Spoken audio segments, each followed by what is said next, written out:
So,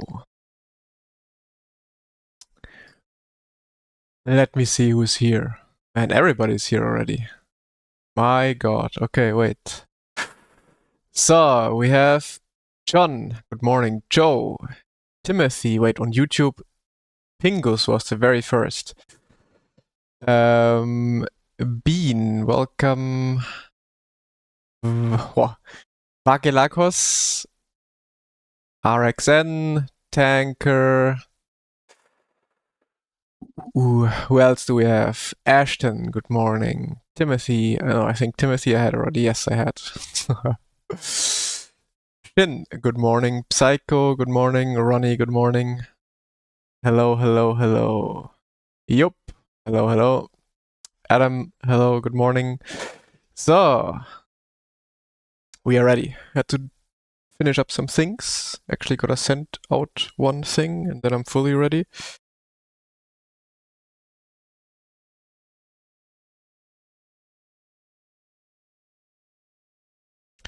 One email, then we are good.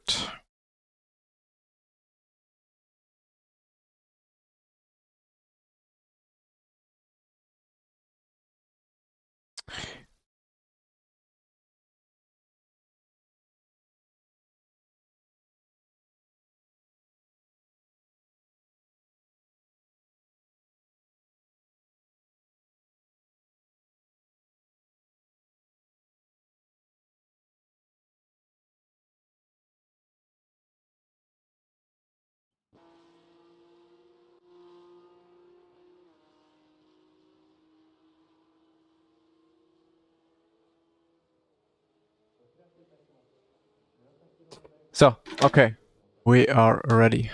Robert, hello. Brown chick, hello. Karoshi. So, tying my shoes. And then we do some warm-up. I only did like 9 laps yesterday to get a feeling for the track, but not too much more. So we gotta do some more laps before the first race.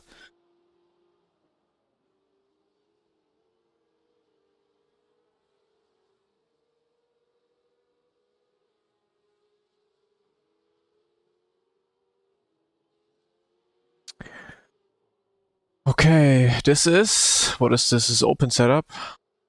Yeah.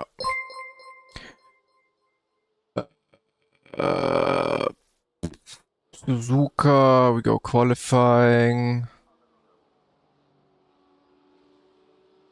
Oh wow. This, we do this, we do this, save, and we do this, this, and this. So, Pingos with the super chat. Any tips for first time Porsche Cup driver for Spa? Well, first of all, thank you so much for the super chat. Thank you. Tips. It's very hard to say. Like, it's very hard to tell you any tips if I don't exactly know your issues, you know? But generally, I would say try to underdrive the car rather than overdriving. Like, try to drive for yourself under the limit rather than trying to force the car into every single corner. You will most likely be faster by being more under the limit. Like, just being smoother with all of your inputs. But without knowing exactly how you drive and what your issues are or how your, you know, driving style in general is, it's hard to say or hard to give you tips in general.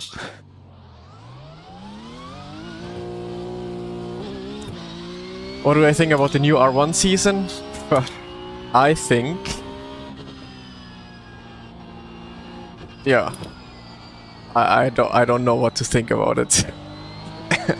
I don't know if I should even say something about it.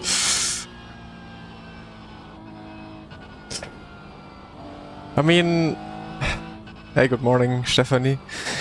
I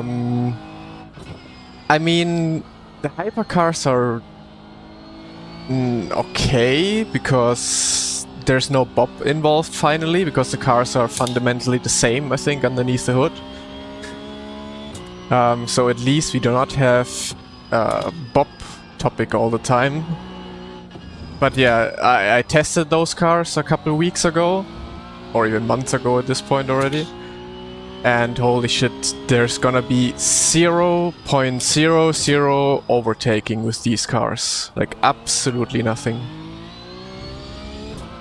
It's gonna be the most boring shit I've ever seen.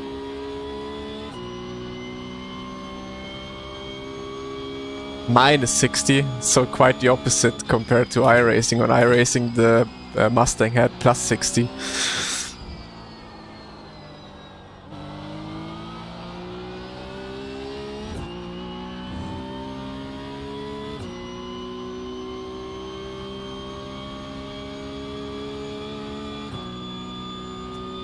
With the throttle you have to be, you don't, like with the throttle you shouldn't be smooth though. Throttle you should be very aggressive with your pickup, as aggressive as you can be basically.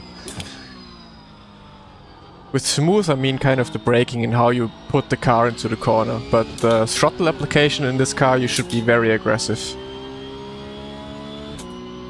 I mean the GTP? On Rennsport, yeah.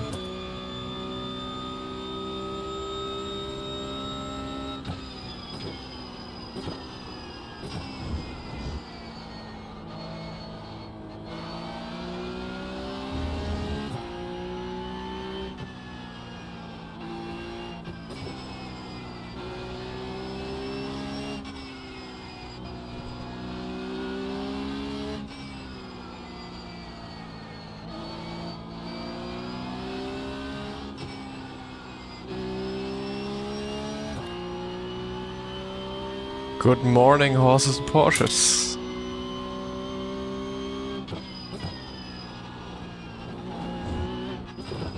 Everyone is back assembled this morning. Nah, iRacing. I'm not gonna do LMU. What I would want to try though is actually Barcelona with an LMP3. Because 2 years ago I drove LMP3 at Barcelona in real life. It would be nice to have a comparison. Would maybe also be a nice YouTube video to have, like, you know, compare sim to real life. That would actually be good. Maybe I do that.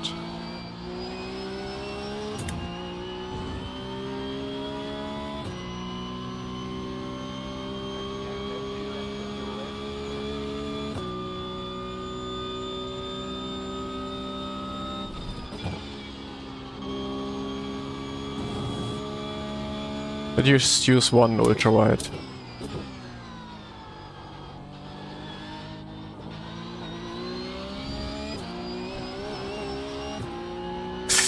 Please do it. How much? How much is the LMP3 in Barcelona? Need to buy it. But yeah, I think it's actually a nice idea. Maybe I do that today then.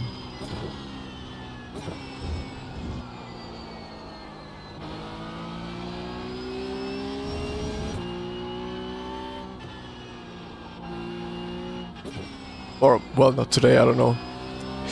When I can record a video about it. But I would want to make it rather soon.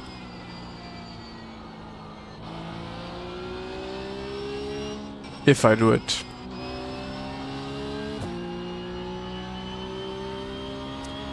I was driving the Ligier.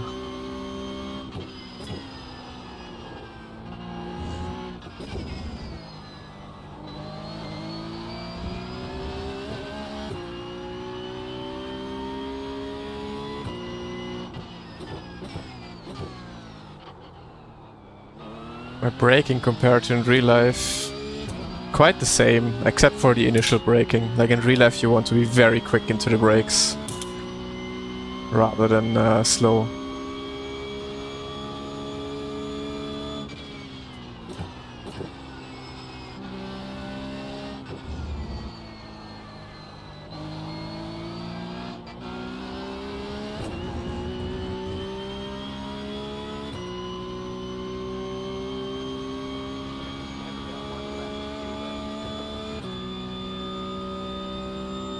Is it bad to see what out of? What do you mean?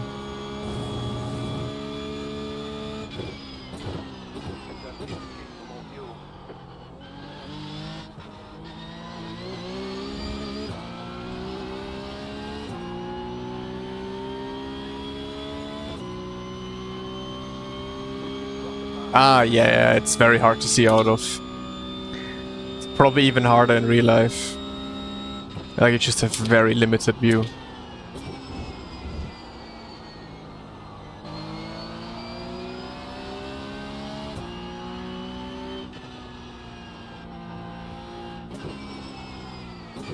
Okay, I can definitely take out fuel for qualifying.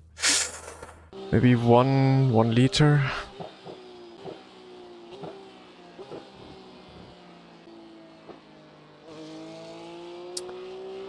All LMP3 plus Paul Ricard, Barcelona and Silverstone are in a pack for like 25 euros, or you can buy the pack separately for 10 euros each.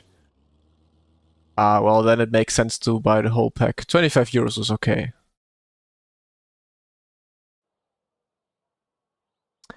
Recommend the Porsche or the Mercedes AMG GT? In GT3 or GT4 category?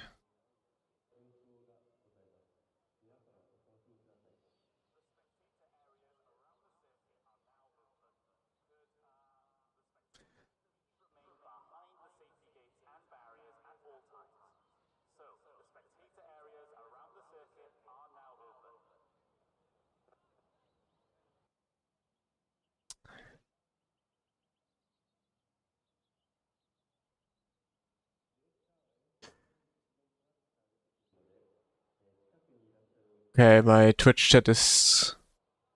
My Twitch is eating up messages again.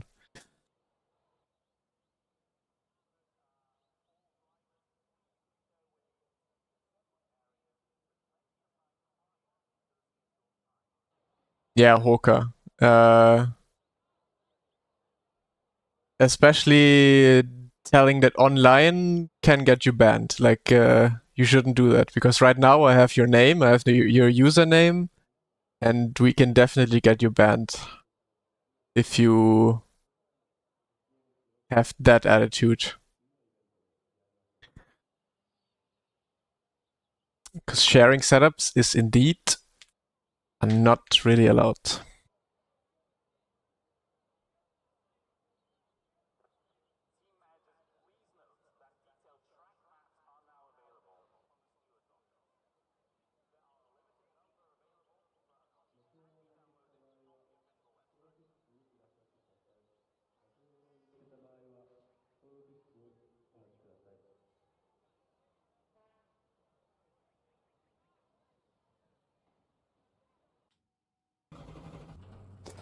It is, well, it's not allowed in general, yeah. You can maybe share it with like, yeah, no, sharing is just not allowed. How are you known? To read the rules. I'm sure you agree to like some rules when you do a subscription, and the rules, I think, very much clearly state that you're not allowed to share setups.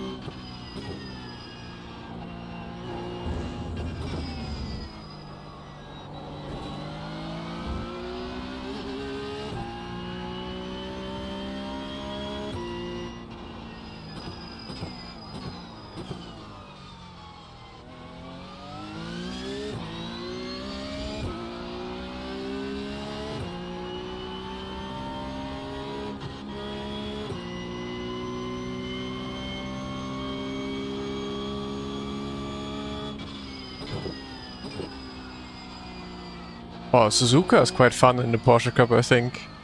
So far, all the laps I've done was quite a lot of fun so far.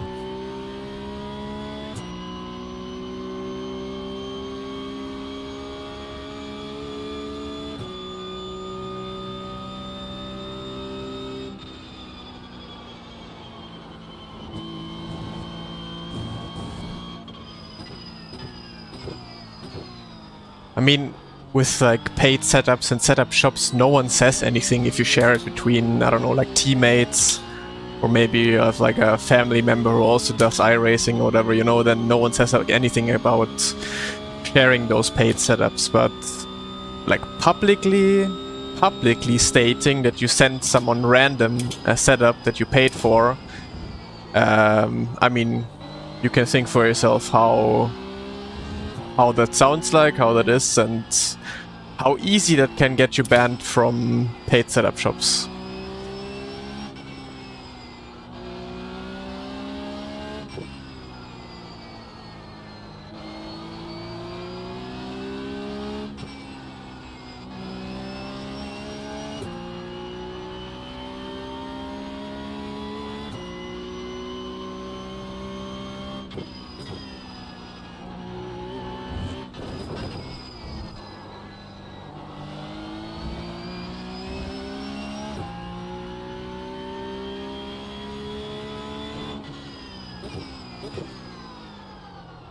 How are they going to polish it? Well, right there.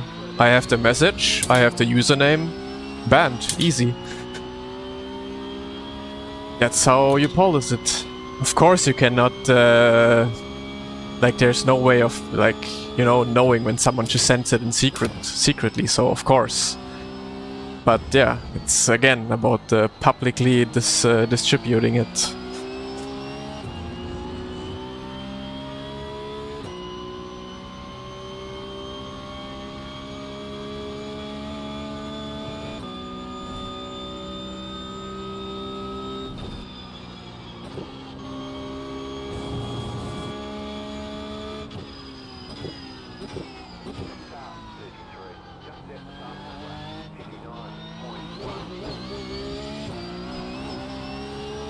Yeah, don't worry, Hooker. If you didn't know, you didn't know. Now you know, though.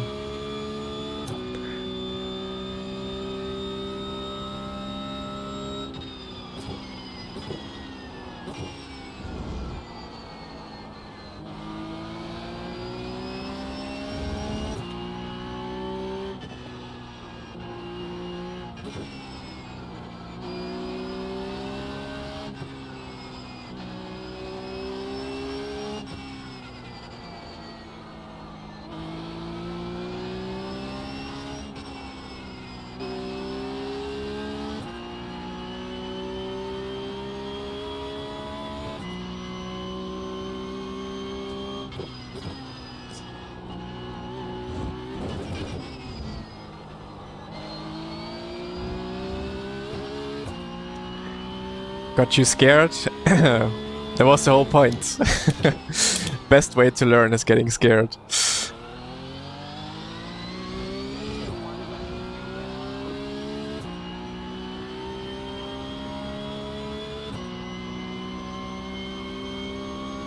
Any FOV tips? Literally just measure everything, how you sit in a rig with the monitor, and put it into the iRacing calculator. Like iRacing in the game has a calculator that exactly calculates the FOV you should be using. What wing am I using? Exclamation point, go setups. Or just setups. Then you know the wing.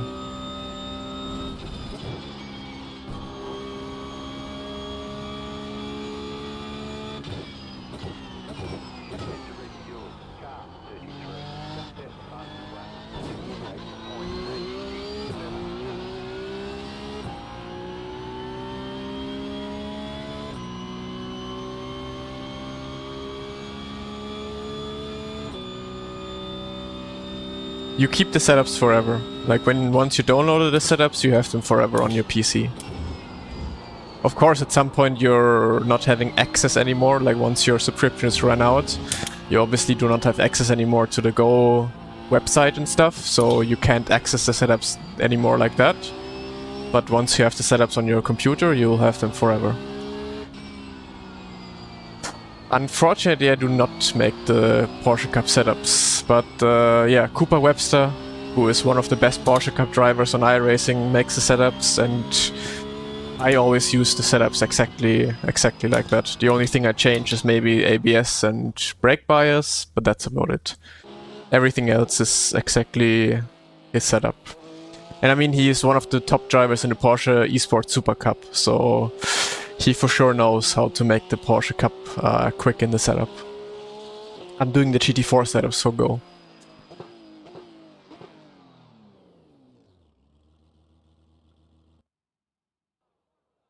There's a one-time buy option as well. But obviously that's a bit more expensive. But again, like if you use my discount code and the link for Go Setups, my link, then you get 10% off. So you can either choose to get like a full subscription or just basically a one-time buy as well. Is it easy to learn how to make them? Kind of, yeah. I mean, it definitely takes time, so it takes a lot of time, but it's quite easy to learn setups. Because what you do is you go in the setup. I mean, you don't see it right now, but you go in the setup, you click something, you drive out and feel the difference, and look at the lap time. When the lap time went faster, well, then you did the click in the right direction. That's all what you do. You do not need any knowledge. You don't need anything. You literally just go in the setup, do a few clicks, drive out, see if it's faster, see if it's slower, and that way you figure out how to build a setup. So quite easy. The general concept of it is quite easy. Getting everything dialed in and everything like that, of course, you need good consistency on track, a good feeling for the car, and then also, a lot of time as well to get it done.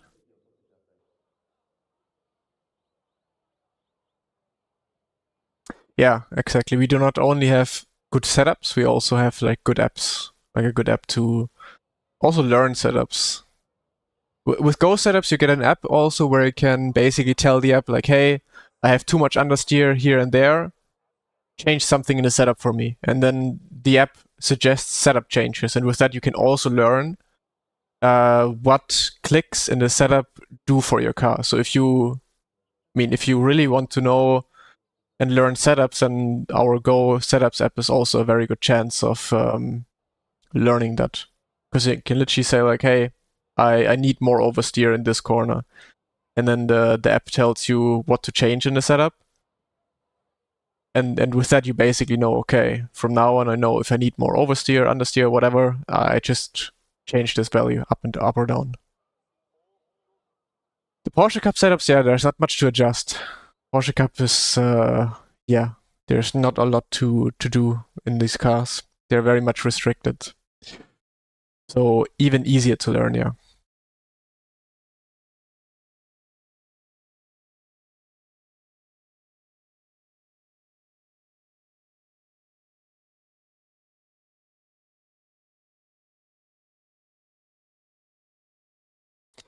Yeah, Motec is basically the same as our app. You can also see every kind of telemetry in our app and compare it.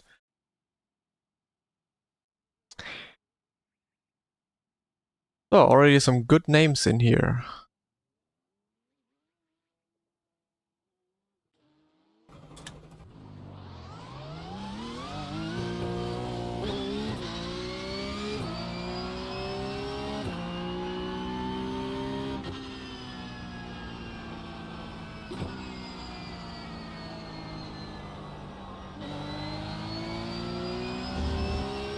Good morning, Kalle.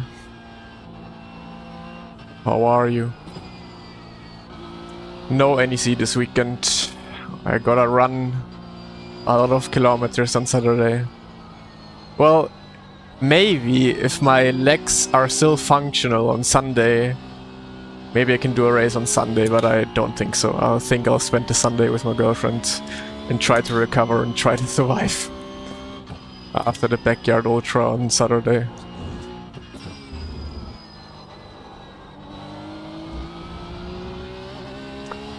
Good, and you? Perfect. Yeah, no, I only... And that's also something I have to figure out today. I have no idea how, but 2 days ago I woke up with like a red eye. And I just thought like, I have a red eye, whatever, normal. But then throughout the day, it felt really bad and really like it hurt. And I have like a scratch in my eye. I have no idea how. But yeah, that's what I've been battling with the last few days, and also still, like, I notice especially when I am concentrated while driving in real life, for example, but also now I've noticed that it's also bothering me a bit while being concentrated on the sim. But it's getting better now. Like yesterday and the day before was really bad. Would have not been able to drive for longer on the sim, but today is okay again.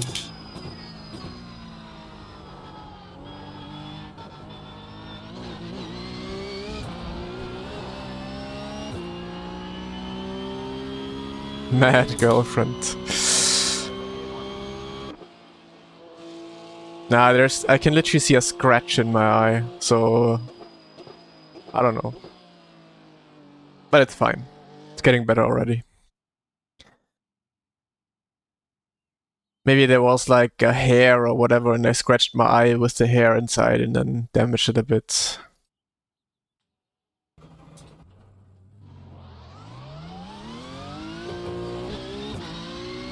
Luckily it's on this side, so you guys cannot see it too much. I mean, it doesn't look that bad anyways. Was an eyelash growing in your eye?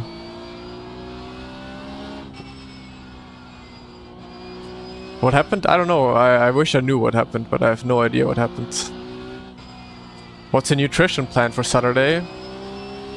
There's this YouTuber, Kim Gottwald, who ran a lot of like ultras, backyard ultras last year and made videos about it. So he also has like an ultra in the next weeks.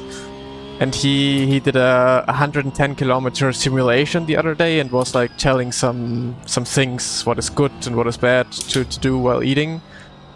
And he basically said, which I'm also gonna do and try to do, is like use soft drinks. Like literally take a, like after a run, take a Coke or so, because you're thirsty anyways, and it's much easier to drink a nice cold Coke and get like you know, the carbs like that, because obviously that sugar has a lot of carbs. So I'm gonna be drinking soft drinks, I guess, a little bit. What I will get is like from Rewe some sushi, because I think sushi is very easy and good to eat. You have rice, you have salmon for proteins and stuff. And then yeah, just some, I guess, protein bars or like carb bars, you know. Just anything that goes in quick and goes in easy.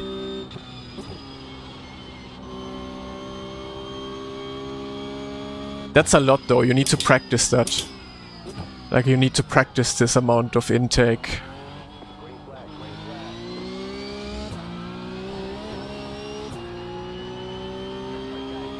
Otherwise you're gonna be feeling like crap on the run.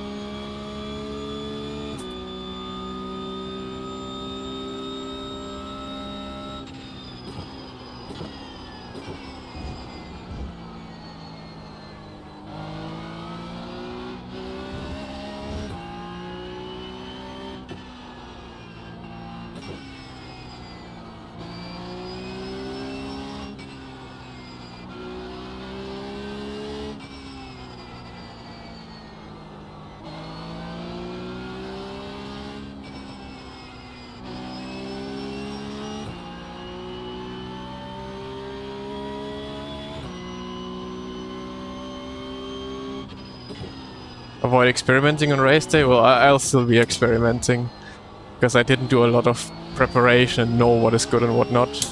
But I have a few ideas what is good and what is not, so I'm gonna be sticking with it.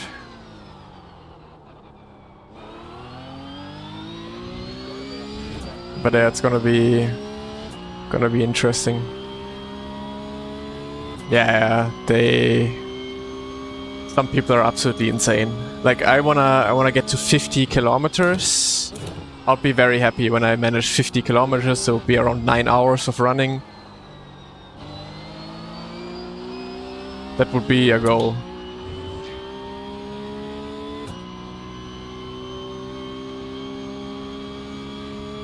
Nah, I'm just gonna go with my own nutrition stuff. I never like taking stuff from other people, I just like taking ideas. But you can send me, maybe I can take some ideas of yours. I just want to avoid like gels and that stuff, disgusting things. I used a gel once during my half marathon, man, I almost threw up. Disgusting shit.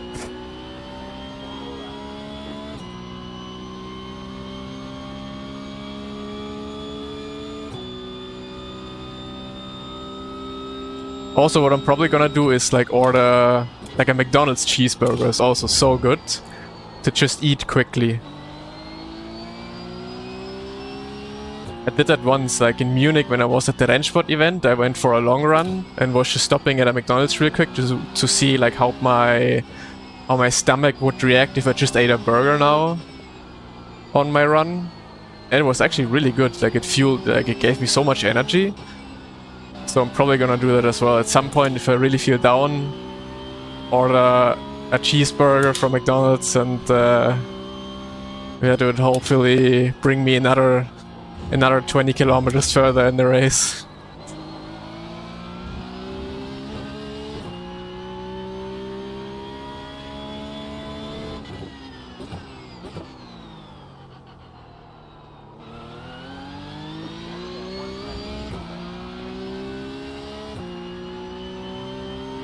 So, I forgot I'm in qualifying. Maybe I should set a good lap actually.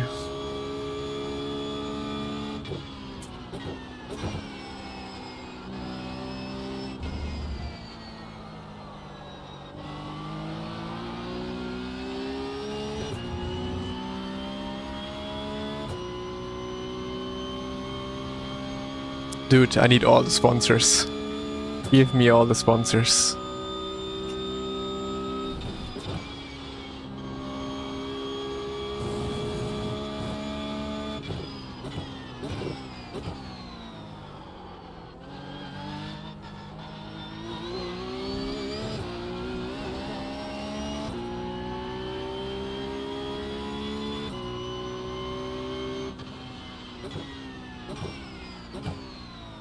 I guess Luca is gonna beat our lap. Let's see.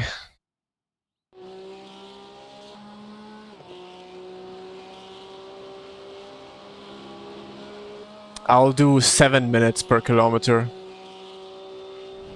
Because like the difference between running a 7-minute kilometer and running 6:30, for example, is quite a lot in terms of how much energy you use during the run. And like you maybe save like what, 4 minutes? You have like 4 minutes of more break.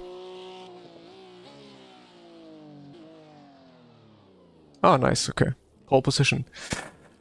Because you would have like 4 minutes more of like break time if you ran like 30 seconds per kilometer faster or something like that. And that really is nothing. Like I would just rather be a lot slower, have like 3 minutes less of a break, but just use a lot less energy during the lap. What got me into running? Interesting. What got me into running?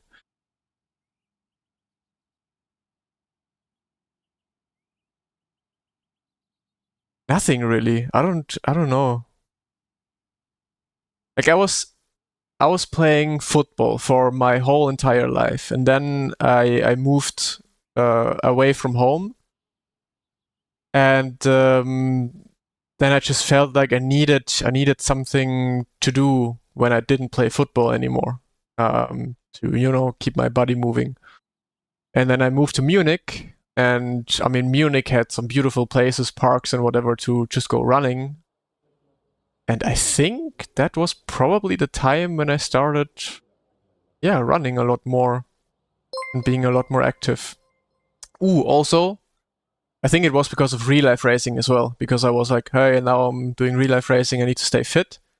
So I'm just gonna start running like everyone does to stay fit with it. And I think that was the main reason. Temu, thank you so much for this up. Thank you.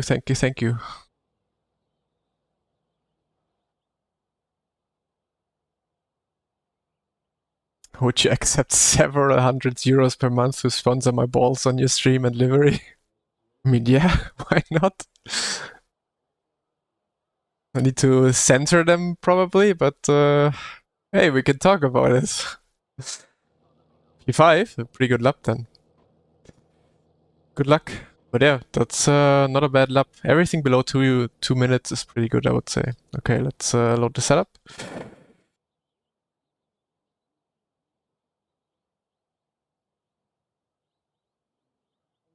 Never got interested in lifting. I've been to the gym also at the time when I was in Munich.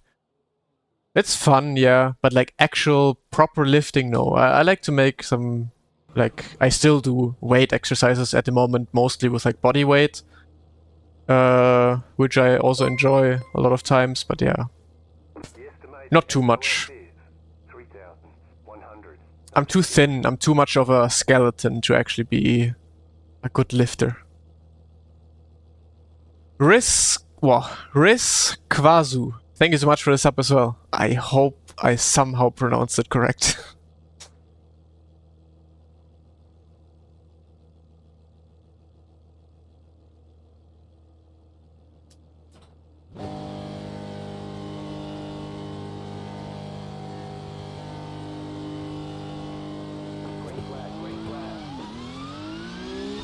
That was a pretty good start.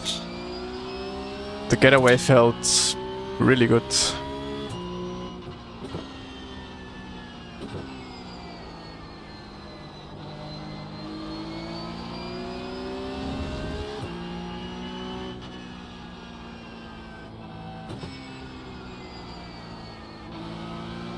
What are some good places to visit in Germany?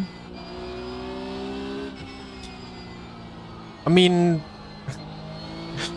most non-Bavarians are gonna say, like, of course you're gonna say that, but like Bavaria obviously has a lot of nice places. Like Bavaria, you have mountains, especially if you want to go to the south, you want to see the Alps, that is always good to see. I mean, just like bigger cities, like, of course, Berlin for the history.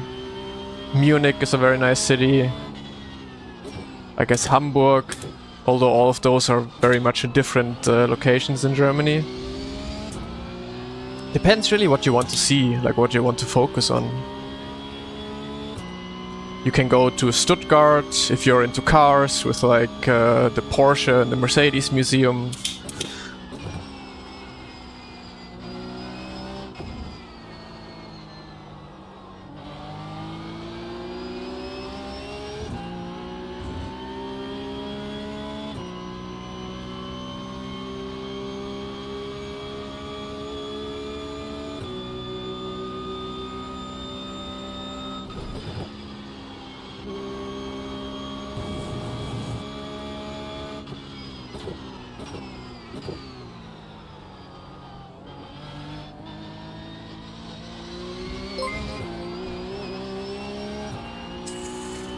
Adam, Star Adam, thank you so much for the sub as well. Thank you, thank you, thank you. Hockenheim, oh yeah, of course, the Nürburgring, the Nordschleife is the best place to visit, man. I completely forgot. That should be the #1 mention when going to Germany. Go to the Nürburgring. Do a lap, either yourself or with a taxi.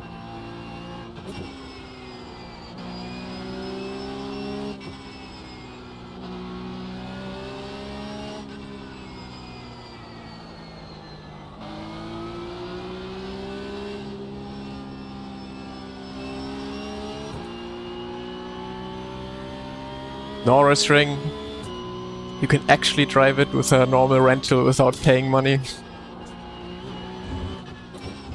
But also Nuremberg in general. Also, if you like are interested into history of like the World War and everything, you can also go to Nuremberg, as it played a vital role.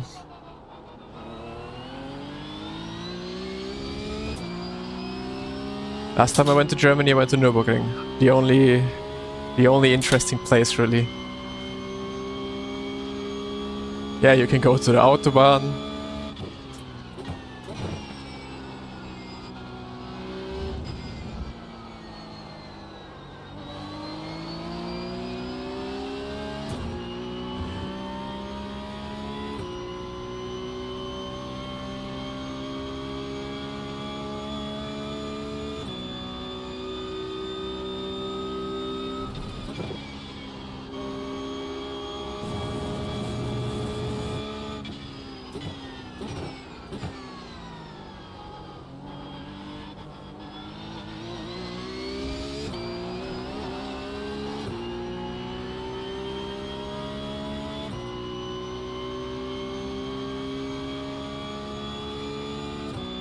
Yeah, I've seen that. I've never been... I also myself have to go to Schloss Neuschwanstein still. I've never been there actually, unfortunately. But maybe that's something to do for this year.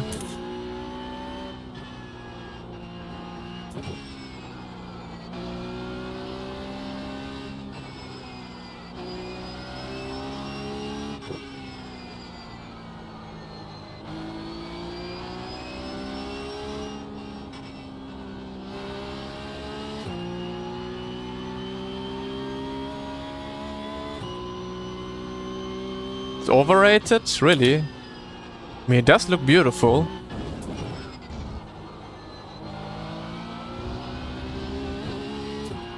Visit Japan? Yeah, that's...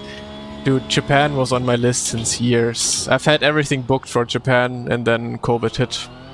Hoppa! P2, P3, gone.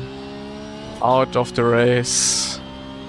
Okay, now we actually have time to do some chatting. I do offer coaching, yeah. All the info about my coaching you can find on my Discord. So if you go head over in the YouTube description, you can find my Discord.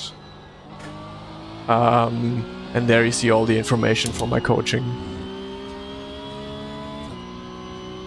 I will not go to the 24th of Nürburgring, no. It's gonna be way too full this year.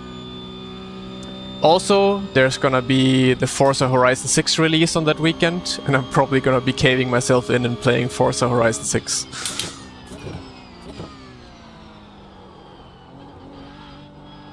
Almost flipped.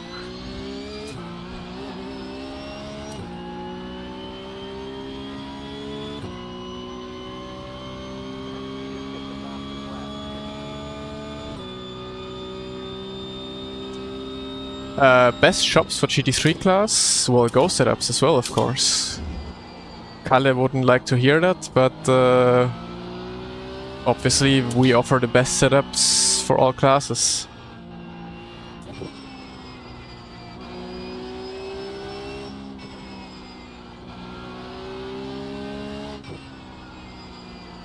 What times do I drive in fixed? No idea, I haven't driven fixed yet. But basically the same, I would say. This is your stream, I do not engage on here.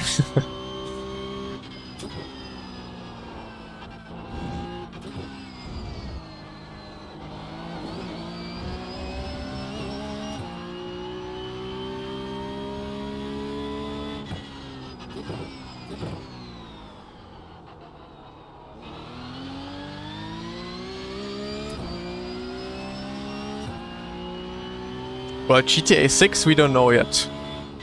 Oh my god. I just opened a window right in front of me.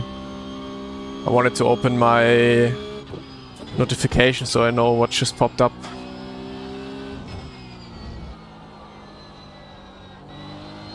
We have all the GT3 setups, everything. 11k this week, it's the goal, yeah. Pingus again with the super chat, thank you so much, man. You know you can ask questions without it. I mean, I'm not complaining, but just saying. Sometimes it's just hard to read all the messages. SimuCube 2 Sport or VRS? Really hard to say. That is... I think VRS generally is a bit cheaper, and in my opinion it's mostly exactly the same thing. Maybe just very tiny details that are different. But it's mostly really the same. But I also don't know anymore what nowadays the price difference is between those two. Like, what's a SimuCube Sport and how much is a VRS nowadays? They both have 20 Newton meters, right? I think the Sport has 25 Newton meters, the VRS has 20 Newton meters.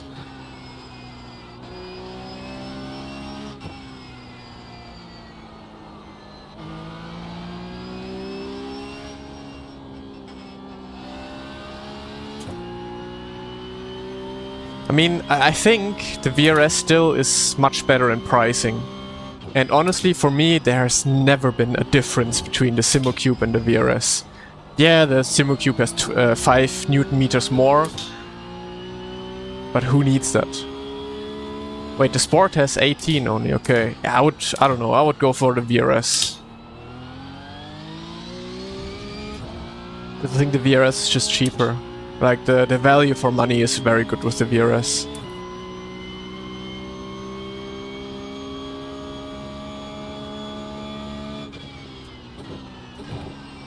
I'm using, like with a 20 Newton meter base, I'm really only using around 9 Newton meters, around that.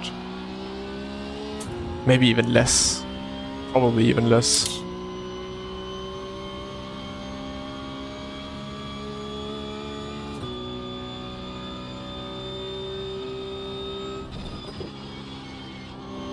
Seven or 8 Newton meters.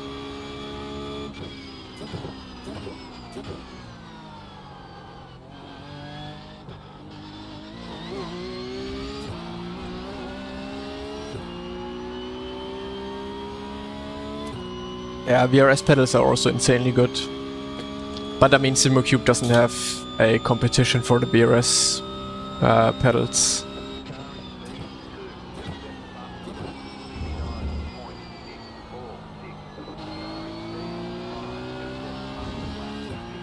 Exactly, nobody needs more than 12.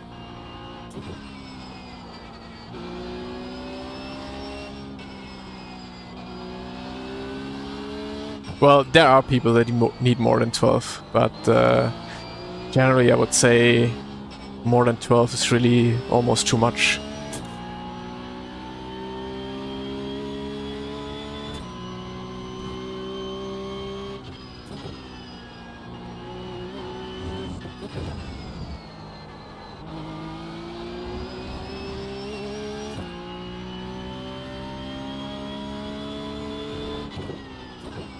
But I think between the big companies, it's they all use the same motor design.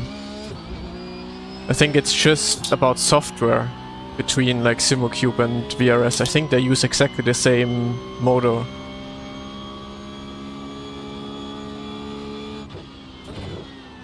Could be wrong though.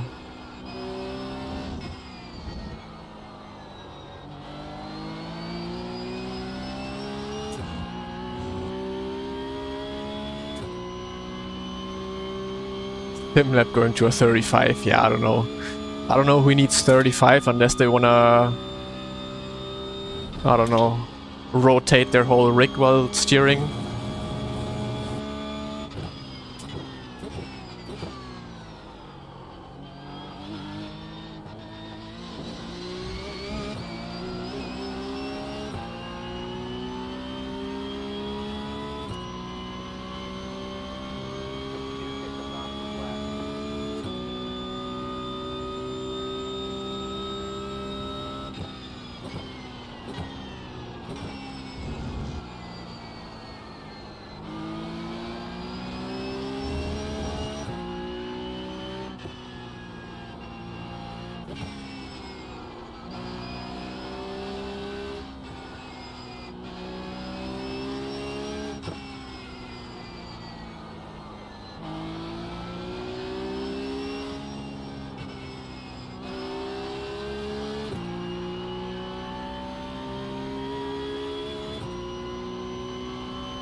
Yeah, that's also what I don't know anymore. I know that like back in the days, they were basically all had the same kind of motors, but I don't know if like SimoCube builds them different now or has some special kind of motor now, I don't know. But in the end, they really are almost the same. Like I can go into a rig of a friend who has a SimoCube, it just feels basically exactly the same as like VRS, depending on how you adjust it. Like yeah, there's gonna be minimal differences in like details or so, but I don't think that's really worth mentioning.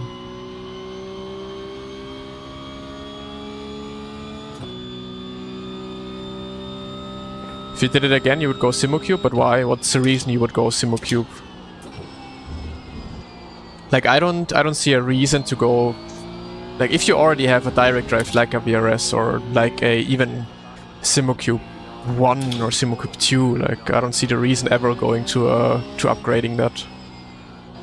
At least not for the next, I don't know how many years.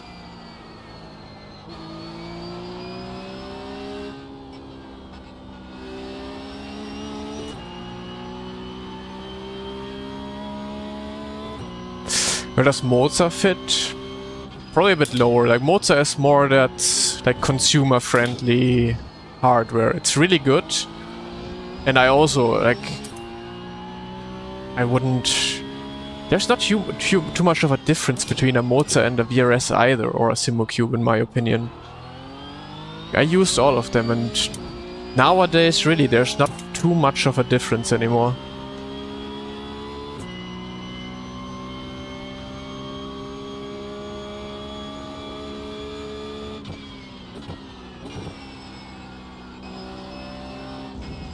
Better software, you say, okay.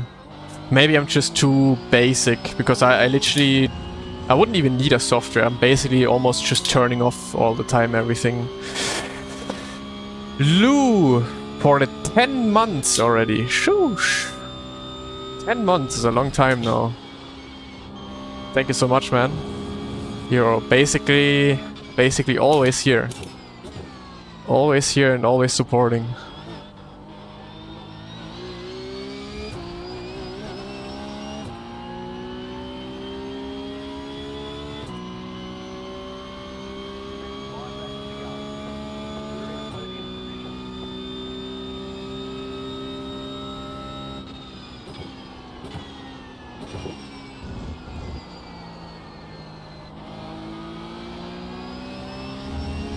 But yeah, in the end, it is preference, you know? Like, if you say, hey, I know that the Simocube has like this and that setting in their software that VRS doesn't have, but which you really want, then fair. Then I say, okay, it's totally fine to go then and get something else.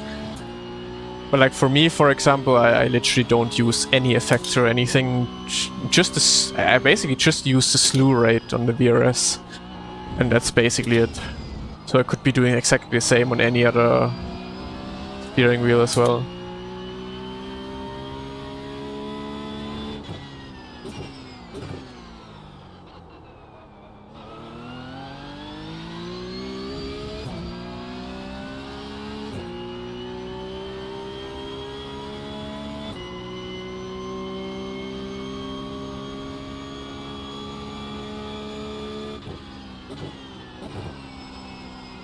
And what I didn't like about the Simocubes, I mean, also don't know anymore how that is nowadays, but I never liked having a Bluetooth steering wheel.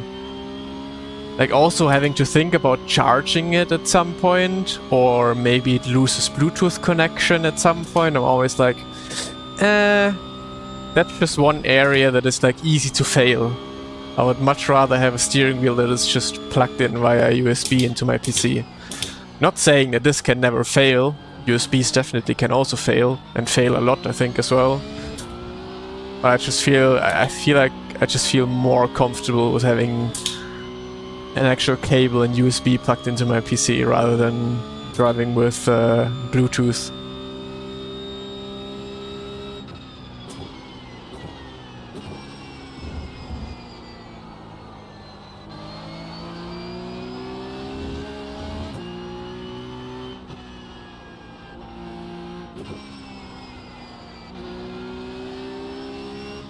But yeah, it's also not totally true, because I had so many cables, like USB cables that already broke.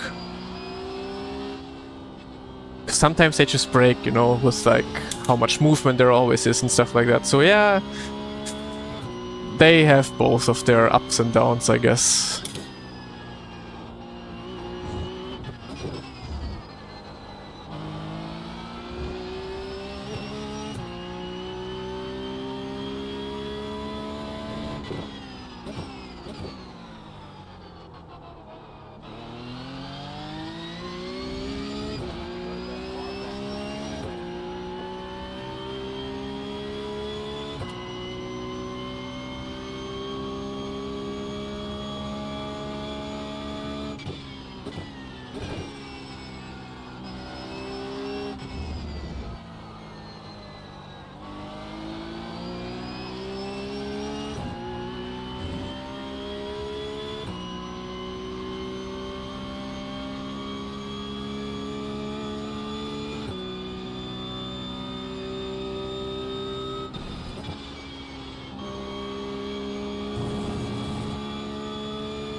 Your throttle is too soft. I don't know, like Fanatec for sure. There are some springs you can put in, right? Or something to make it a bit harder, the throttle. I use your settings, but without the non-linear on, okay. I don't know, like for me the non-linearity was a game changer. Like a literal game changer for iRacing source feedback. I would never ever drive again without that. But yeah, again, it's just preference. Everyone likes to feel different things.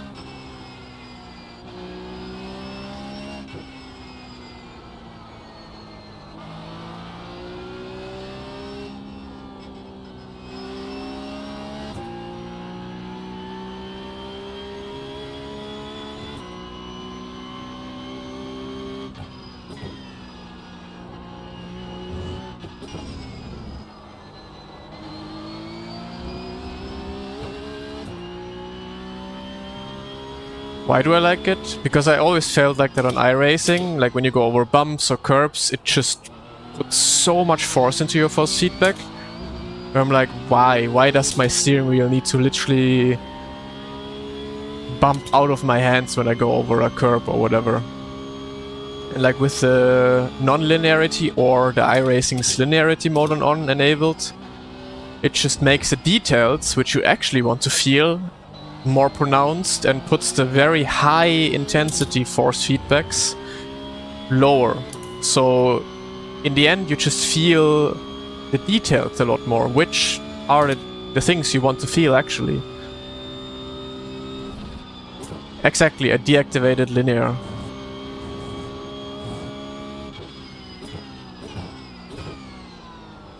So like that I can just feel more of what my tires are doing, or like more of is my car understeering, is my car oversteering, how much grip is actually on my tires, simply because my lower end details are a bit higher now, and the very high details like over curbs and over bumps, which I just don't need, are lower. So yeah, I can just much more feel like what the car is actually doing, instead of getting, yeah, thrown out of the rig every single time I go over a bump.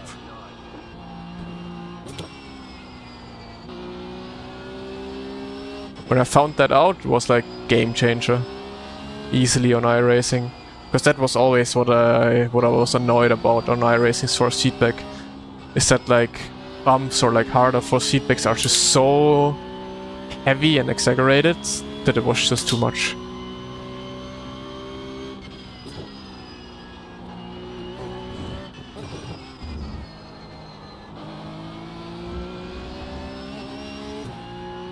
Have you ever tried third-party apps? No, I will forever and always say, never use third-party stuff. Especially for things that is like your input devices.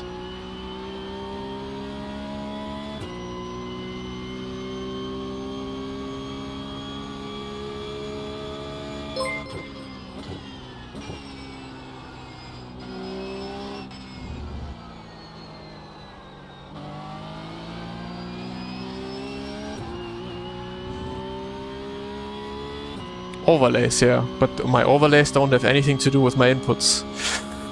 Riskwasu, thank you so much for the super chat. I just found out how to work super chat.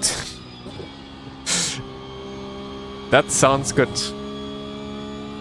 Thank you so much, man, for the super chat. Glad you found out how it works.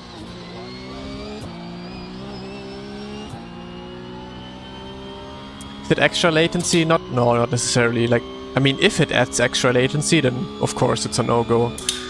But I just don't know why I should use it. Like, why should I use something that is not depicting the actual, like, information that the game gives me? Because if the game doesn't give me a certain amount of information or a certain type of information, then your third-party program literally just takes something out of thin air and makes something up. And why would I want to get feelings into my steering wheel, or details into my steering wheel that do not exist, you know? That's why I usually always say, like, yeah, why, like, third-party apps, I would never do that, because I would never want to have artificial feelings in my steering wheel.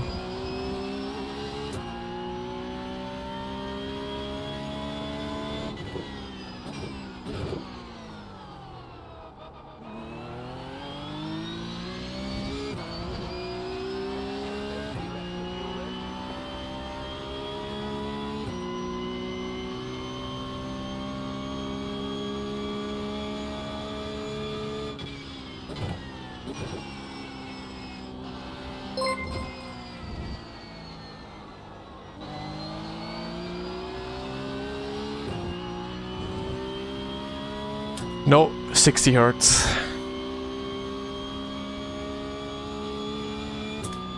Only reducing those very strong bumps. Okay, then delete Mira and literally do it within iRacing. iRacing has a setting for that. You do not need a third-party app for that.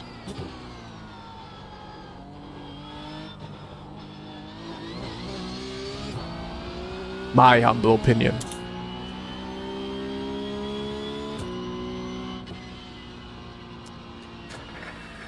Pingus, again. Boris probably happy he found the super chat. I mean, I'm not disappointed about it.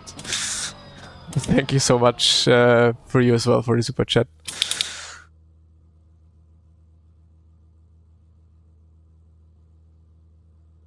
Well, that's a crazy currency. 179. What is that currency? But hey, I can like those. We like those. Do you see the accident from the weekend on Suzuka? Yeah, I've seen it. Looked crazy.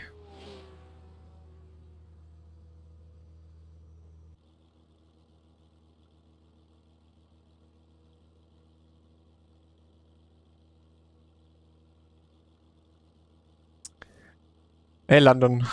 You had a good run in the beginning, being P3.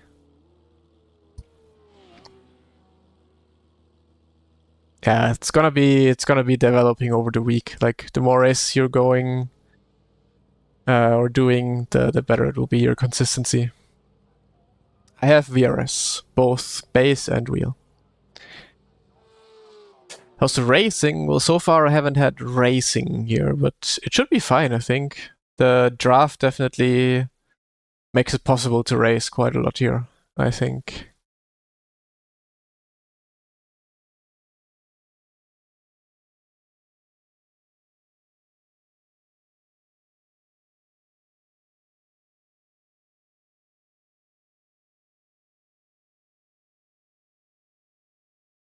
So, okay, we do not have results yet. Let me actually try something. Okay, results. +7. Yep.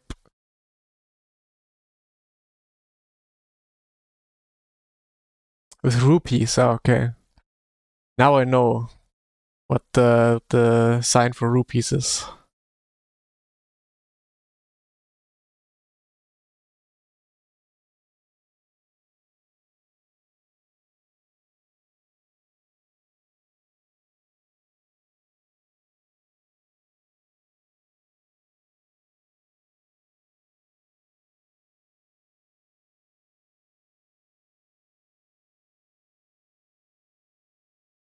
I'm not doing race room now, but I wanna later do this one. Drive the electric mini. There's a nice competition in race room. And I just quickly, because the devs have sent me something that I need to try and redeem, because right now I cannot drive this competition. So I need to find a way, or they just sent me a fix, I think, of how to do that. Need to find where I can redeem codes. Redeem. Bam, okay. Does it work now?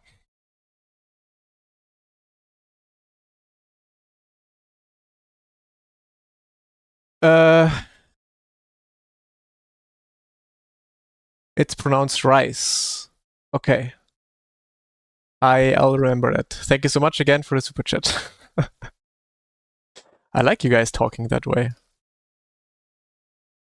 So does it work now? Finally, please? Yes, I can launch the event. Because before I was not able to launch the event. So maybe gonna be doing that later. First off, we need to farm some more iRating. Also, Suzuka, I think, is a good track again to gain some safety rating.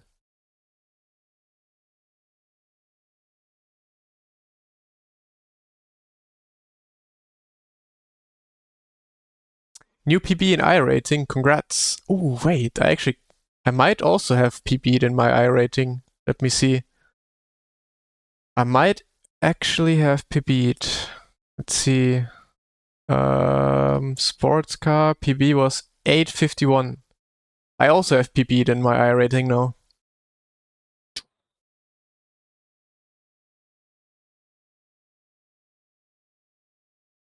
Actually PB'd last week already. Twinsies. Okay, wait. I need a quick toilet break. I do have the highest rating in mouse right now, so who the fuck is Beneke? So, give me a quick toilet break.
Alright, we are back.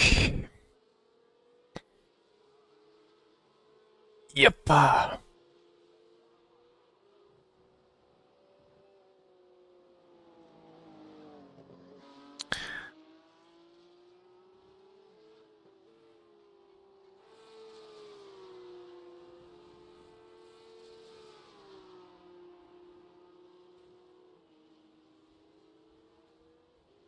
Oh, wait, what I wanted to do also is, by the way, since we have a bit of time, let me try and show that. Yesterday I was a bit on Reddit, and I just scrolled through Reddit, and I saw something from iRacing, like someone posted on iRacing about like tire like overlap. So wait, properties, this one, zack.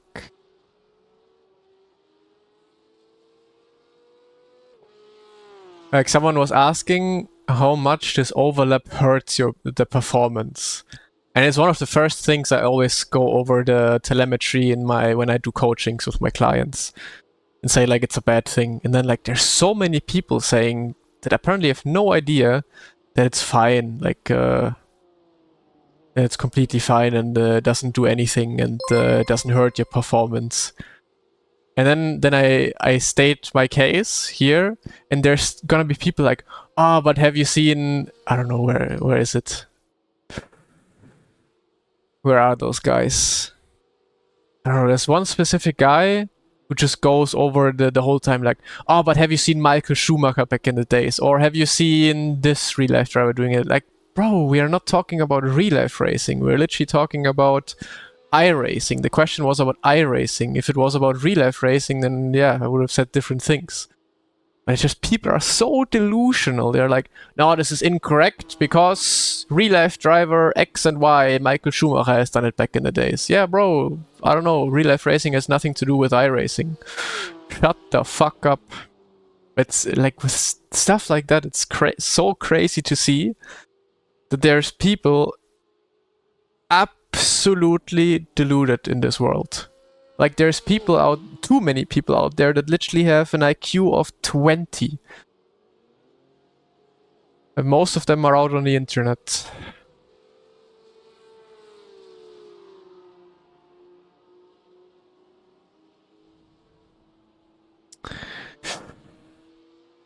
Bryce, where's the cat?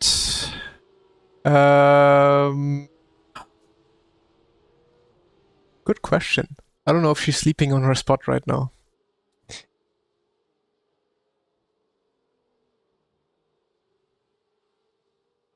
I have an IQ of 19. I hope that's incorrect. How do I unlock 20? Good question. Delete Reddit. That already makes it better, I guess.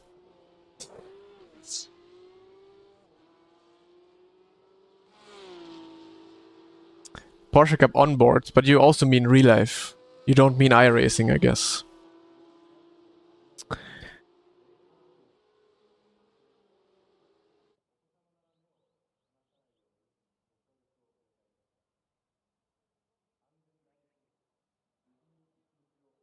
You would be faster without all the overlap? For sure.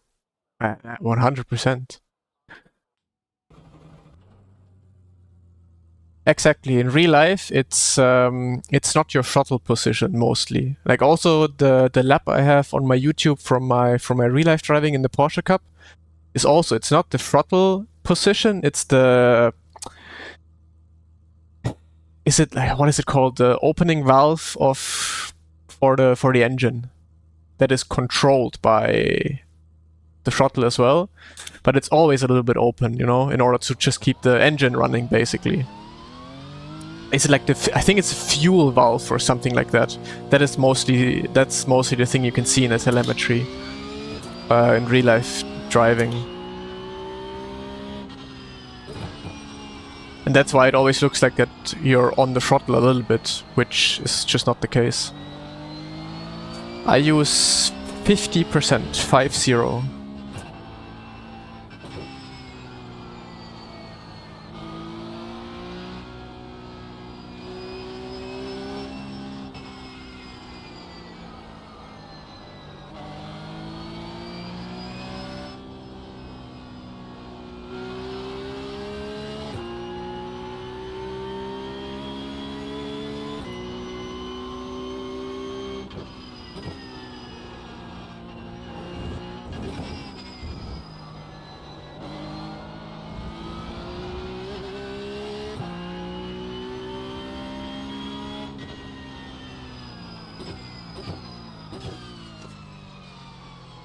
The video online somewhere where you show a pedal setup. Not yet, but that's also something I need to put on my stream. With 10,000 YouTube subscribers, I'm gonna be doing a basically simulator room tour where I show all of my simulator, all of my settings, all of my pedal travel, everything.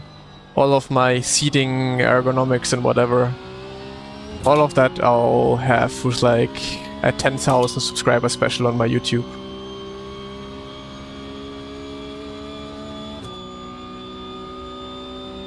So yeah, I don't... It probably only takes a week from now to get there.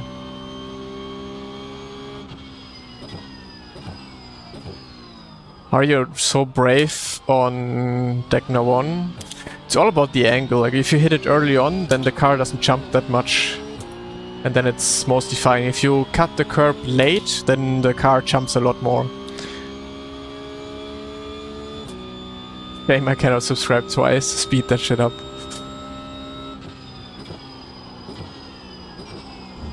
Yeah, let's see. Like with the subscribers that are coming in right now on my YouTube, it should basically be done next week or so.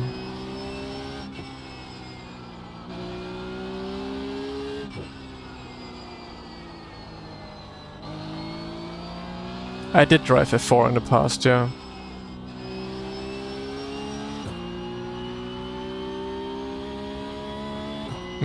No, I wouldn't suggest moving up anywhere. Like if you have fun doing F4s, then why should you change that?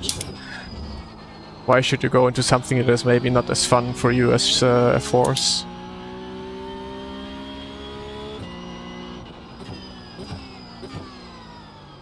Maybe I need a sub counter as well on my Twitch stream now. Maybe I can do that quick.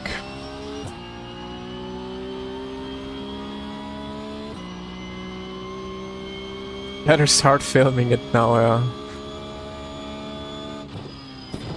First of all, I wanna, like, when I film it, I want to clean up some things here, like, do something in the room that I wanted to do for a long time already. Like some,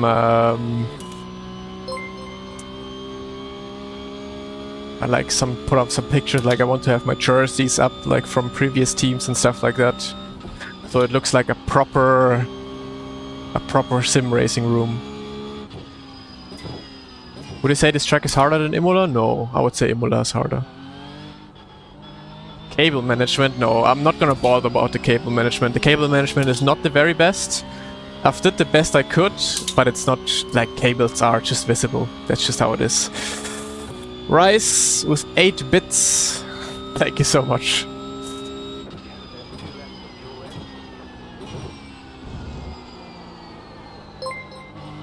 Oh my god. You are in a good mood, I guess. It's the hardest car I've ever driven in a sim. The McLaren F1 car on iRacing. Back then in the World Championship, that was definitely the hardest car ever to drive. Not that it was necessarily hard, but it was just, you know, hard to control everything perfectly fine. 60 million subs.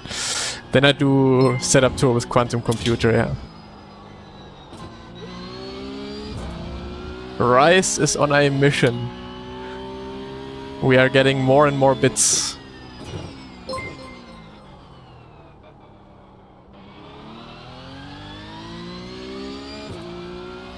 How high can he go? How many bits do you have?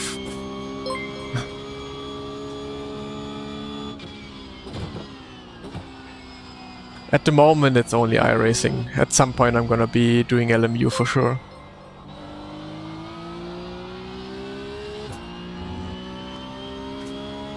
Found out Imola isn't beginner friendly the hard way? It is not, yeah. How's tire deck? Completely fine. Hey, you did 2 times 14. You broke the your upscaling. But yeah, sounds like you're done now. Thank you so much, Rice.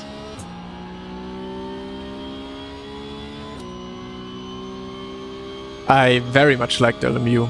I would love to do more LMU, but right now I don't see the reason for me to really do it, you know?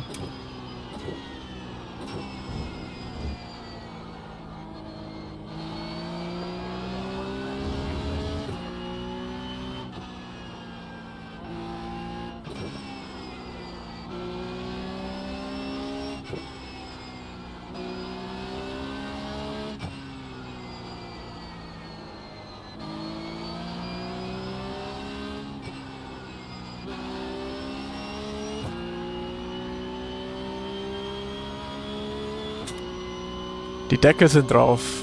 Ah, auch nicht überall, glaube ich.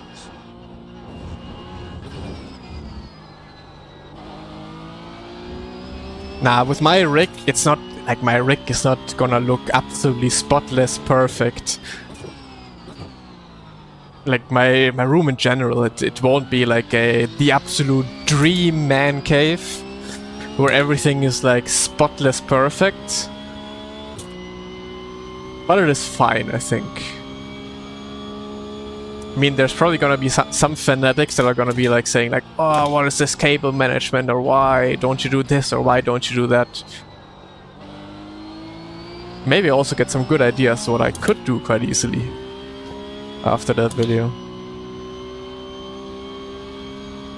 Genau, es muss funktionieren, ja.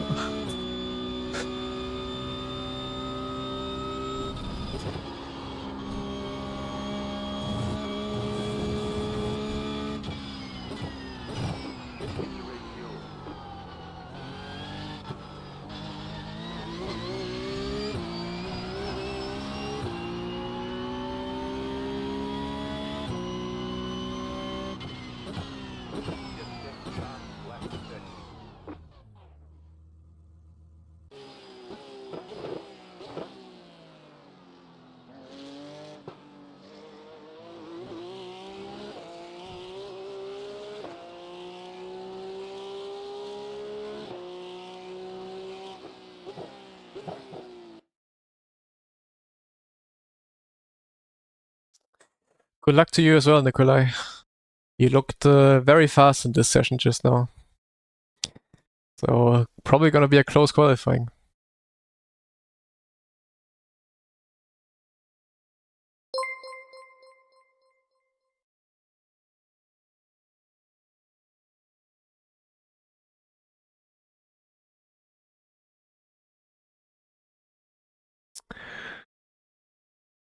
We continue.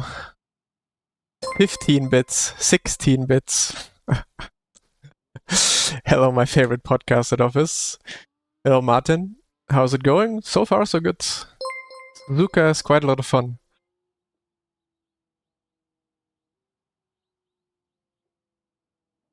And I have one chatter who's also quite a lot of fun. Rice is doing the job of jobs around here.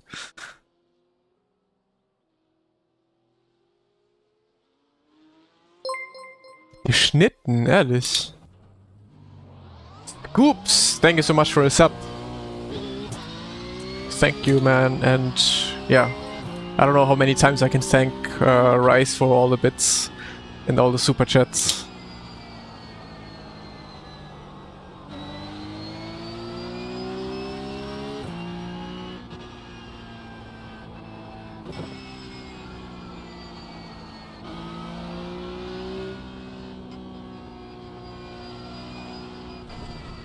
Suzuka is definitely a very good track. I've never had it too much on my radar, to be honest. But with the Porsche Cup now especially, it is quite a lot of fun, for sure.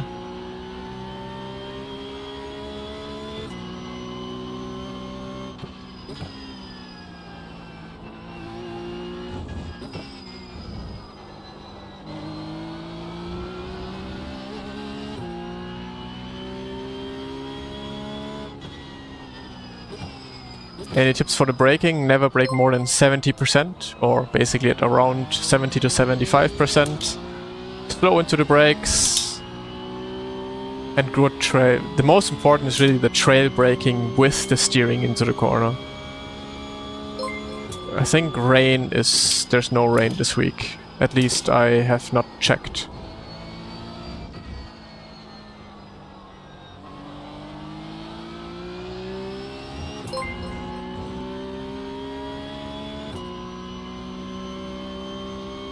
Wait, really? Rain is possible on Suzuka? I am not prepared for that. Fix is dry, open is rain, okay. How much? What is the rain possibility for open?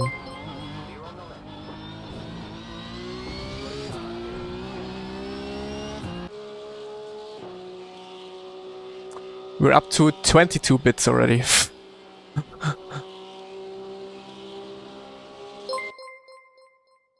There's a difference in the brake Cup car and GT3. You can just use a bit more of percentages. GT3 goes up to around 80% of braking.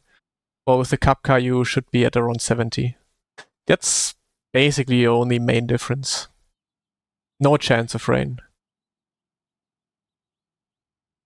32%. Okay, then we do have to do some rain laps. All right, let's go.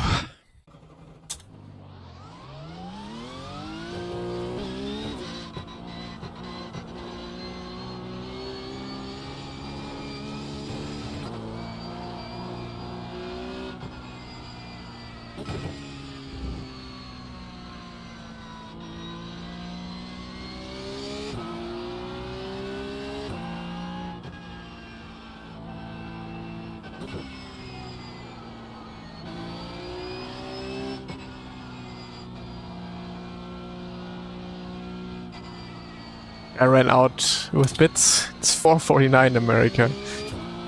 Time to go to sleep, I guess. You did your job today. You can now rest. You can now rest well.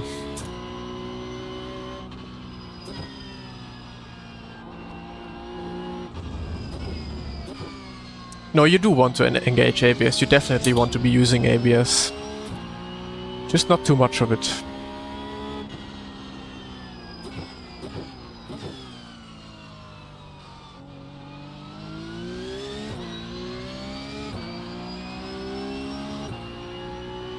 What is the SOF for this race right now?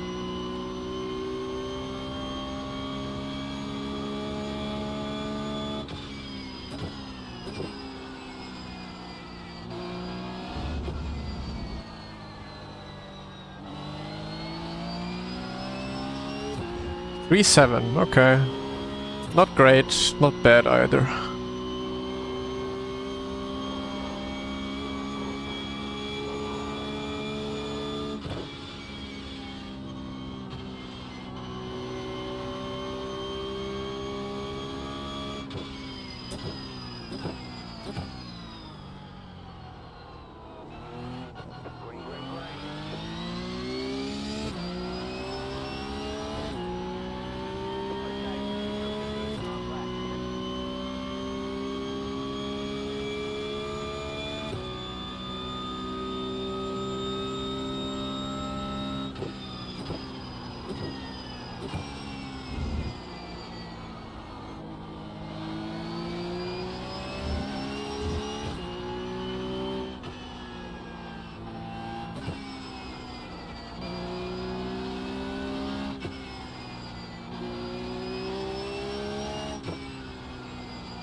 What does my cups over here look like? Exactly what you see on screen. That's how it looks like.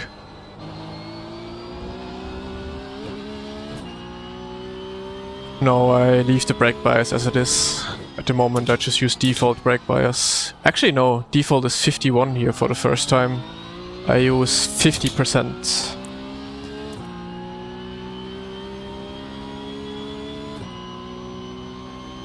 Fixed setup, yeah, I don't know why the fixed setup has that high of a ABS and TC. I was also surprised yesterday when I did some laps. Also the brake bias in fixed is also 51 now for Suzuka.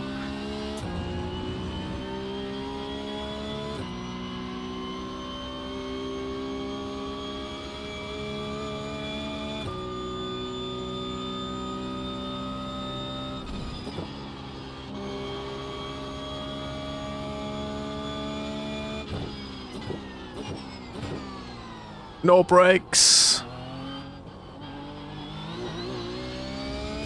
Okay, lap 2 it is then.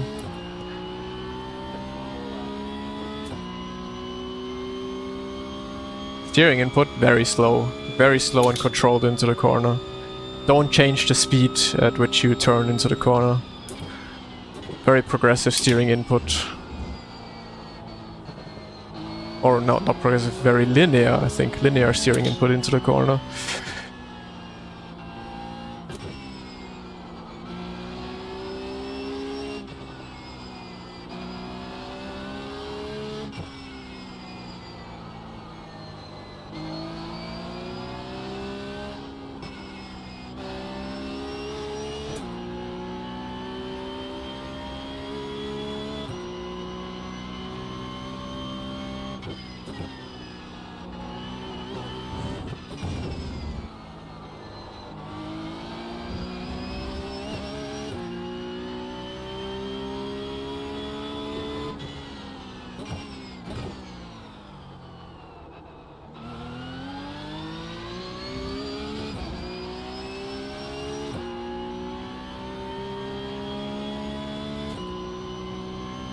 Through Discord, yeah. Shoot me a message on Discord and we can plan things out.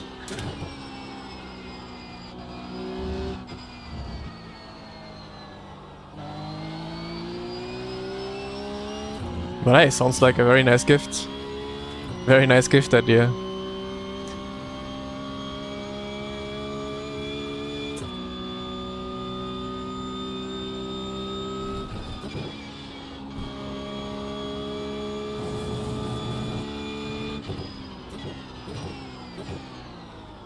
Again. Was better than last time though. Oppa.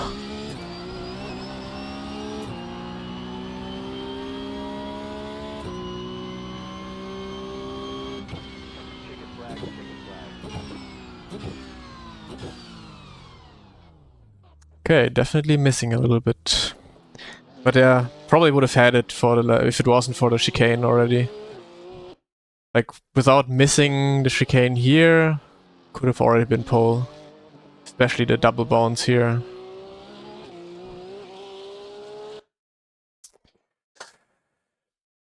Can you get on throttle early at Dunlop? What is Dunlop? Is it the 180-degree left-hander? Dunlop.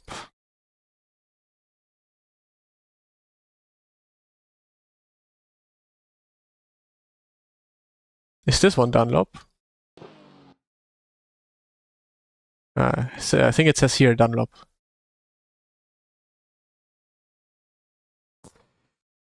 Earlier on throttle.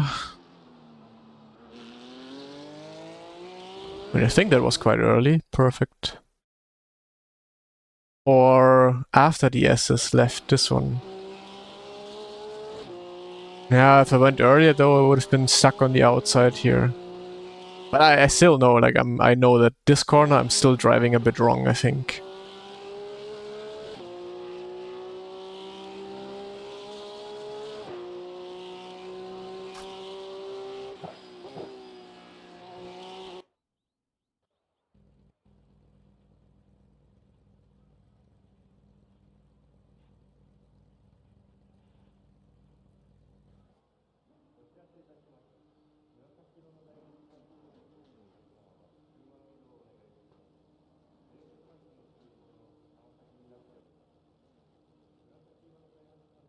So are we starting? P2. What about Nicholas? Ooh, no, he didn't get it up together. I am German. Noah Eder fan 11. Yes, yes, yes, yes, yes.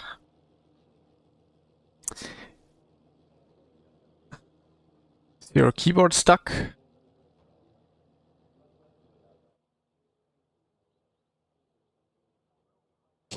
Ja, ich bin Deutsch. If you want it like that.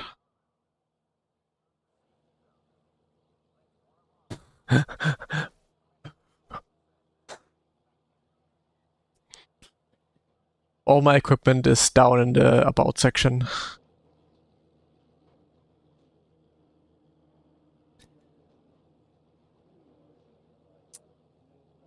So, setup is in, we can go. Corner 7. Well, I also don't know what corner 7 is. I would need to count all the corners together. But I think I know now. I think, haven't I shown it? It's uphill left then. The estimated SOF is 3,764. Oh, we go.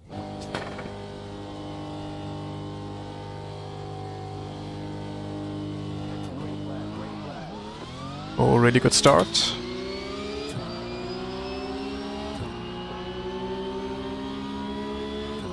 Can I do the charge declare? No.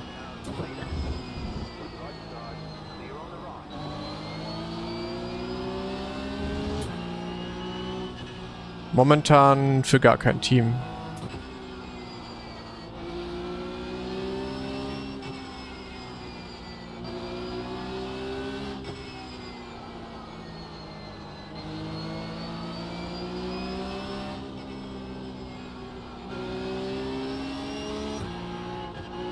Oh, understeer.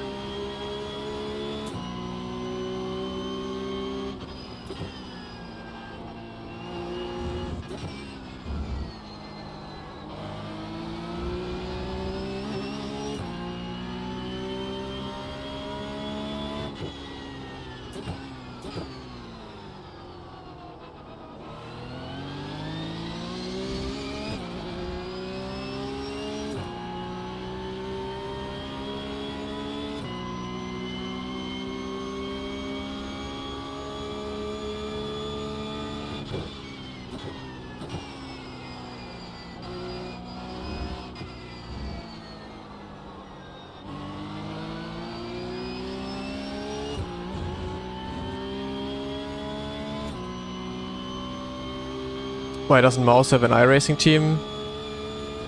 Ask them. But no, the reason simply is because iRacing doesn't have esports. It's just not interesting to have an esports team with an iRacing.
All the big teams do special events, do they just do it for fun? Yep. Basically, yeah, just for fun. There's no prizes, there's no anything in special events. Just a bit of pride of winning it, I guess. But yeah, special events on iRacing have nothing to do with esports at all. The only esports you have on iRacing is NASCAR, and I guess the Porsche Esports Super Cup.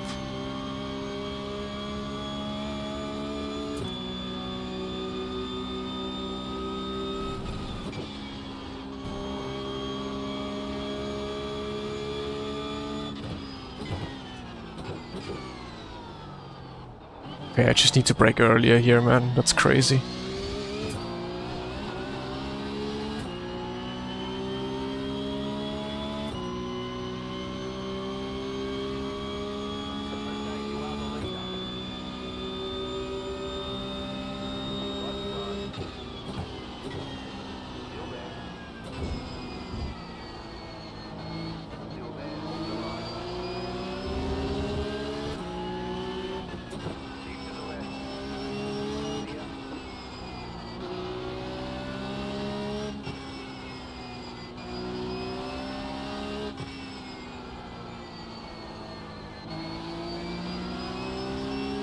You could argue, though, that the special events on iRacing could be or should be worth more to esports teams or bigger teams in general because it just has a lot of viewers, while actual esports competitions don't have any viewers.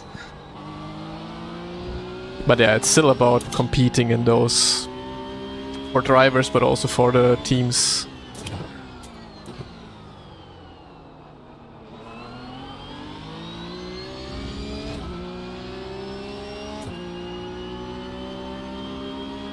Yeah, exactly. In the end, it's down to sponsors. You know, if like you have a couple of sponsors and the sponsors say, "Hey, we want you to compete in those special events," then yeah, then as an esports team, you have to do these special events, kind of, to I guess satisfy your sponsors. But if you have sponsors like Mouse that say, "Hey, we want you to compete in big esports events only," then yeah, it doesn't make sense for Mouse or any of those teams to compete in the iRacing special events. Since that's just not what the team wants, it's not what the sponsors want.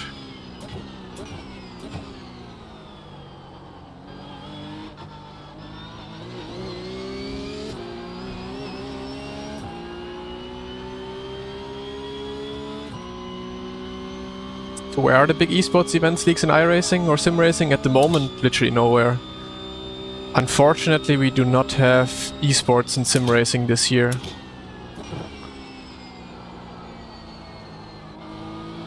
We have to wait for the Porsche Esports Super Cup, which is probably going to be announced well, it is announced, but how, when and where is going to be announced end of July, I believe. DTM will be starting somewhere in May, where we are still waiting for information. I mean, Rennsport yesterday announced their esports league, which is not too big anymore. There's a couple of things, yeah, but not too much this year. Le Mans Ultimate delayed their esports championships into next year, not even this year.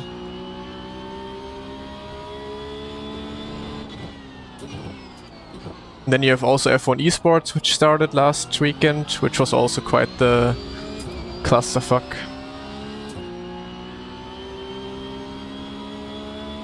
You think it would be a good idea to put prize money on top split special events? I think generally it would be a good idea to make it like actually like a top sports event within iRacing. But then you need race directors, you just need race directors and like people handing out penalties and whatnot. And then you would make Split 1 very special again, which I think you should. Because then a lot of people in like Split 2, Split 3 or Split whatever, they would just feel like discouraged, I guess, because Special 1, Top Split 1 gets special treatment, while all the other splits are basically driving for nothing and without any race directors and whatever.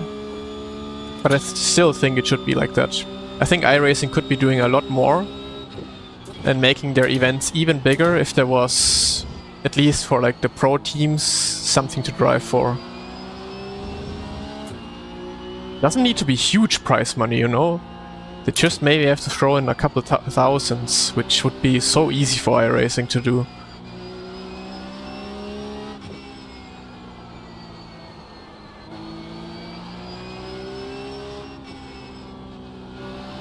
Because they literally have like companies paying to be the sponsor of this event. They could literally put all of this money that the sponsors pay to be like sponsor X of the iRacing 24 Hours of Nürburgring. They could put all of that money into prize money because they don't need that money. Of course, a company should always seek and make the most money possible in order to survive, but iRacing easily could put that money into like a prize pool, kind of.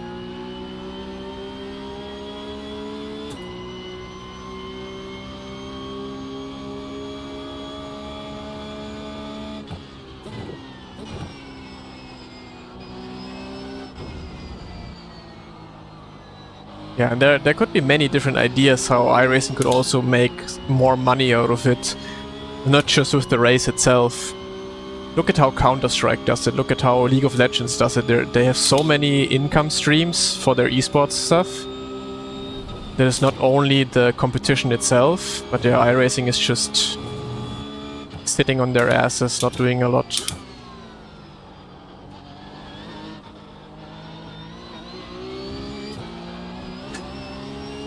But yeah, why would they? They're sitting there making millions by just doing nothing. So why would you do something and get less money out of it?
Kannst du Imsa GTP Hockenheim fahren? Letzte Woche haben wir hier Donations etabliert. Für solche Anfragen.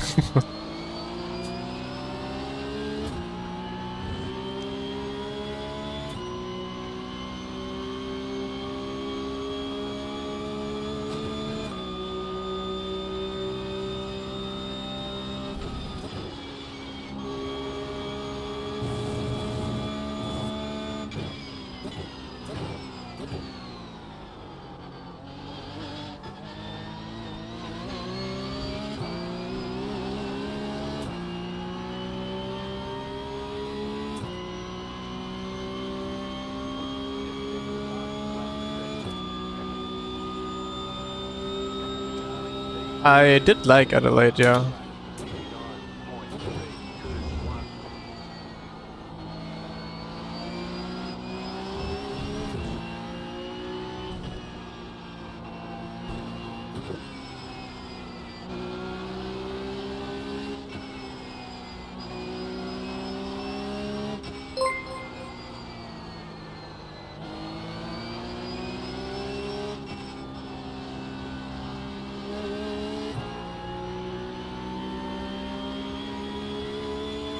Ich mache Coachings.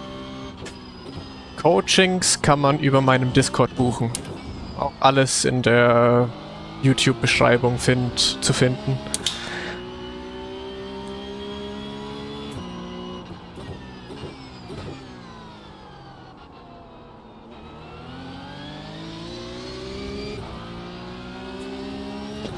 Es ist unglaublich schwer, mit meinem originalen Dialekt zu reden, weil ich das automatisch nicht mache, wenn ich weiß, dass ich nicht mit einem, ja, der auch Franke ist, rede. Also man hört so ein bisschen raus, wenn ich jetzt gerade spreche, aber so richtig meinen Dialekt kann ich wirklich nur mit Leuten sprechen, wo ich weiß, dass die Gegenüber genau dasselbe reden.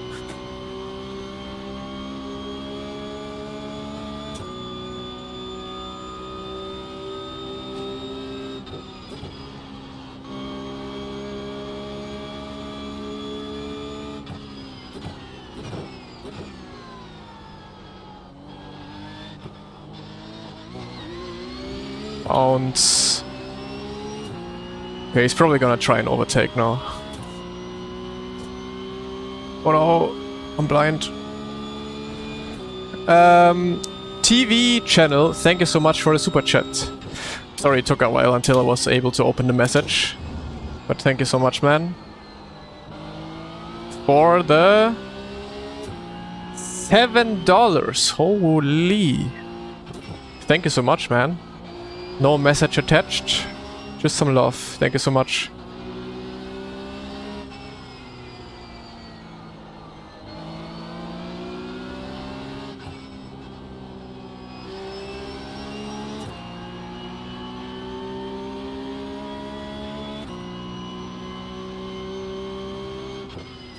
How much? We set 10 euros or $10 for one lap of whatever combo you want me to do.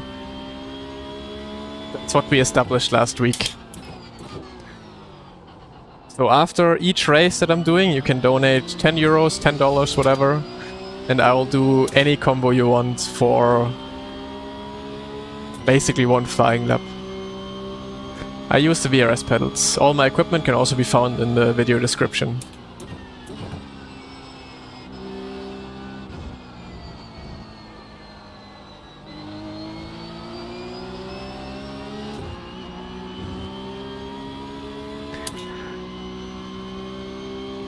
Stell ich mir einfach den Söder vor. Söder ist aber... Ist Söder Franke? Weiß ich gar nicht. Oder ist er Bayer? Ich dachte, dass der wirklich aus München kommt. Also bin ich mir auch ziemlich sicher, oder? Weiß ich gar nicht, ey. Bildungslücke, krank.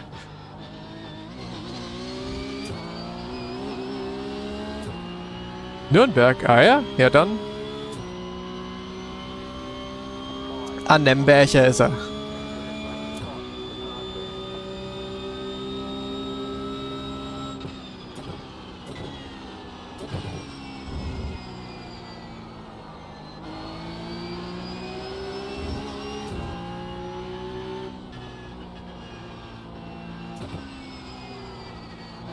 Woher der König von Bayern kommt, ja.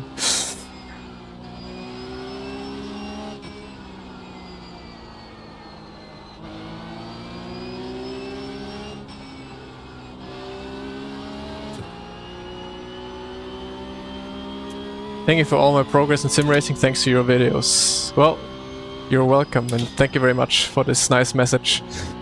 And again for the super chat. I'm glad I can help with the videos.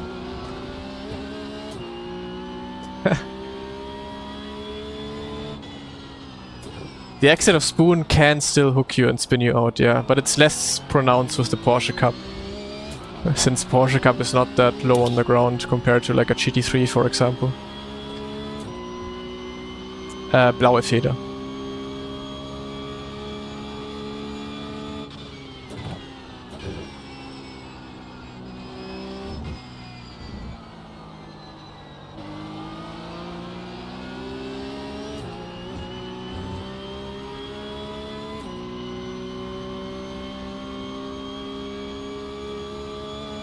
Drachenlord, der Typ ist auch aus Franken? Geisteskrank.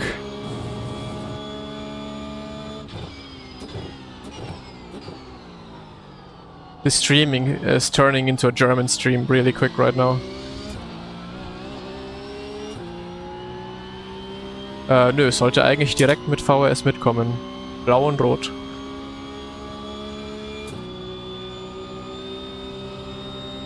'58s are possible, yes. With the right weather, definitely possible.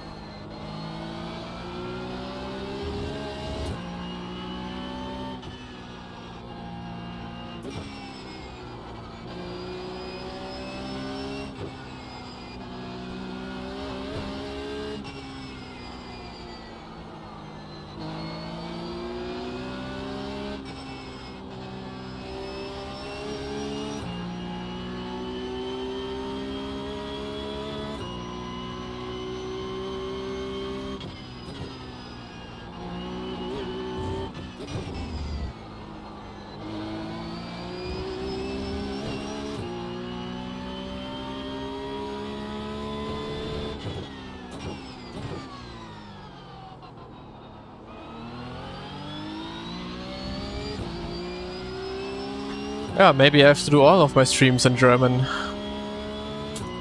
What's the general consensus about this? German streams or English streams?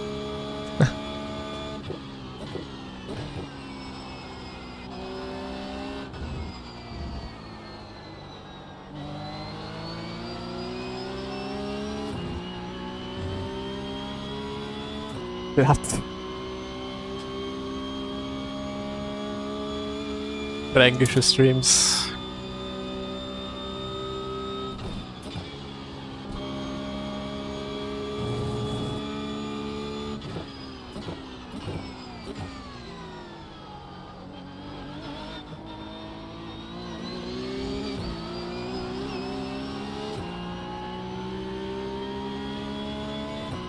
Silent streams, well that's what you get most of the time actually.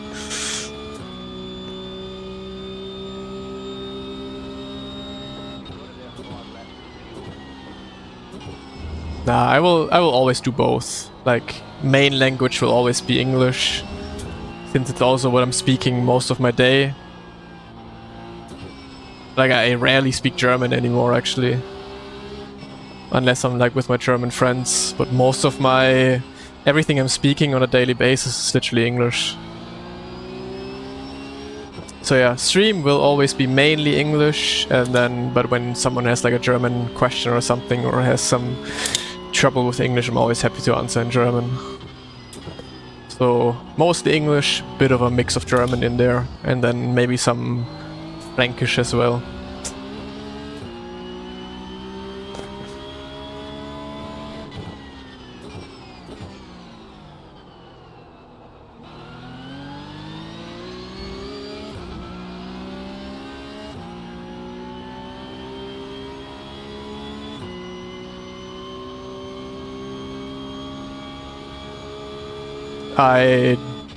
I don't think I dream in any language. I don't think my dreams have a language.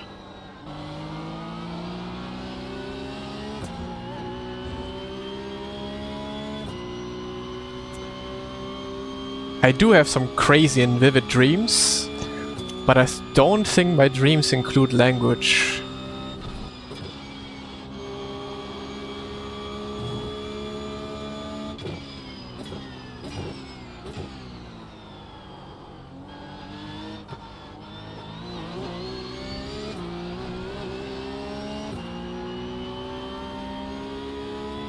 Inner thoughts are in English, yeah. Smiley. What the fuck is that?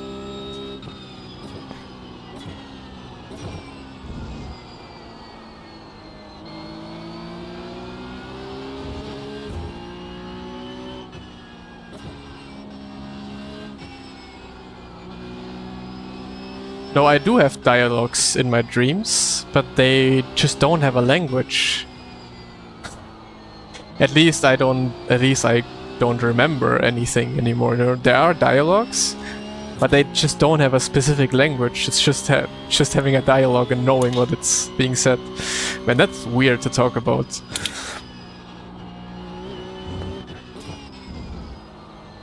But yeah, all of my inner thoughts are at the English already.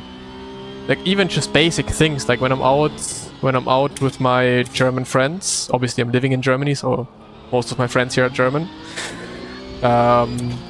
Like just small things, like when I'm asking them about a drink, or like we're out eating and like, hey, can you pass me the salt or something like that? You know, I always say in English until I realize, wait, what the fuck? Why am I speaking English to my German friends? Yeah, but that's what you get for speaking English dominantly in your job, with your girlfriend as well, and it's just most of your life.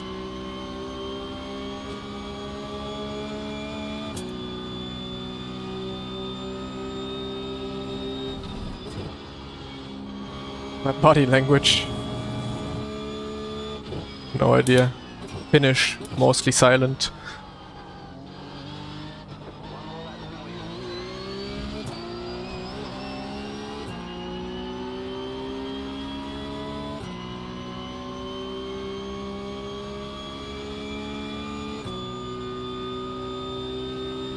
Coming back after a year in Australia. No, but it is hard, you know? Like, everything I'm doing in my life is just English. And then so often, like, I'm trying to communicate in German with my German friends. And there's so many words that I just forget in German, but I then immediately know in English, you know? As stupid as it sounds, definitely makes an impact. Like, even though German, of course, is my mother tongue and like what I know inside out, it's definitely getting harder the more English you speak throughout a day-to-day basis.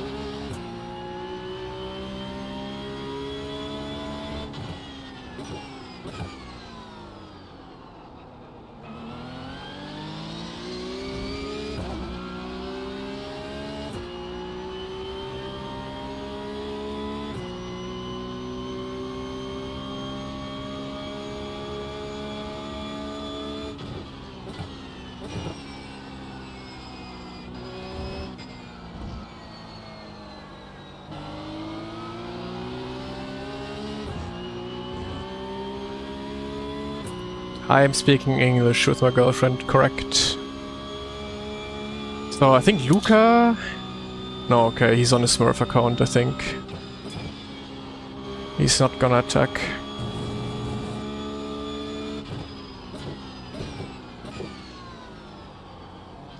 He's being a nice Smurf. Yeah, also letting Marcin past. Good guy, Smurf.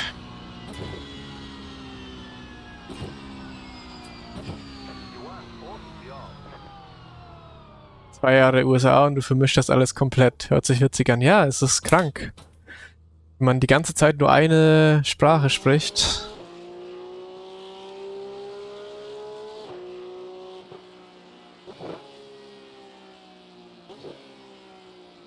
How to get even to 9k? It's just driving, driving, driving. Nothing else.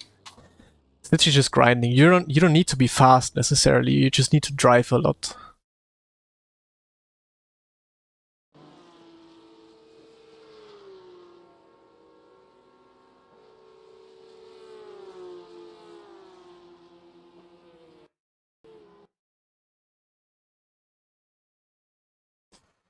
So, time to open a window. It's getting hot in here. Oppa!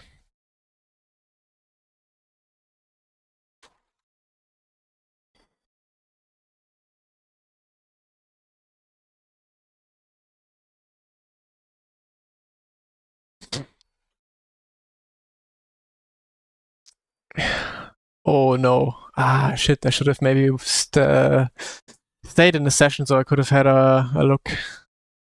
Was running happy P6. Could you finish the race? Or was it over?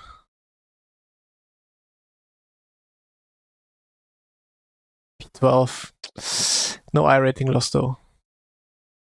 Then it's okay, but yeah, that's very much unfortunate for sure.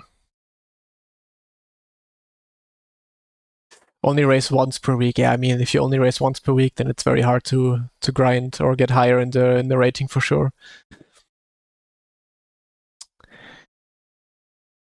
Okay, I want to add something to my stream elements. I want to add the YouTube subscription counter.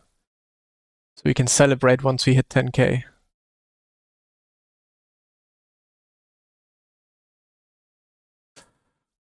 Let's see. YouTube.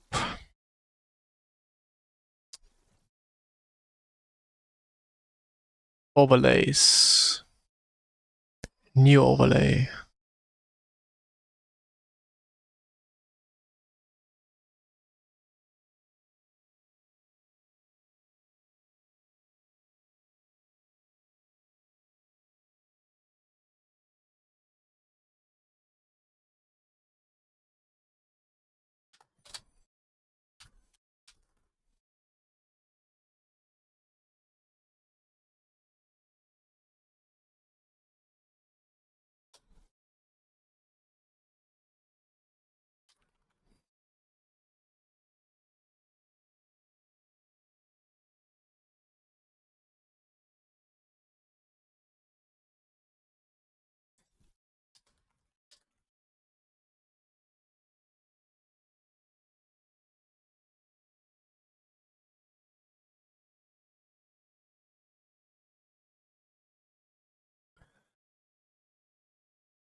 Text.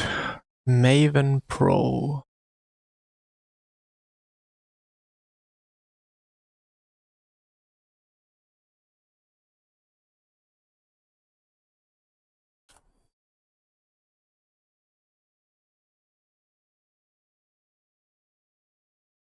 Why didn't it change?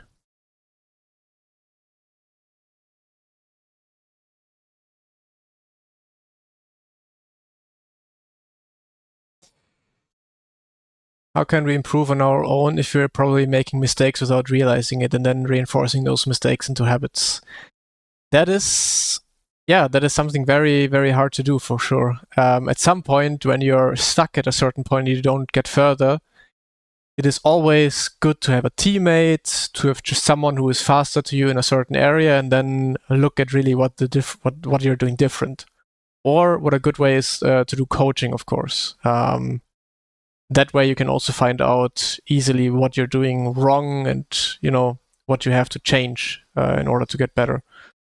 Otherwise, yeah, I also oftentimes catch myself being stuck at a certain point and then learning the wrong thing while I just try to get better with what I'm doing right now, which then obviously a lot of time just doesn't add up because it's wrong.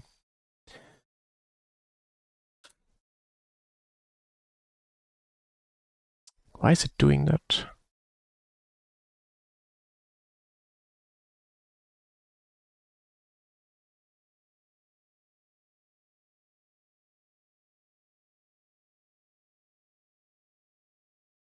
Ah, there we go. Okay. Copy. Overlays. Browser source.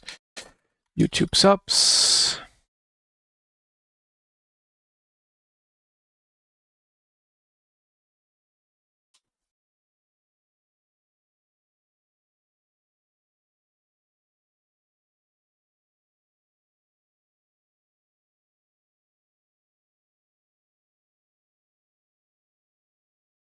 So we can count it down now.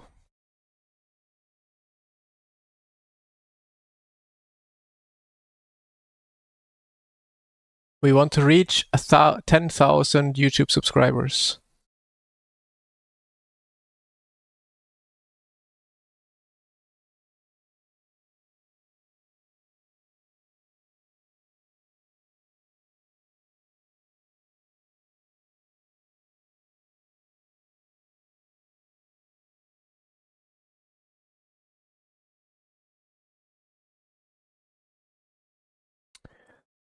Alrighty, results. We get plus 10. So at this rate, 2 more races and we have 10.9. Sounds very good.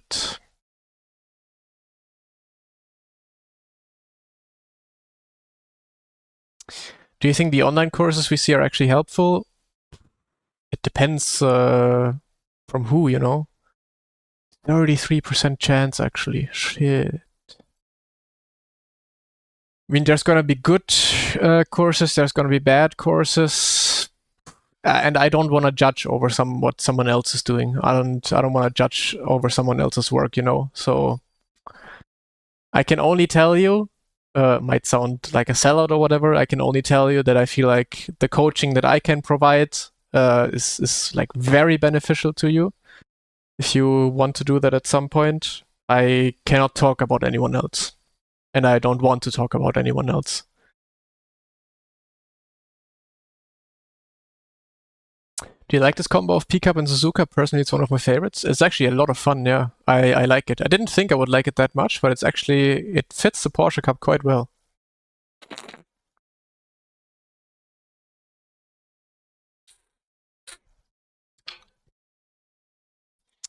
My buddy, who I will book a coaching session for, has a Thrustmaster T300 and the TLCM below saddle pedals at the moment. Would you say that is a limitation? His goal for the moment is like 2 to 3k air rating range, and we are not sure if it's his equipment. What do you think? Generally, I would say it's never equipment. You can be fast with every equipment. There can be a limiting factor to it. Like if you really struggle with maybe pedals or whatever, then getting a feeling for it, then it can be hindering you. But I think generally it does not matter which equipment you have, as long as you feel like comfortable with it, as long as you feel like you know how to work with your equipment, then the equipment is it's no issue. Like I always just take the example of an esports event that I was practicing for. I was practicing at home with my direct drive, with my VRS pedals, and then I went to South Korea for an event and I was driving with Logitech wheels and pedals. And actually I was faster at the event with the Logitech stuff. That just goes to show that equipment does not matter as long as you like get used to it, feel into it. Does not matter if you drive a $200 wheel or a $1,000 wheel. Does not matter.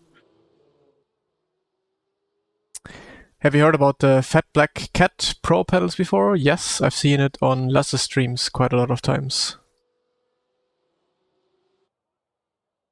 I mean, also all the practice sessions are dry, so I guess the 30% sounds quite high, but I think still the chances of actually getting rain is not too high, I believe.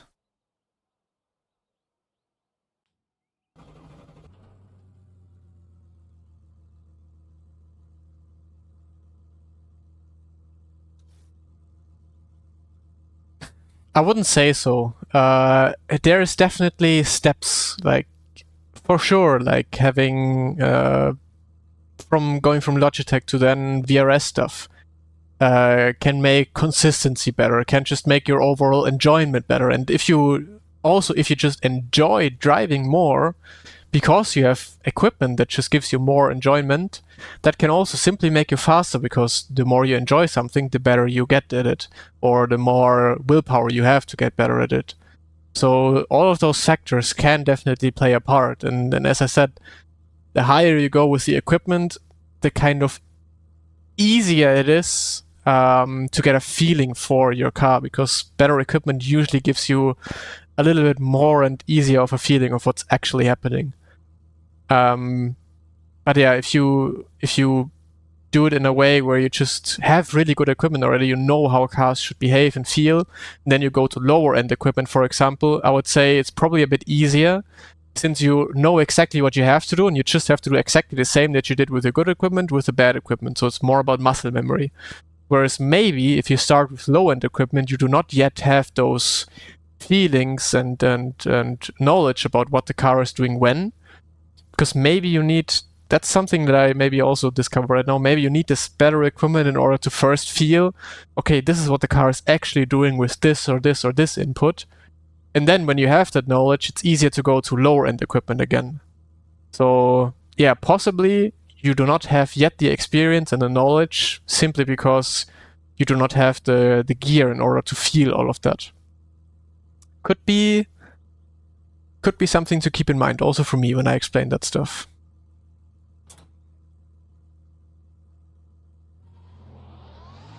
Much difference is open setup to fix this week? Almost no difference. I think it can be pretty much as quick with the fixed setup. You might be missing a little bit in lap time, but it's mostly the same speed.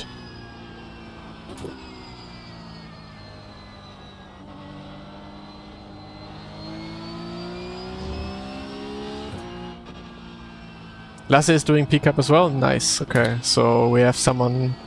Well, we already had someone to fight with. Now we have even more people to fight with. Nee, ich mach auf 50% die Brake Bias.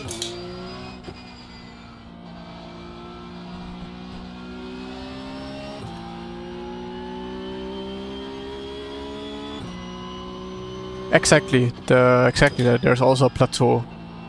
Like it doesn't, like the higher you go in, like or the more expensive it gets, doesn't necessarily mean the better you get. Also the step in how much more expensive it is usually also not the step in how much improvement you can think out of it.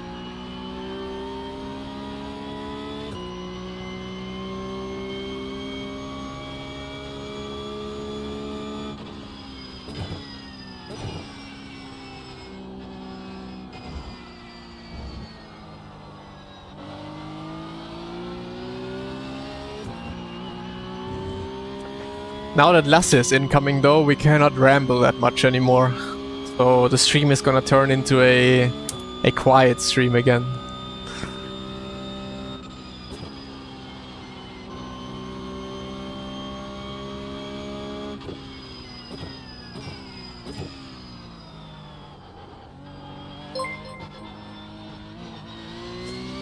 Yannick!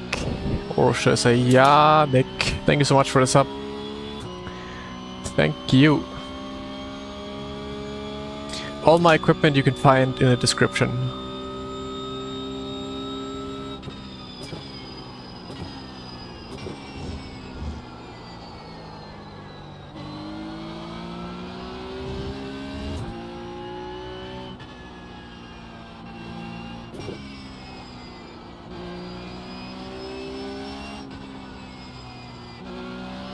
Nur das Beste. Vielen Dank dir.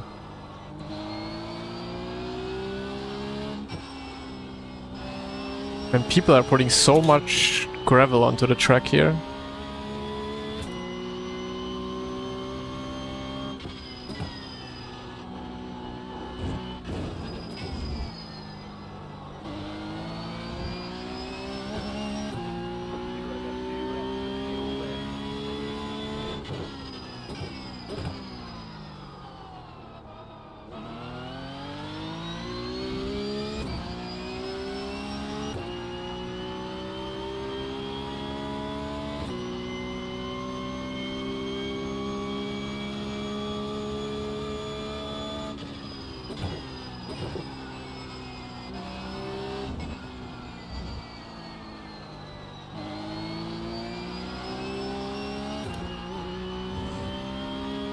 I'm on a 49 ultra wide, correct.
FOV is 121. But never use the FOV of someone else. Always calculate it for yourself.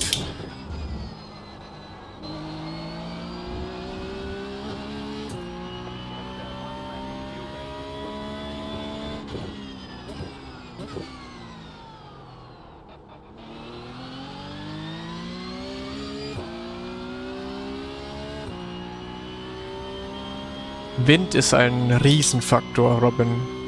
Wind macht mit den größten Unterschied von wie und wann du bremsen musst.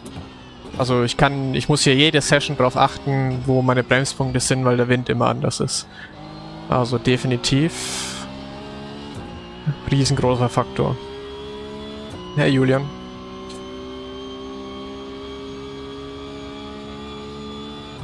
Yours calculated to 118. Yeah, that sounds completely fine. Close to mine, so it really just depends like how far away you're sitting from the monitor and stuff like that, yeah. So FOV, like never take the FOV of someone like you see a pro driver drive a certain FOV. Never take that. Always do your own FOV calculation.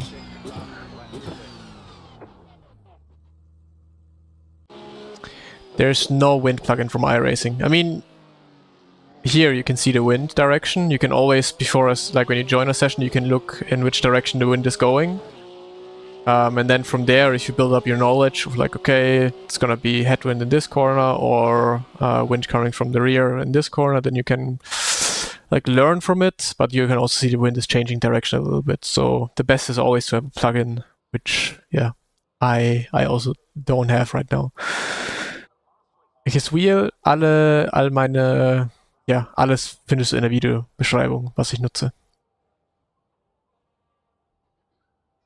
Awesome music podcast, those gears sing. Yeah,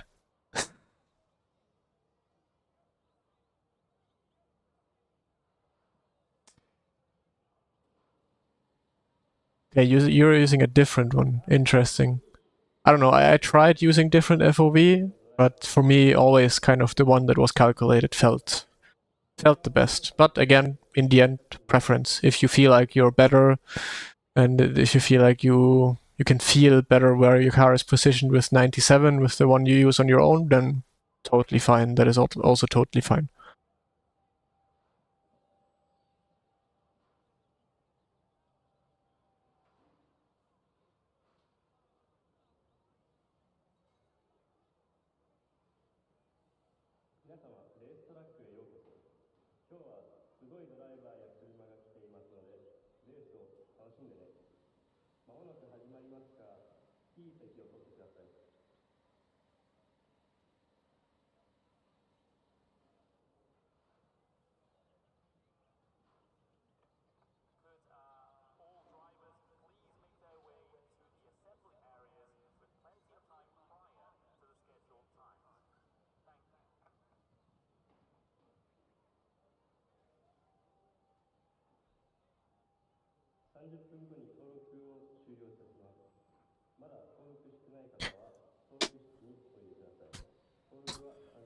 What calculator? This one. iRacing. You go to display and you put all your values in here. Like monitor. This is where you put everything in, and then you say literally click compute, and that throws out the exact FOV that you should theoretically be using. Letzte Woche Red Bull Ring. Was war denn auf dem Red Bull Ring letzte Woche?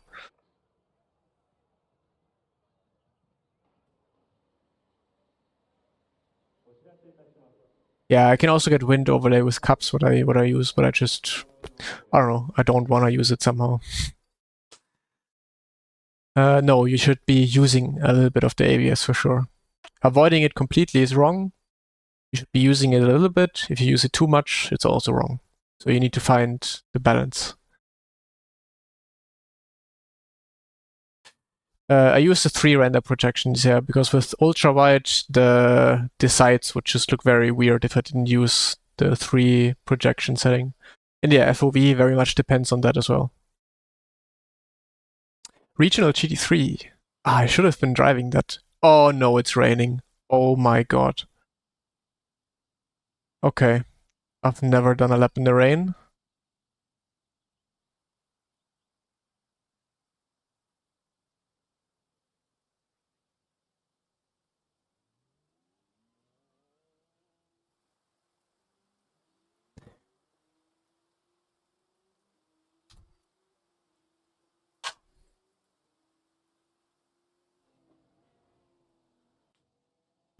Whoa.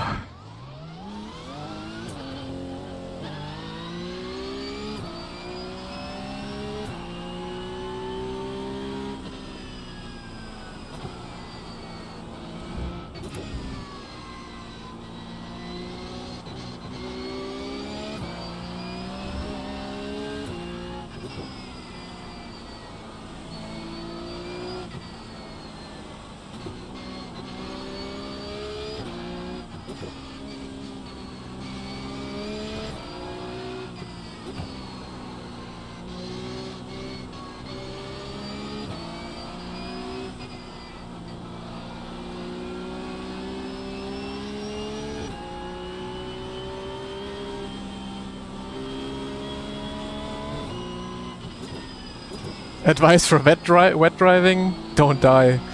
Do some practice laps beforehand. That's the best advice I can give you. Oh my god, this is gonna be fun, I hope.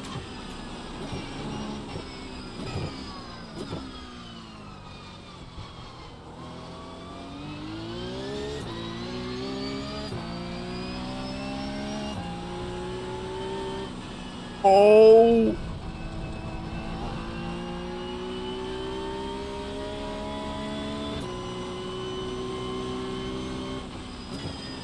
Is Lasse here with main account or Smurf account?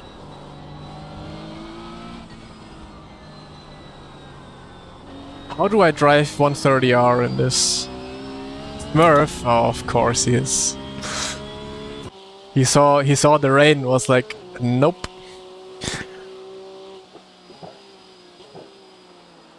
I really hope that no one has practice in the rain. I really hope everyone is just going in not knowing what to do. Whew, okay.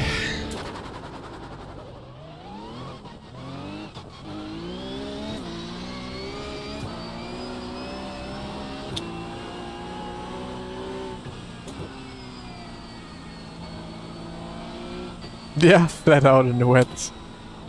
I trust you.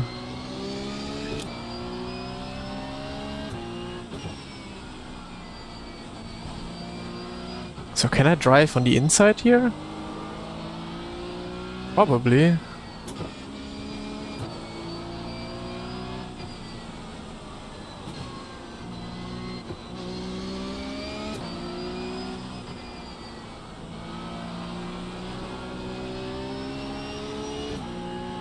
Not sure which line is best, if I should be staying on the outside or if I should just be trying the normal racing line.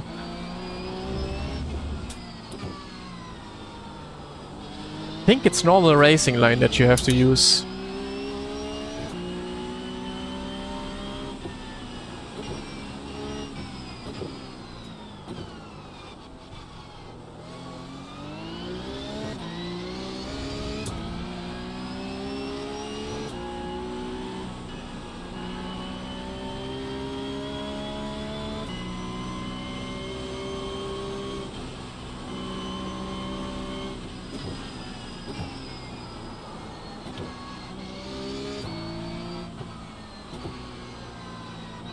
It feels rather grippy, the normal racing line.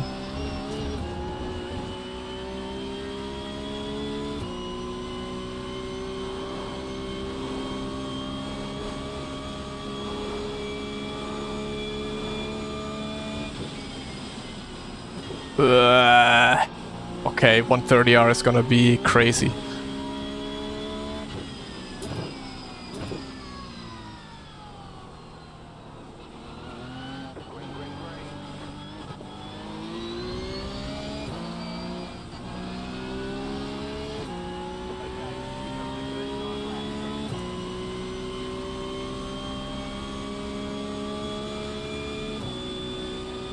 Okay, what do I do? What do I do?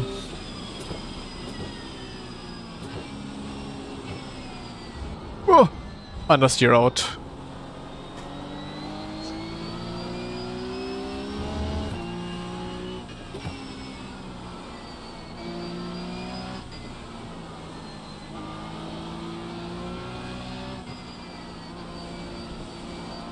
Okay, we have a one-shot qualifying.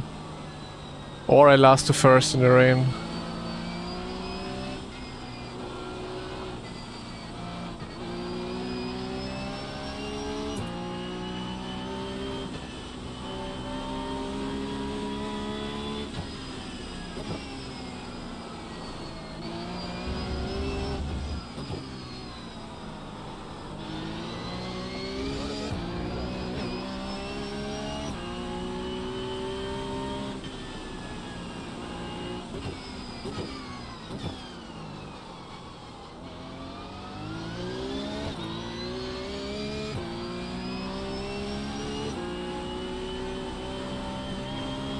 Oh, that was an off-track as well. Okay.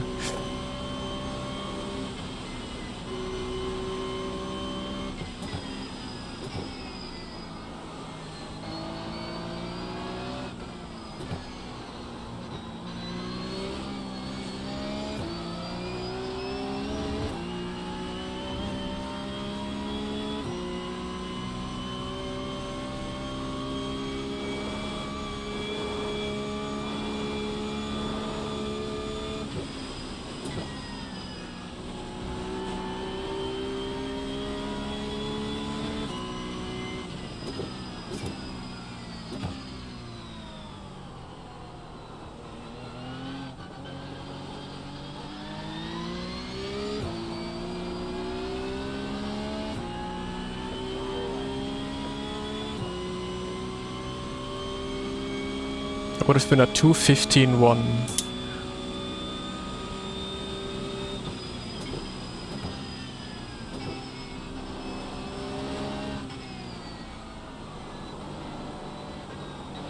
No one has a lap yet.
Okay, let's not fuck this up.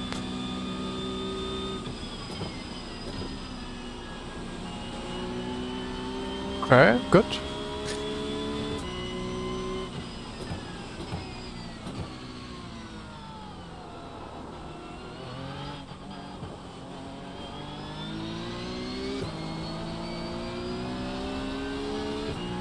That was rather decent.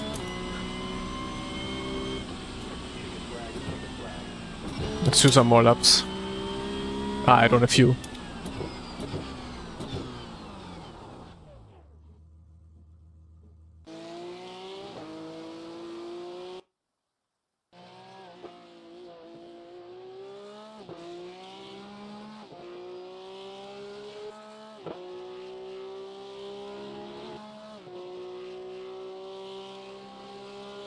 Lasse, no qualifying.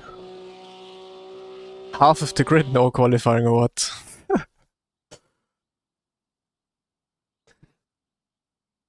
Hey, Luca. Okay, let's get the race setup ready. Race wet.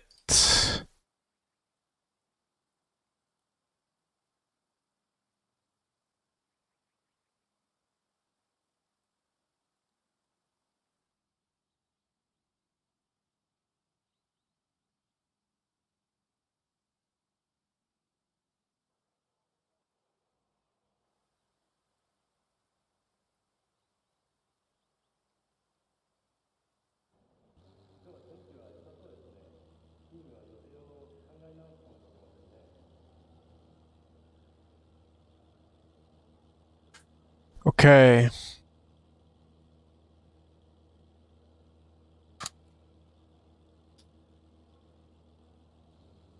I think that should be good.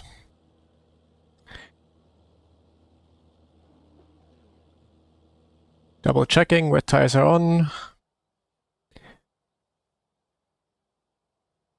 Actually, I like the rain, but I only say that because I'm on pole.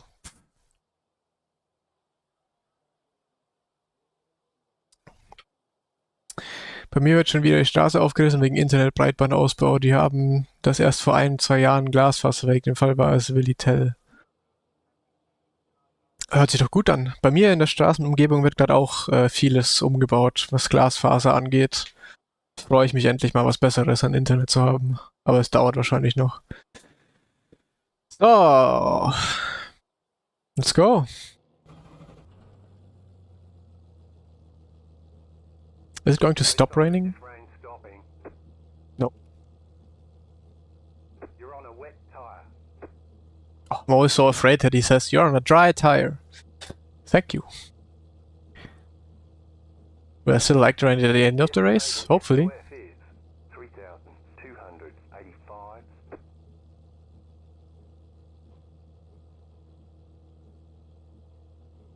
Ah, du bist aus dem Qualifying geflogen. Das ist natürlich unlucky.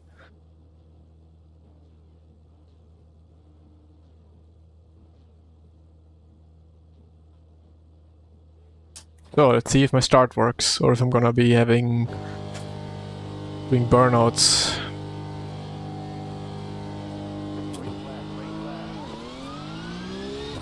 That was nice.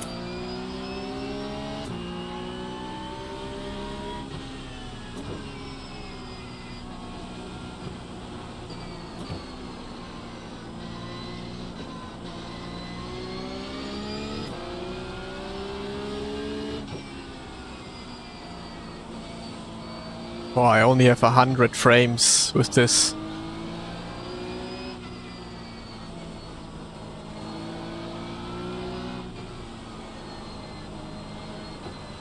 Did Lasse purposefully not do qualifying, or did he mess up his laps?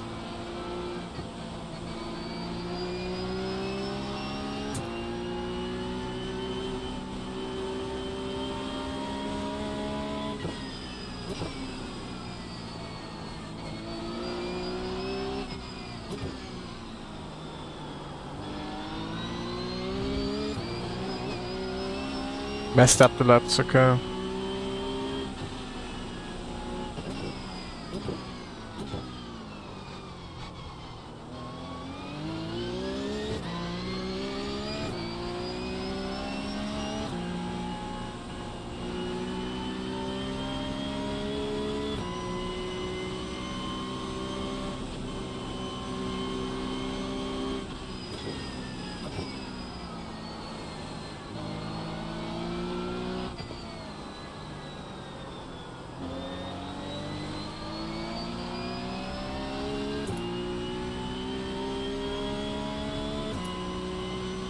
Yeah, he's already in P7, I think.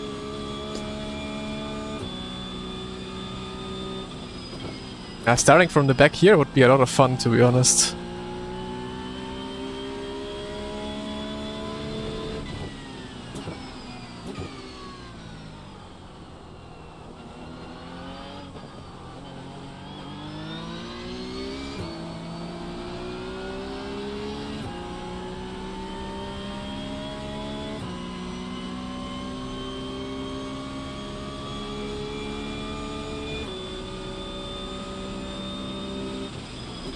Force feedback 3.6 in the game.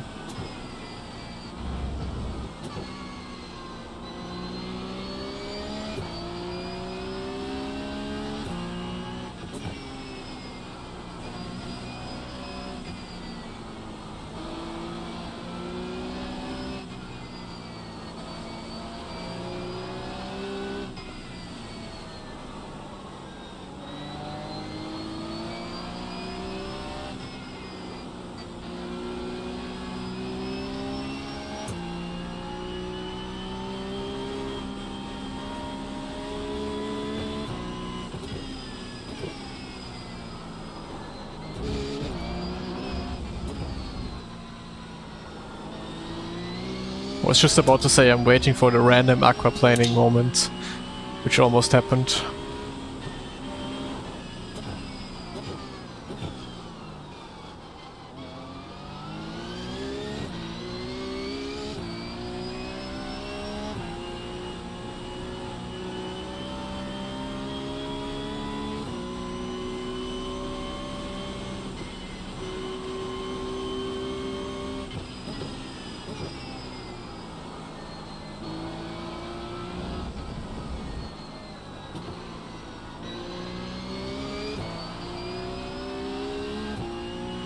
You lower ABS CC in the rain, or it's because open setup? No, it's same that I use on open.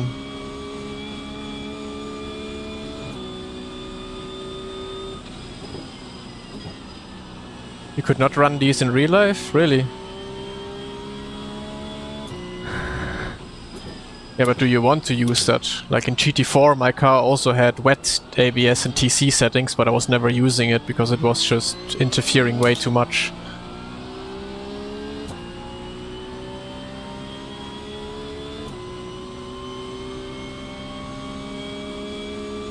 I probably would be doing the same in the Porsche Cup, because usually wet settings interfere a lot more, whereas in the wet you kind of want to have less interference. Because you will have just much more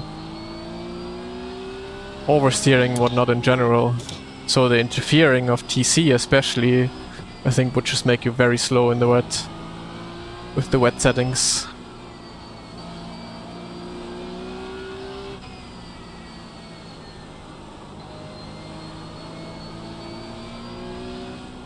Is it? Can the logic be different though? I mean, I'm not an expert on this. But I think the wet mode literally, like what I thought the wet mode does is change the linearity of the throttle pedal. So you cannot, or you're not that aggressive with throttle pickup and like that have less of oversteer moments. And then just literally have a bit more TC in general.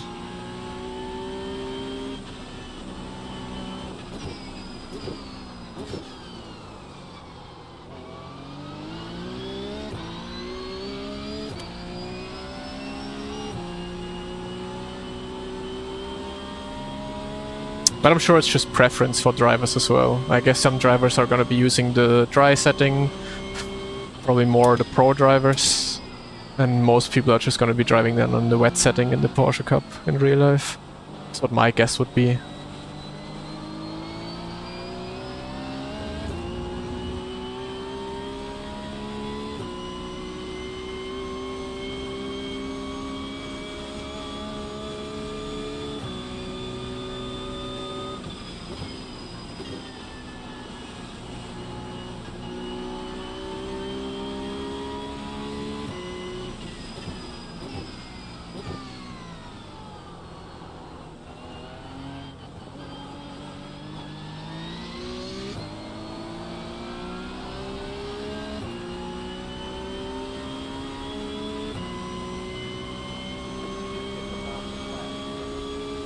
No, in real life they use TC nowadays. I mean, with the old Cup cars, they were not allowed to use TC and ABS, but now, even in the Super Cup, I think they are allowed to use it, and they probably will use it on the lowest setting though. Because the Porsche Cup in real life already has a ton of traction on the exit of a corner. And I guess they will just run the lowest TC setting in order just to help them a little bit. Or yeah, if the car maybe has enough grip, then turn it off completely. ABS for sure on. Like ABS will gain you a lot of time compared to non-ABS. So it makes no sense in real life to turn off ABS.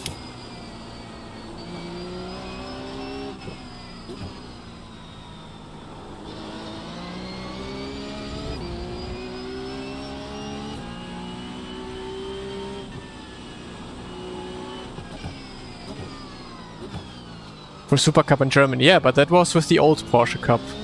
With the new Porsche Cup, it is always ABS and TC on.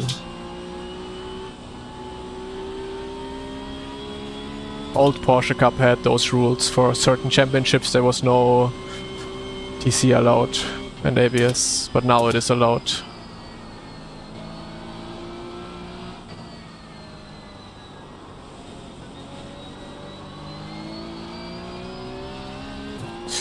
Nikolai is getting really fast now. Really, they have it forbidden for those series? I thought... okay, interesting. I liked it actually. But ABS is still on then, I guess, because the car was basically built for ABS use, I would guess.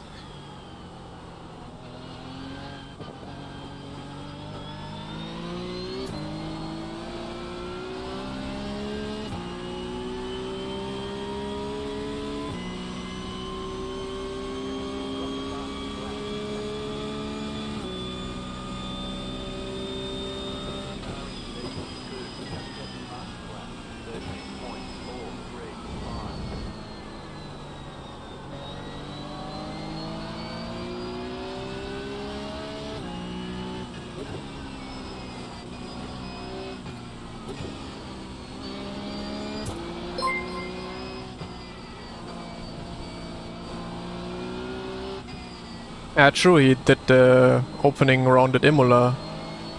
Was it this week already?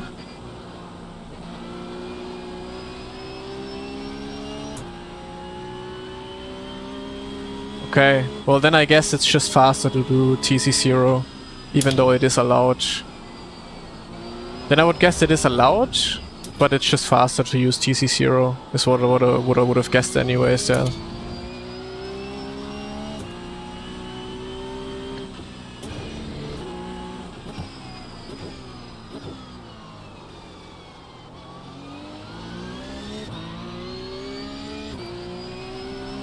Yeah, it was the same in GT4. Like in my M4 it was also obviously we were allowed to use TC, but I always turned it off since the TC was just slower.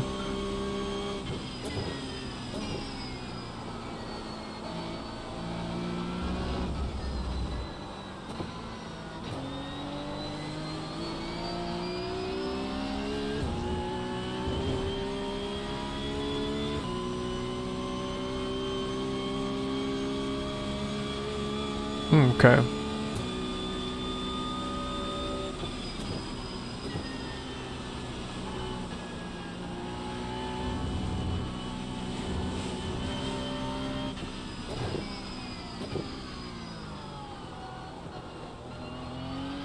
Then I think it's nice that at least TC is forbidden for those bigger Porsche Cup series.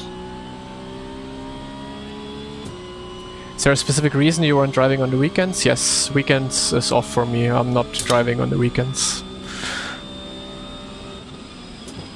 Weekend time is reserved to do stuff with the girlfriend and enjoy life outside of being in the simulator all day.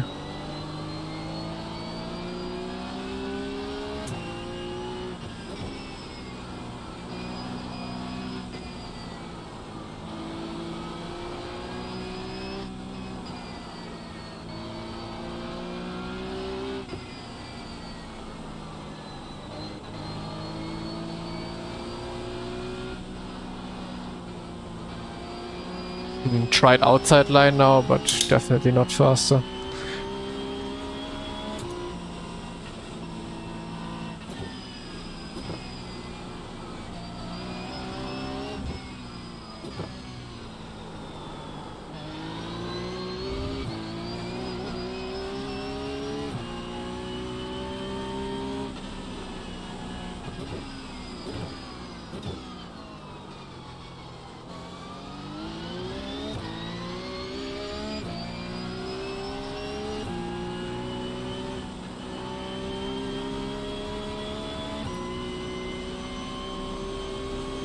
Hit like and subscribe. On the mission to 10k subscribers.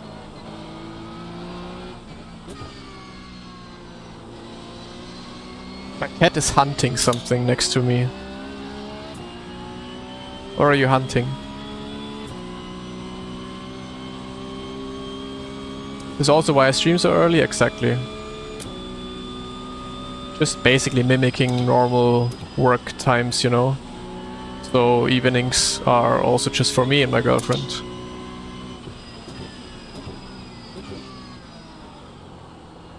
Also in the evenings there's too many people streaming anyway, so would also not be smart to clash with every other streamer on this planet. I like streaming in the morning anyways. I like waking up, having my breakfast, going to stream, make all you guys happy while you're at work, having my stream on in the background.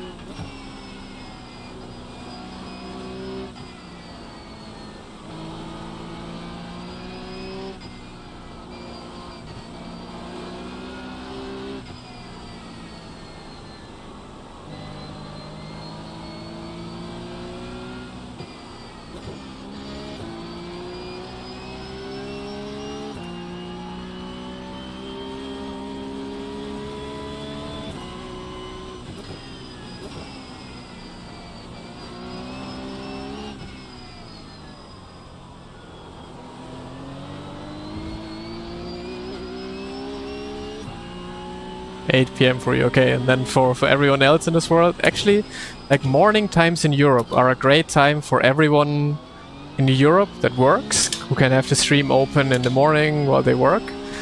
But it's also really good for Australians, because they are, yeah, basically in the evening hours. The only, like, Asians are also in the evening hours now. But the only one for those who's not good is America. America basically, yeah, has to watch the degen hours at like midnight.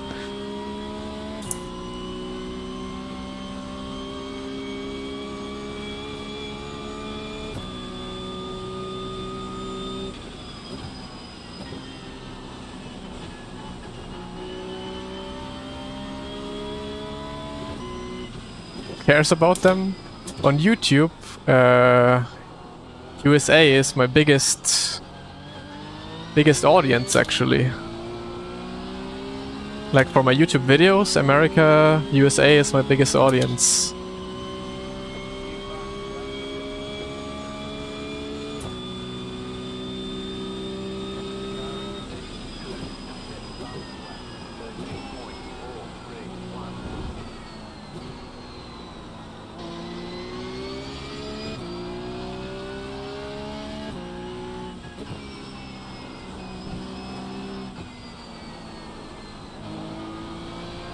How much faster is Lasse? Maybe I have to look at some lines. Or maybe I just have to send it a bit more.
Not anymore after this lap, because this lap looks to be a banger.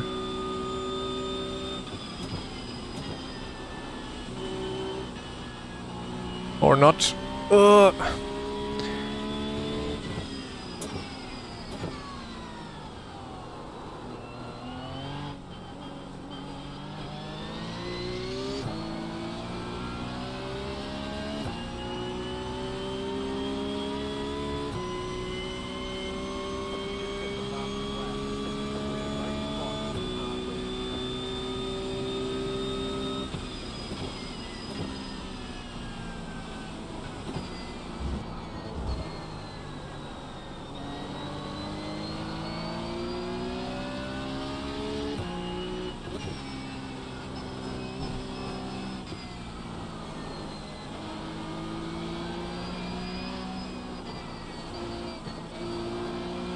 And driving in the rain, you really have to unlearn everything that you're learning while driving in the dry. You just have to drive so aggressive, especially with the steering.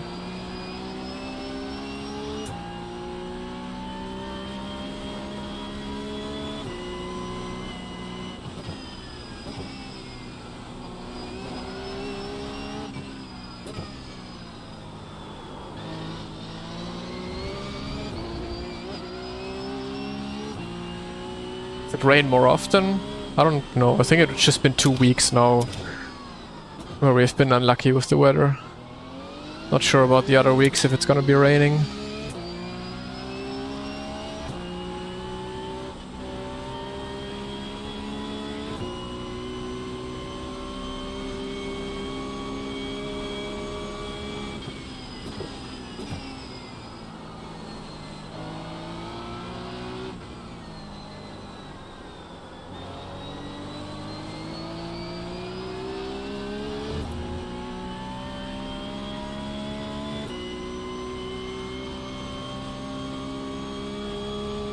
I also hate it in real life.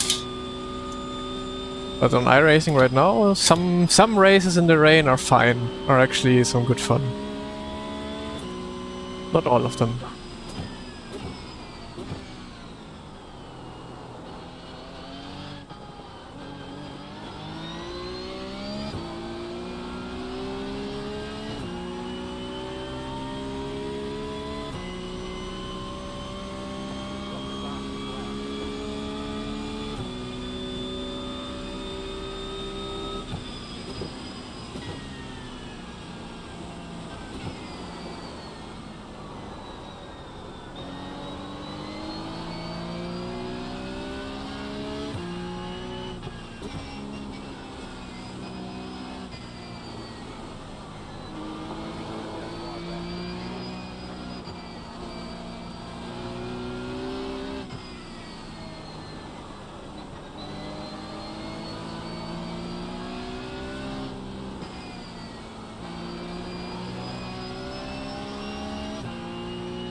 Still so much time on the track.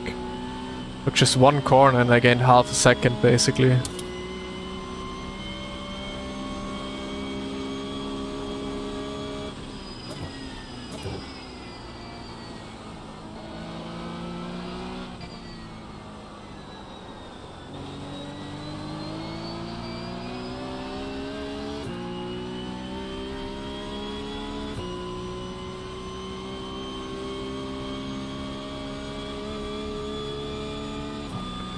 It depends really how much rubber is on the track. If the track has a lot of rubber, then you have to avoid the line a bit more. Also depends how much it is raining.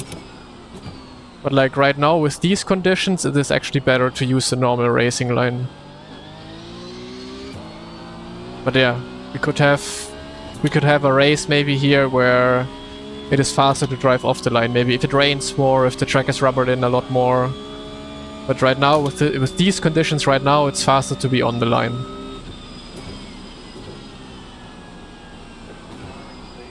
But you can still not drive exactly the same racing line. You need to be a little different. Like especially entry and exit, you need to be a little off the line of your normal racing line. So you get the initial turn in with grip.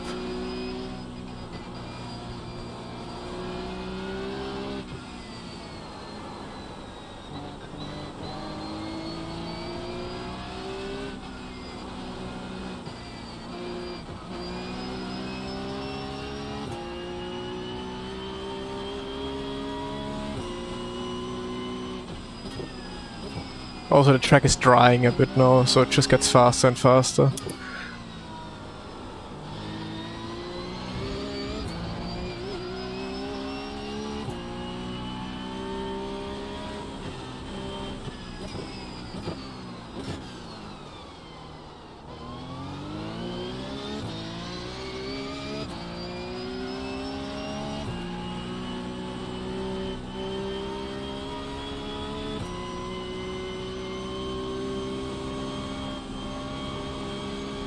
Right, did P2 crash?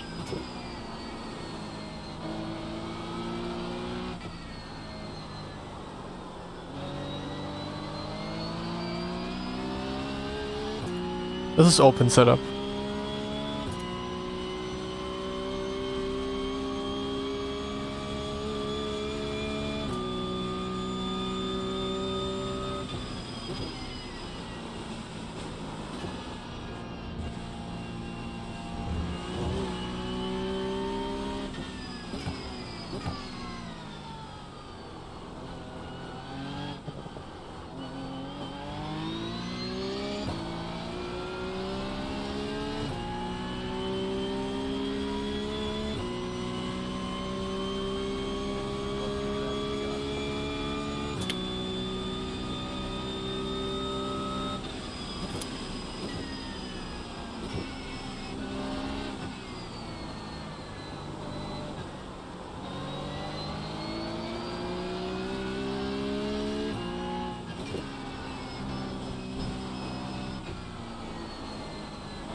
Generally fix is more popular.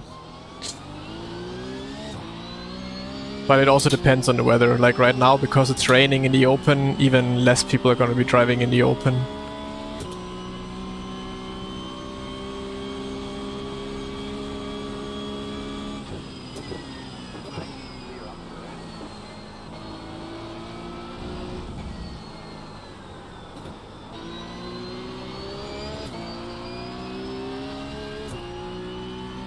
Oh, another banger lap incoming.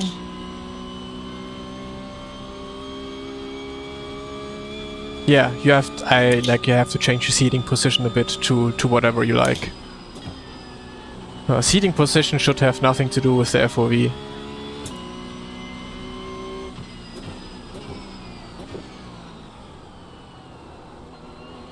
Mostly what I did is just put my seat a bit higher because I was sitting too low.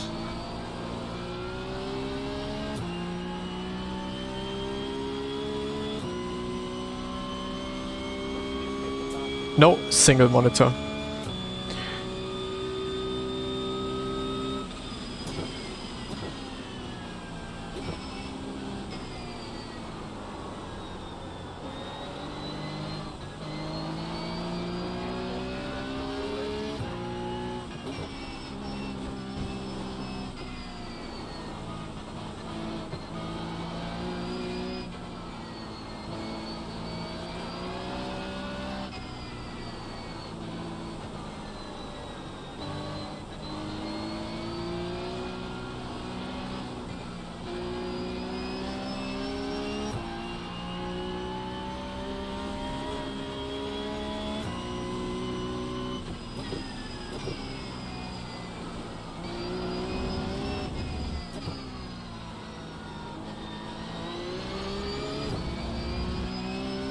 I have like 500 millimeters, I think, away from my monitor.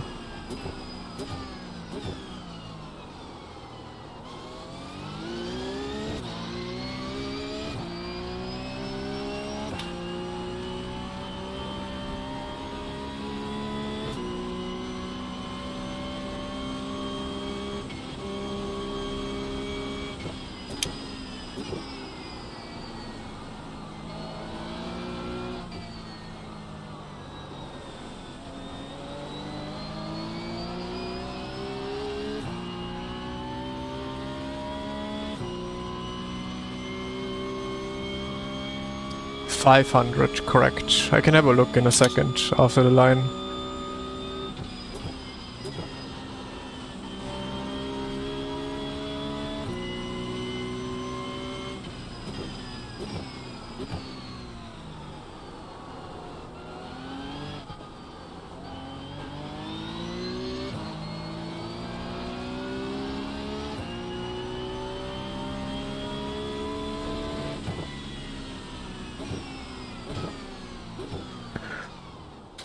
You won. You did Nice first rain race. Let's see. I have 500 millimeters of viewing distance.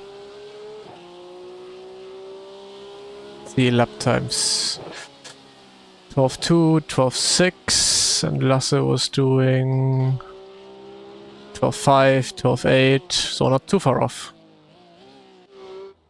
Luca was obviously quick. 11.8 was the last. That was fast. I do have vision on the left monitor. Mirror. Wait. Because most people don't know that my stream obviously only shows one part. Let's see here. I see this to my left, and I see so far to the right.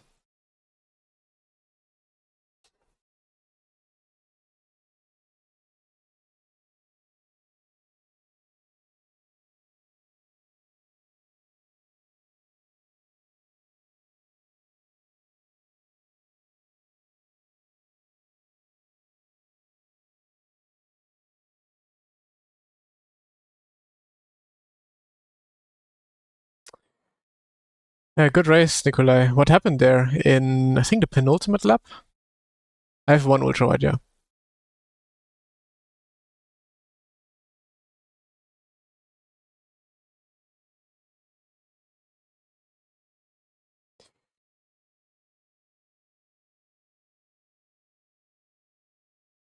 Is there no way to stream all of that? Of course there is a way, but then I have black bars on top and bottom. But no one wants to watch a stream like that. Binned it. Why don't you stream your full screen? Because it would look terrible. Wait, I can show you how that would look like. But I mean, I guess you can imagine how that would look like.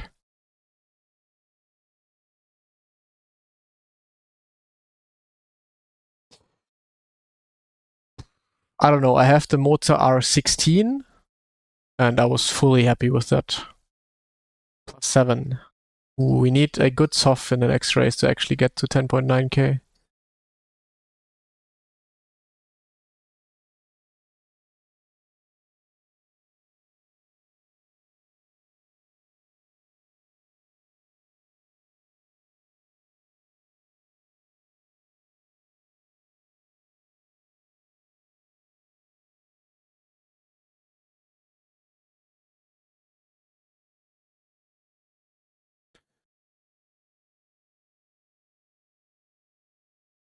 Nah, it doesn't look good. It does not look good. Like I've seen streamers who do that, and it just doesn't look good because just have a smaller screen in the end. Like I can show you.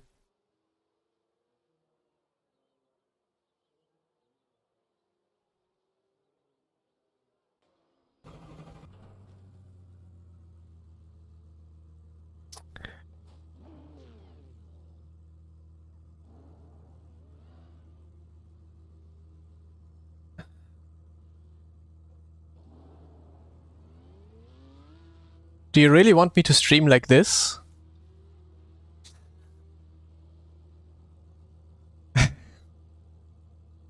There's no way.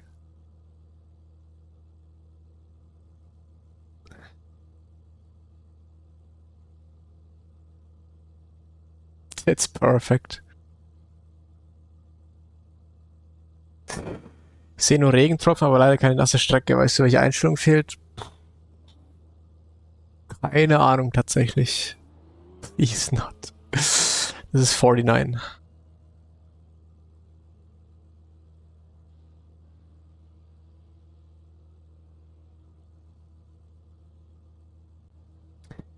I don't know, there's, I guess, a few settings in graphics.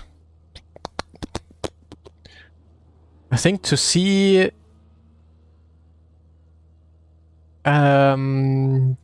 rain on the track, I would guess you have to play around with the shadows. I think shadows probably show a lot on track, or something like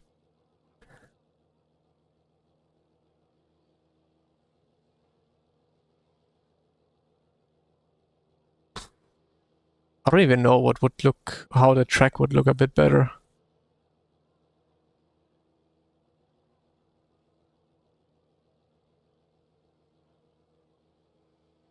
Something in the middle of both. Nah, why would I want to have black bars on top and bottom? That just doesn't look good.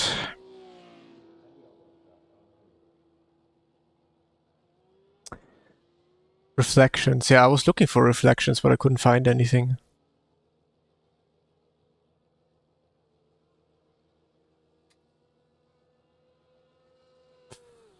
Other effects. Dynamic cube maps, fixed cube maps.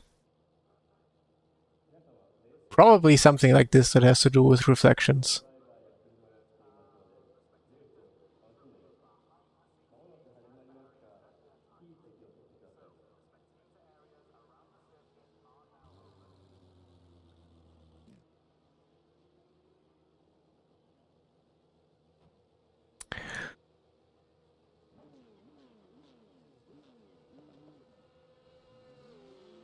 Look at Heike, there's something in the middle and people like it. I know. Let me have a look again. But yeah, I usually don't like that stuff. I don't like having your screen top and bottom filled with stuff.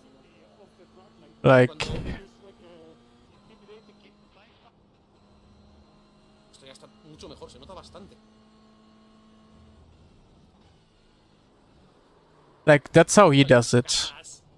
But look how much stuff there is on the bottom. Look how much stuff there is on the top.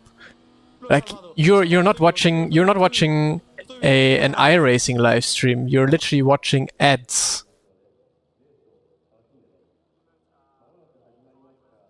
You know? It's just too clustered. I like everything to be clean. Like, and literally here it's like those MLG videos, or where the screen is full of Subway Surfers, so you can concentrate on the real thing. That's how this one feels. It's like you have all this bullshit top and bottom. Oh, but you're actually watching a stream for what's going on in the middle, for the racing. You're not watching the stream for all these ads. It's just nah, it's too much. I mean, I get it. See more on the left and right, but honestly, you don't miss anything. You don't miss seeing anything to the right or left. There's nothing to see, actually, mostly. I've seen worse, yeah, I've definitely seen worse, but yeah, it would just be too much for me.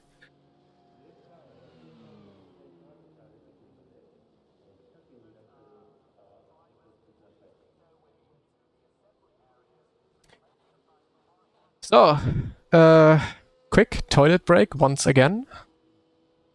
BRB.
So, back in business.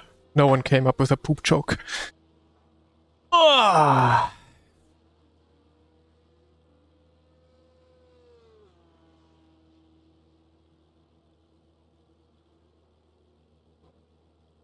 Who is facing me here?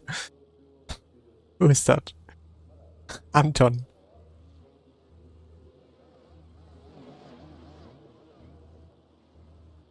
Creepy.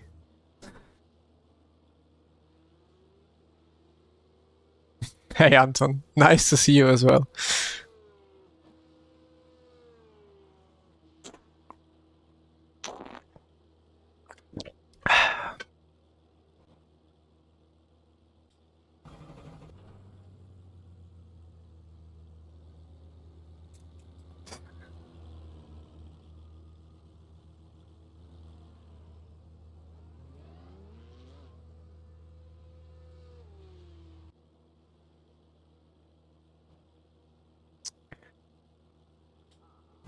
Why do you typically brake earlier and smoother instead of later with greater initial peak pressure? To maintain car balance temps, also really enjoy your content.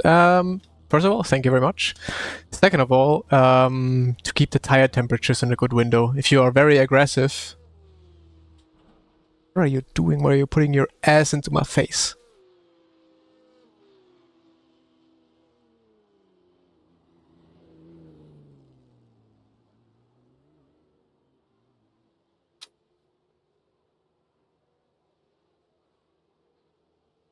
Yeah, it's all about tire temperatures. If you're very aggressive with the way how you brake, then your tire temperatures are going too high, and you will have a lot of issues in your race. So it's all about tire temperatures.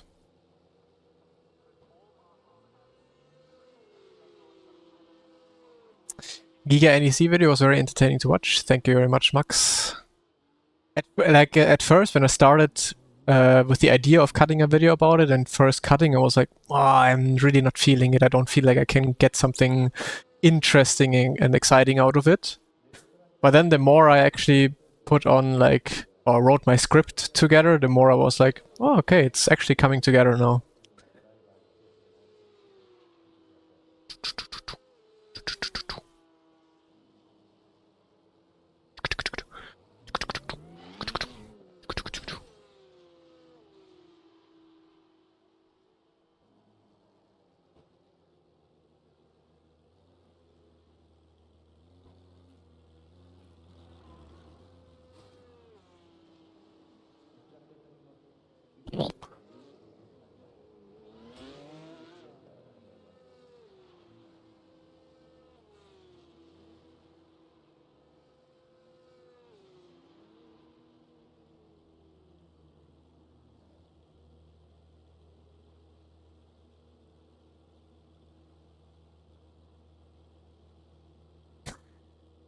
Wait. Jump scare. What is everyone doing?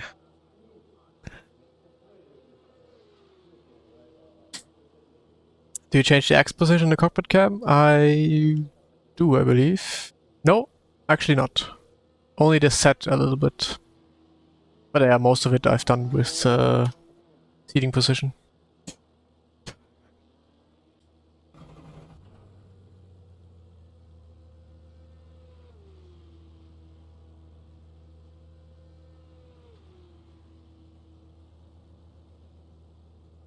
It's unfortunate that you barely can see the flashes in this car. Like the headlights are so bright that you can barely see the flashes.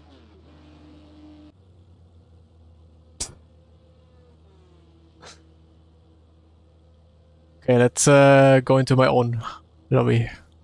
Bum, alone. Let's do a little bit of warm-up. Oh, no. Oh, no penalty?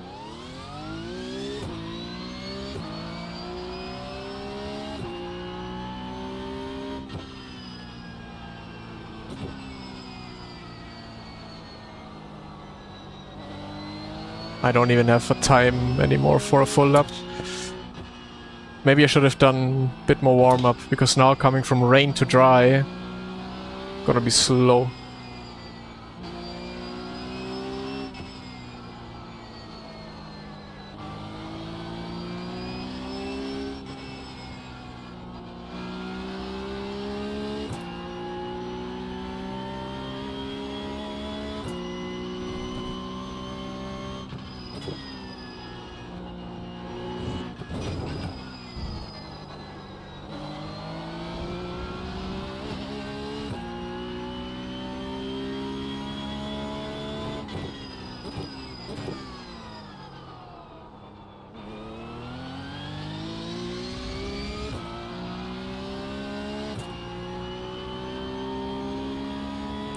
I mean, because you have completely different driving styles, that's why.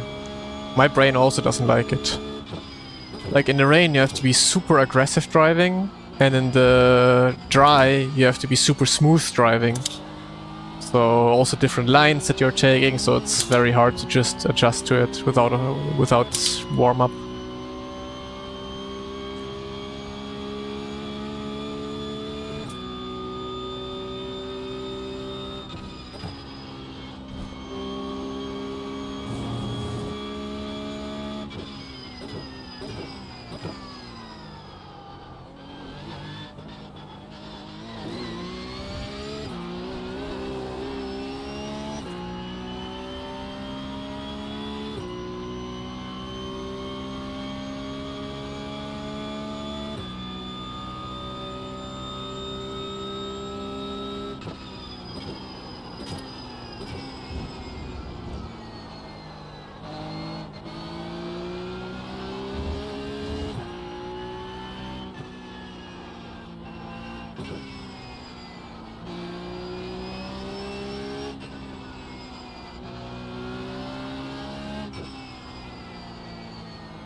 Does tire temp affect a corner, or is it more about long stint and tire degradation? Like no tire stint goes on. Both. I mean, both at the same time. Every single corner will be slower with higher tire temperatures, and then with that, it just snowballs into the end of your race, because the hotter your tires are going into your next corner and your next corner and your next corner, the more sliding you will always have, and the more sliding you will have, the more your tire temperatures spike upwards, upwards, upwards. So it really is, yeah, a snowball effect and getting worse. So both.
Rechts müsste Max sein.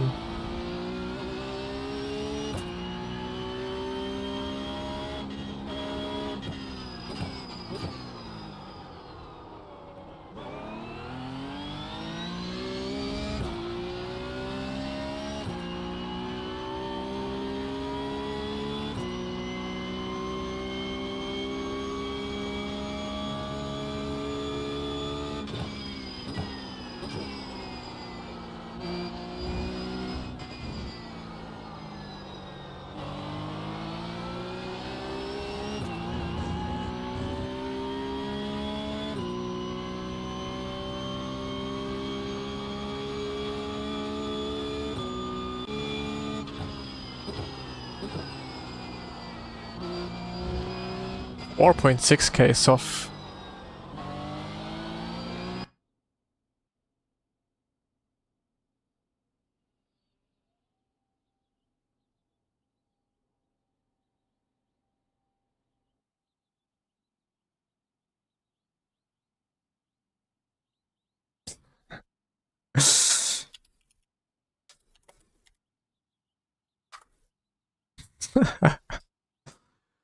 Okay, let's go.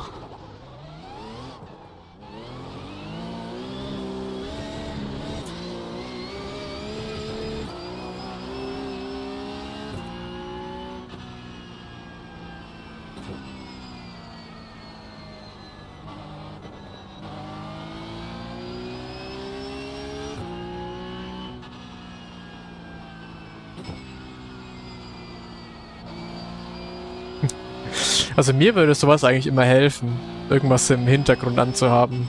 Wenn es dann halt auch wirklich im Hintergrund läuft und nicht im Vordergrund.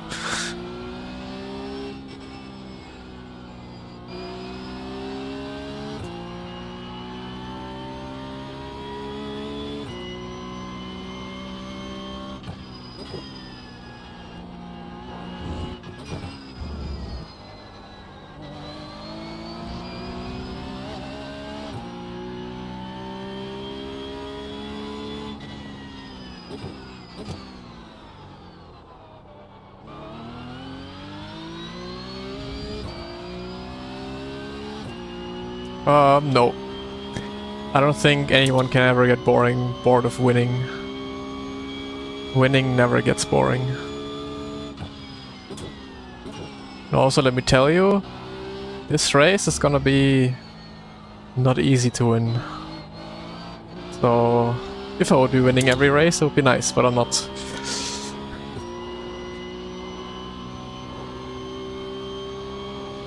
Neck motion, 0. Everything absolutely 0.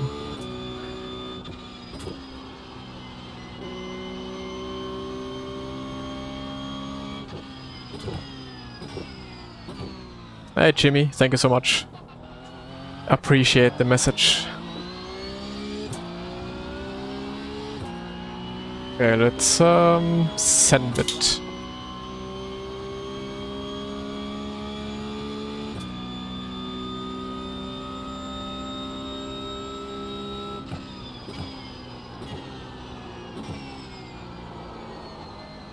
Okay. Rear tires didn't like that.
Best tip for improving pace? Lots and lots of laps and races.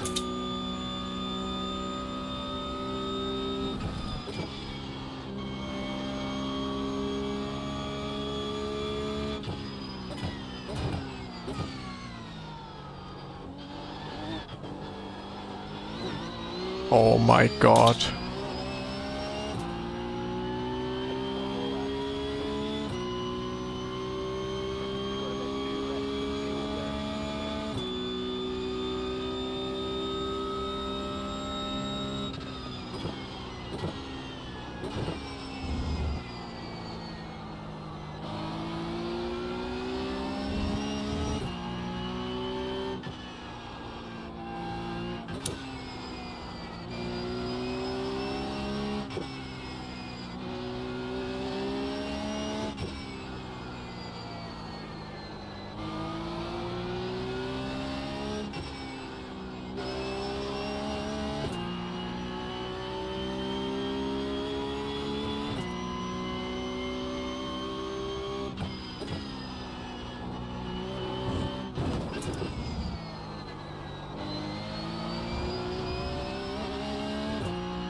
Whew, nice.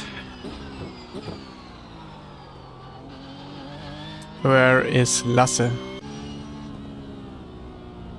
On his last lap now? No. Ah, he didn't qualify.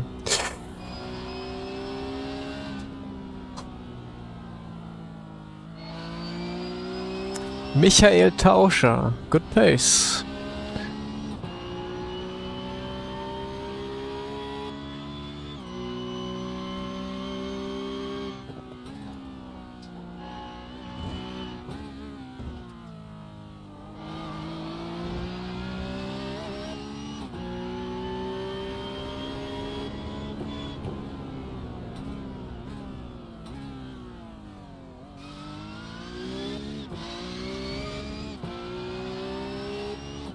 Isn't he a real-life Porsche Cup driver as well? Good question. I have no idea. Is he? I mean, I guess someone can try and find out.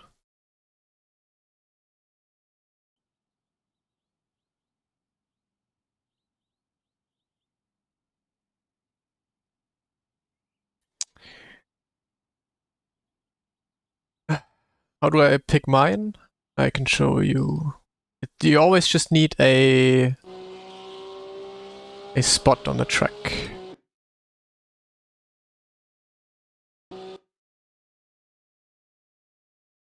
Cockpit, and then you see... Oh, session change.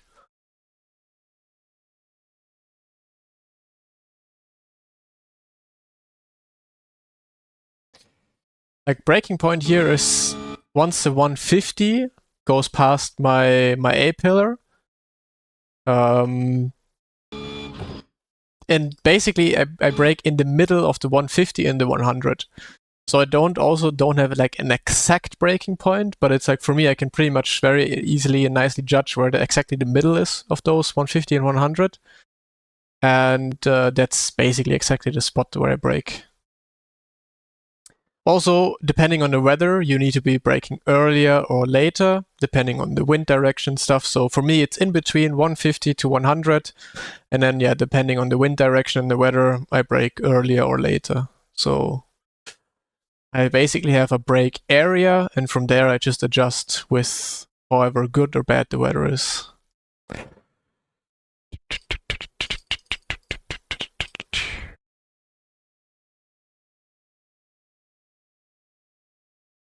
If it's his brother, well then maybe Michael should be driving and not Alexander.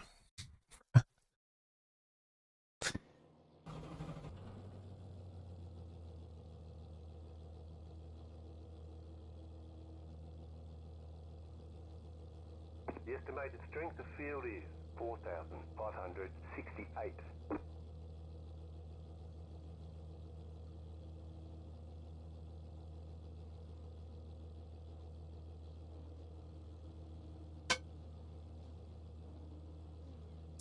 Why would you brake 50? Because in certain corners you cannot be braking that much, otherwise again you would go into understeer, use your tires too much.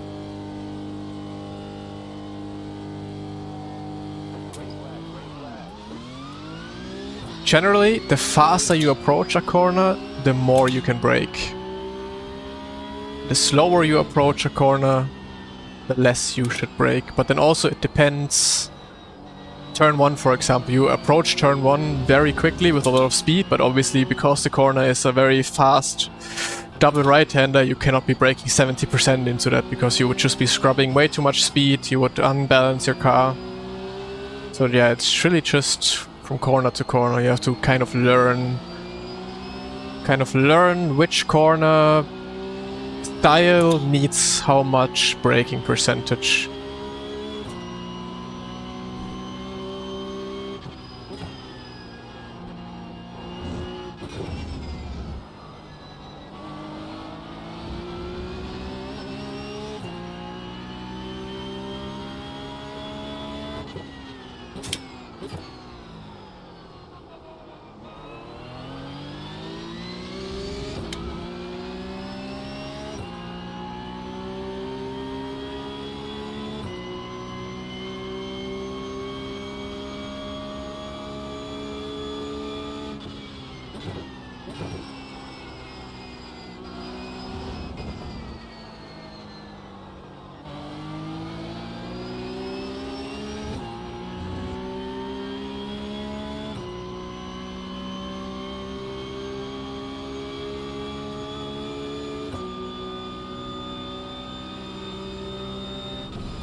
Bite Point 50%.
Yeah, there's a ton of things to learn when you're new to sim racing.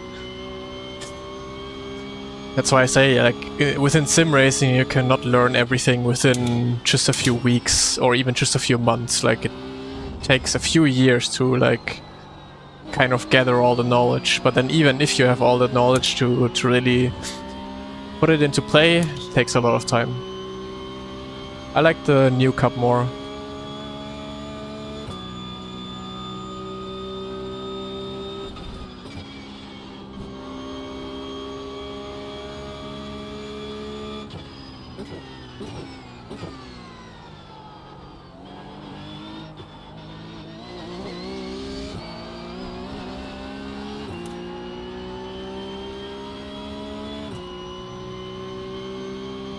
I liked the old Cup when it came out. Back then, with the physics, it was really good. It was probably more fun than this right now, because having no ABS was good fun, was great.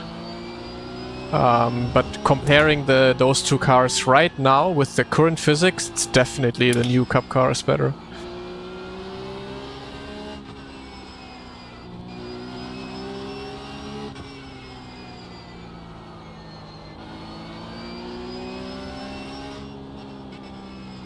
But the old Cup car in its prime, that was great.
I forgot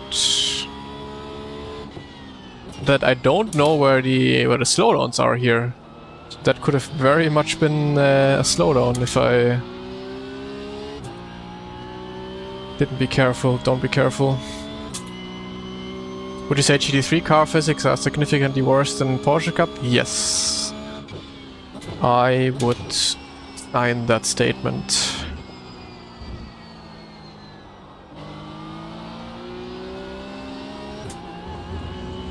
Okay, we're collecting off tracks now. Not nice. I don't know which tracks other championships had. But for the Porsche Cup, yeah, last year's tracks were a bit better, I would say. Last season's.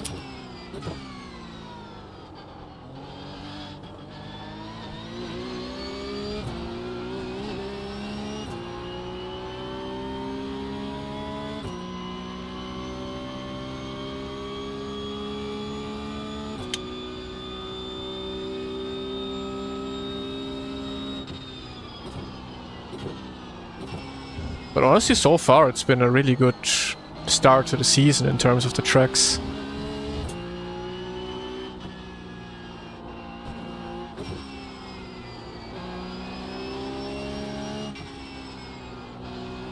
Because the only track I thought was not that great was Imola last week. But even that now, after the updated Porsche Cup, was quite fine, was quite a lot of fun.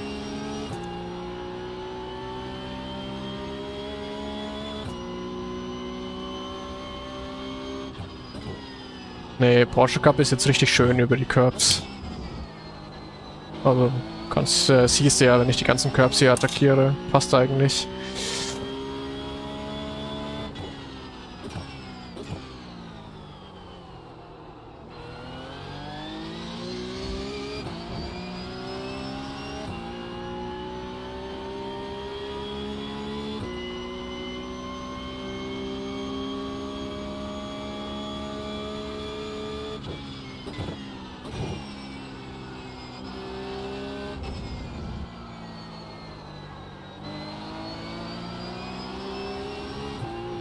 Yeah, learning all the tracks is also crazy, which I originally didn't think of. It's like you have all this stuff that you have to learn just by pure driving, but then also every single week you gotta learn a new track, and until you've learned like most of just only the most used tracks on iRacing, that will take months to get all the tracks.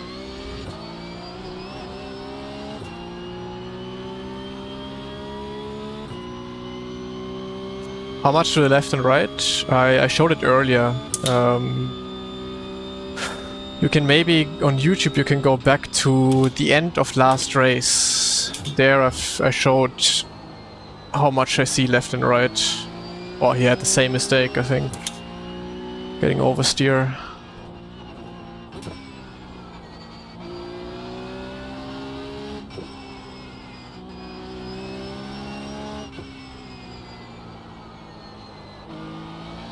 But yeah, basically left side mirror and some more to the left, and right side A-pillar.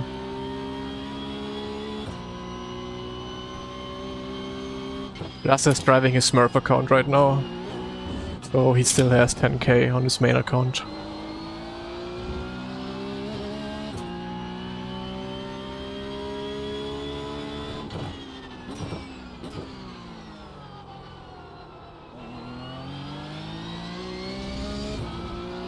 Ja, das Heck ist viel empfindlicher geworden dadurch, ja. Das stimmt.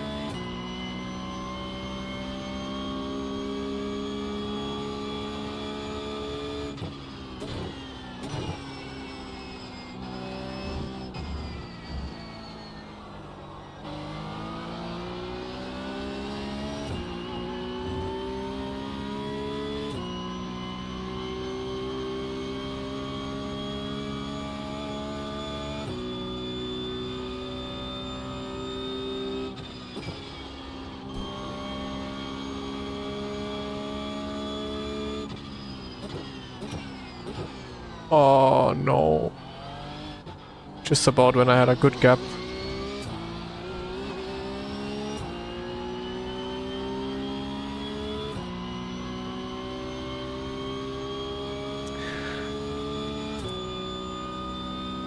What do I think about Smurf accounts? I'm not gonna go to that direction, otherwise the whole chat is gonna be philosophizing about Smurf good, Smurf bad, mostly bad. I'm not gonna go that way.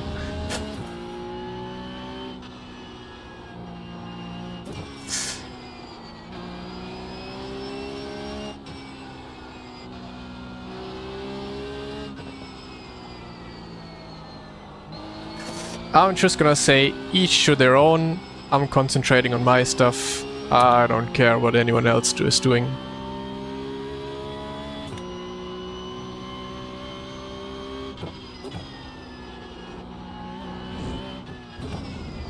In the end, it's nothing I can change anyways, right?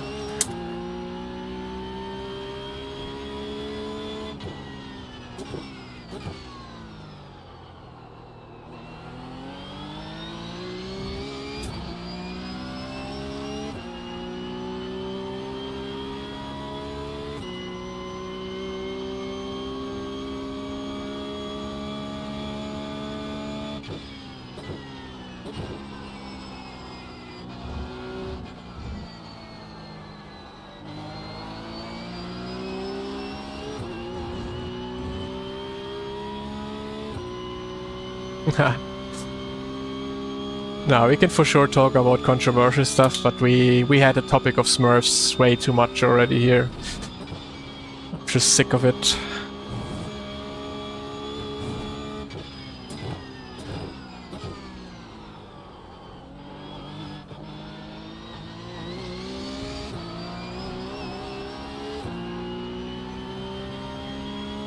Talk about coaching, I'm slow. Well, I'm open. This week I have a few open spots yet for coaching.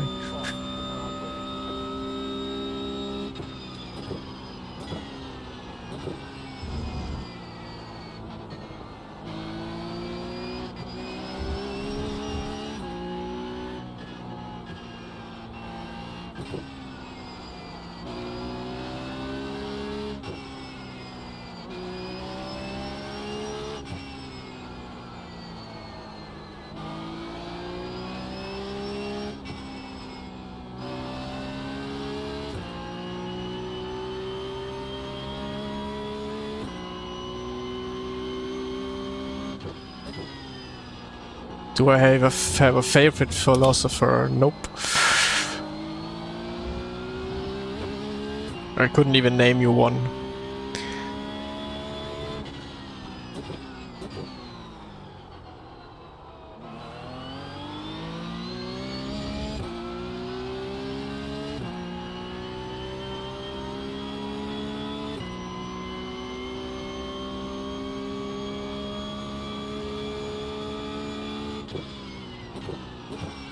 Sounds good, Charles. Looking forward to your message.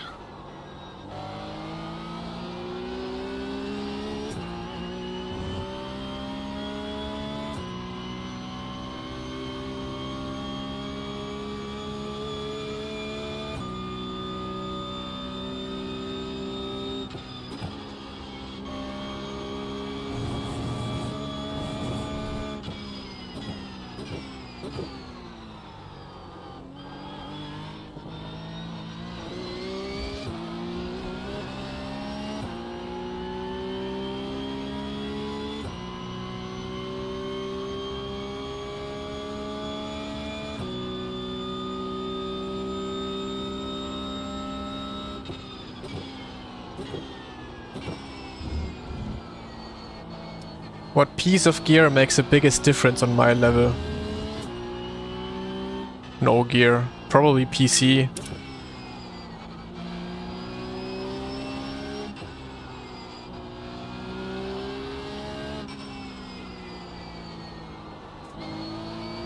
We had this topic earlier. Gear doesn't make a difference. It's just how you work with the gear. And there's also nothing where I can say, yeah, it's definitely the pedals. It's each to their own. Someone will improve more with a better bass, someone will not improve at all with a better bass, someone will improve better with pedals, vice versa, and so on and so on.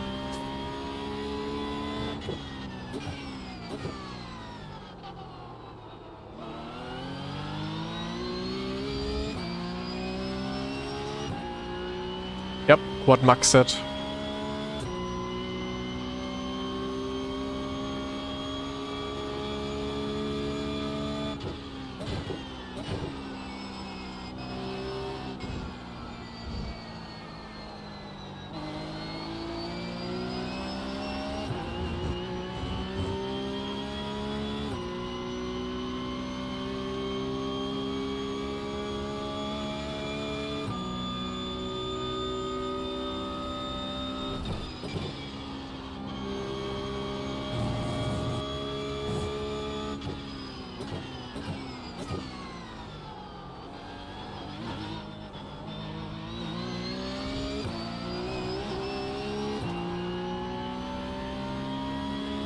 No, very soft pedal and linear, yes.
Pedals short versus long travel also depends what you like. I feel like a longer travel, well, it also depends what you see as long, you know?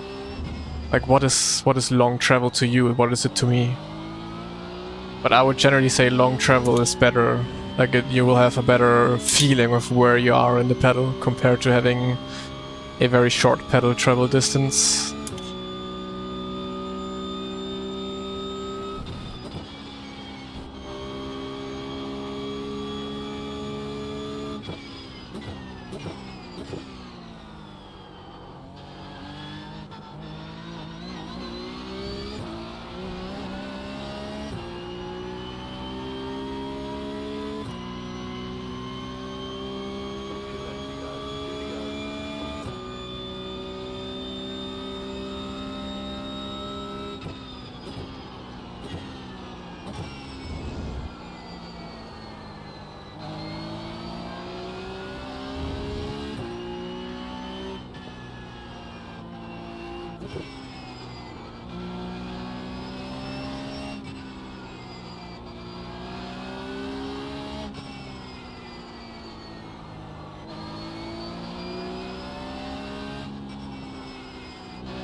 Yeah, that was my issue in the beginning as well. When I started sim racing or tried to get better equipment, when I first got my Heusinkvelds, I don't know, this was back then in like 2016, 2017, literally everyone was on the trip of like, yeah, you need a very heavy and stiff pedal for it to be realistic and for you to be able to put your brake trace correct.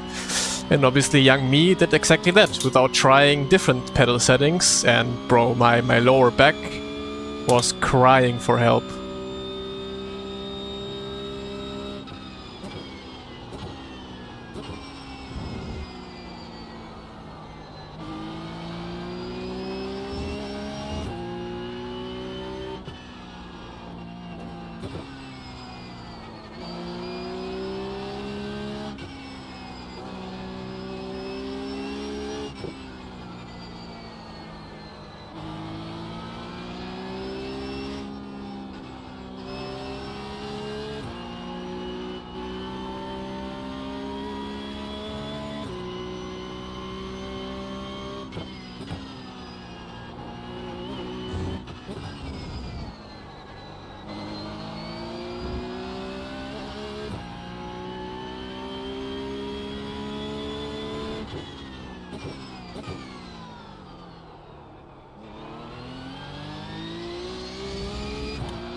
How many hours do pros spend practicing a day? It really depends. If you have a championship race coming up, then yeah, it depends how much time you have in general. Like a lot of pros are also, you know, working normal day job, so they can't be practicing that much. But anything from 0 to 12 hours a day.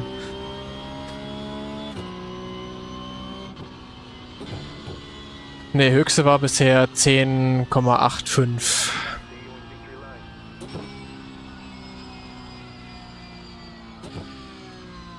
I'm happy with ultrawide. I wouldn't change it.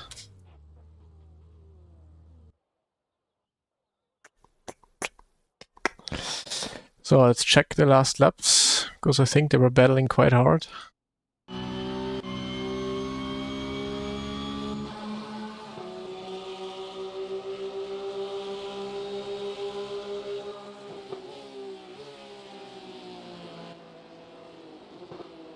Switchback.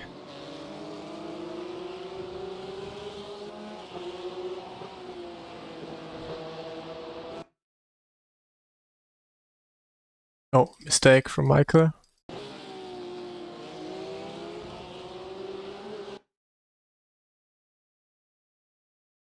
Luca had some really good pace, for sure. Also last lap he gained quite a lot of time on me.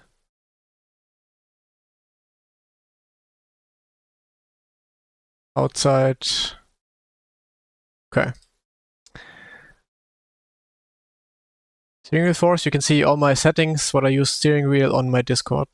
I have screenshots there of how much I use and what I use.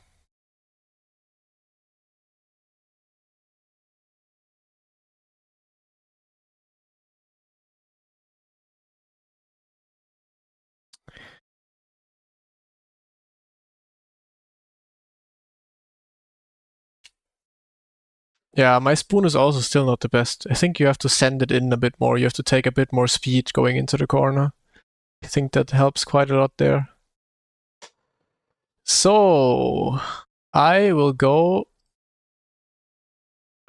make myself a quick sandwich, actually.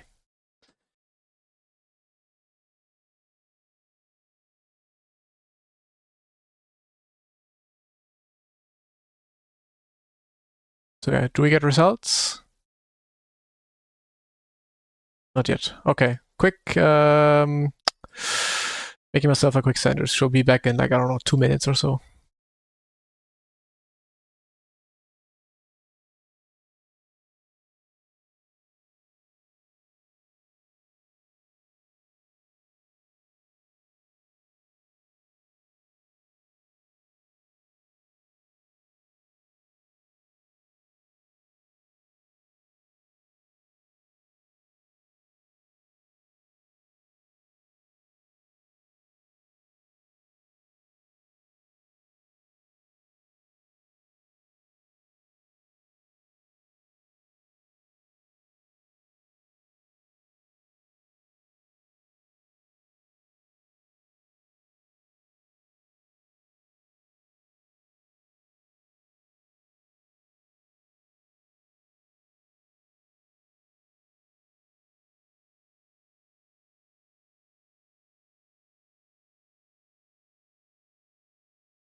So.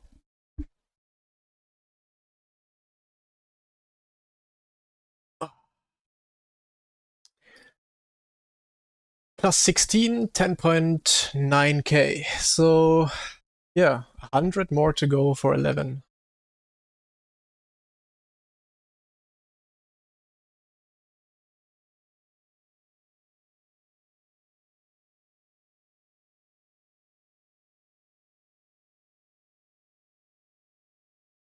See if there's anything to watch while we eat. What is Lubo doing? Oh, okay, we're watching ads first.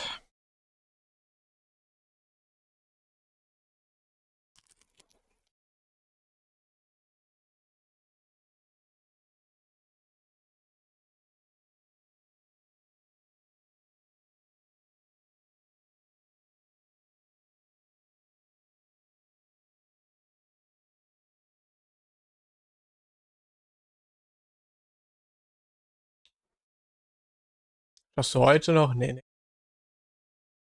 Lubo is doing a workout. That's what I have to do later as well.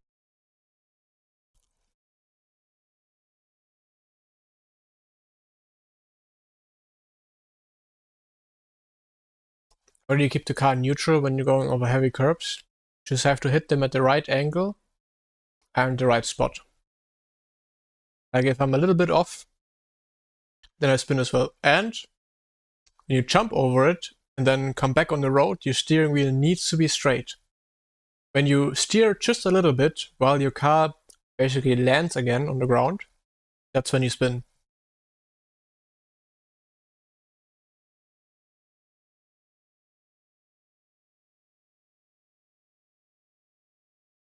Okay, what's Johan driving?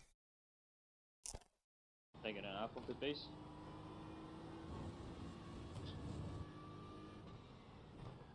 Man, this is such a shit overlay. Why is he using that still? Like, look at the font. What the fuck? Like, no information for SOF, no information for anything. Absolutely nothing. Why is he using that? Terrible. Not saying go for F1 tracks every week, but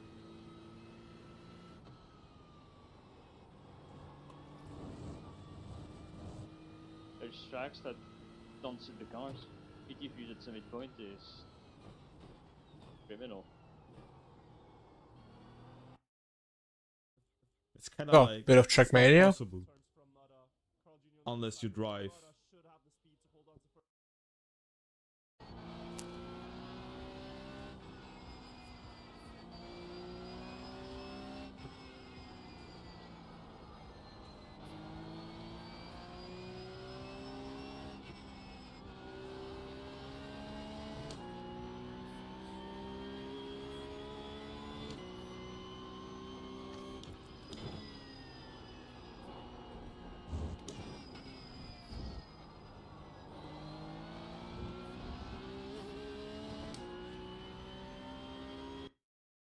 What's Kuschel doing?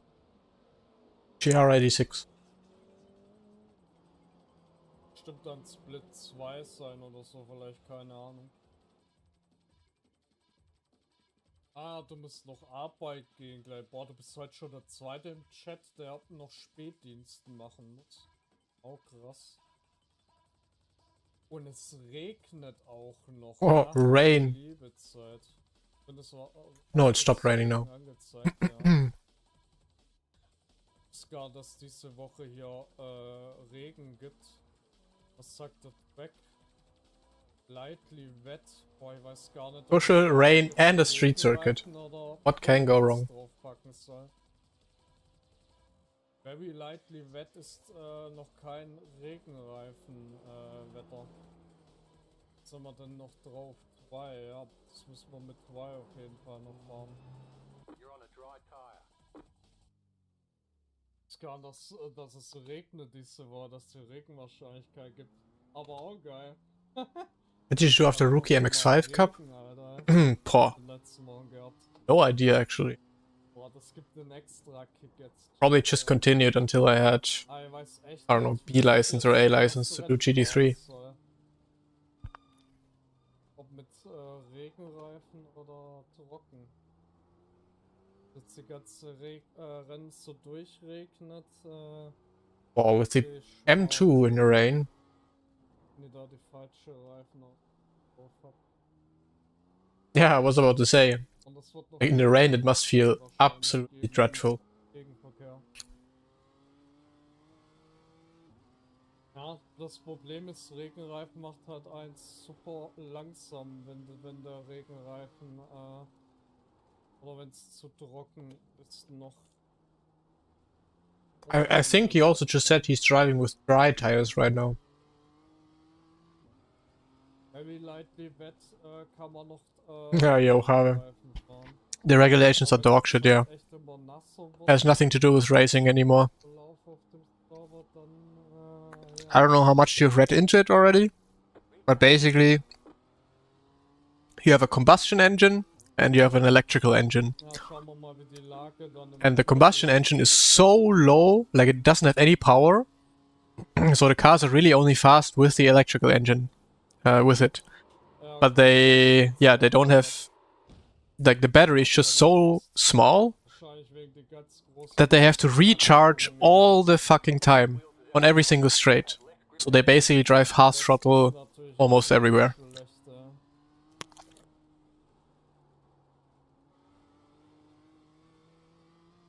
Yeah, has nothing to do with racing. Das ist richtig schlecht, Bro, every time I click on Lubo stream, Ich trinke auch Red Bull. I get ads. Du weißt aber schon. Ja, Red Okay, so I'm just gonna enter the lobby code.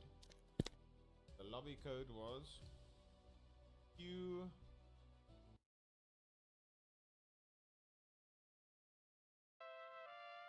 Oh, man, Twitch is so annoying, man. It's insane.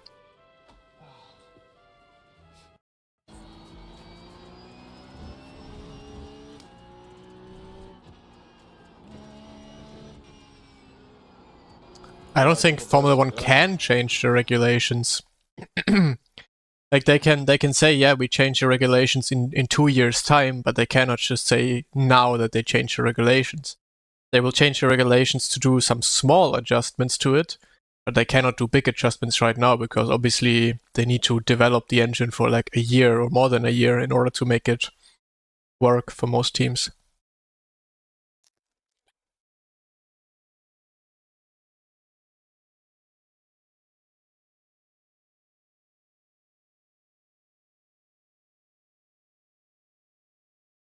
Was würde ich an den Regeln ändern? Puh, ich habe das Verständnis nicht dafür, um zu wissen, was man ändern könnte.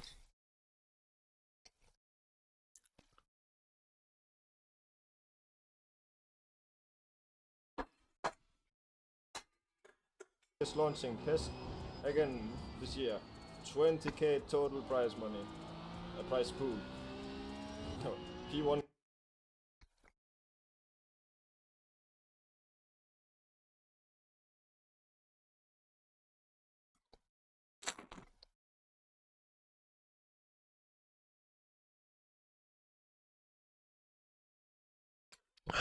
Wait, the Kunos guy is streaming. Oh, okay, he's not developing Assetto Corsa. He's developing... Wait, Rust? Anime tennis game. Okay.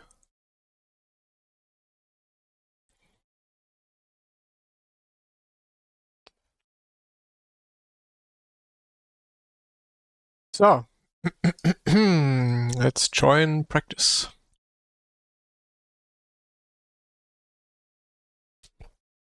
Engine deal is till 2030. Well, that's crazy. But I mean, if they really cared about the sport, I mean, there's too many shareholders probably involved as well. But if they really cared about having a good sport, then they just say, fuck it. We change it in 2 years. So in 2 years, all of you F1 teams have to just come up with a new engine. Deal with it. But I do not think it's that easy that they can just say that. They just have to find a compromise now. Like, they have to find a solution where they can use the same engines, but maybe just change out a few components of the engine, where the best teams right now not get too disadvantaged, but also not the teams with too much, or not that much budget gets too disadvantaged, I guess. So yeah, it's not easy, because I mean, they could simply just change the rules, yeah, but would not be the best way to do it.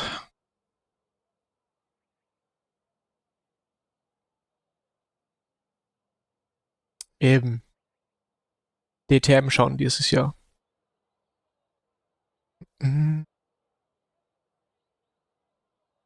He's developing XQC's new content, yeah. Sounds like something he would play.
I mean, I don't know how easy it would be to just put in a bigger battery, I guess. But even then, even that wouldn't help, I guess. Because the cars would still consume way too much energy.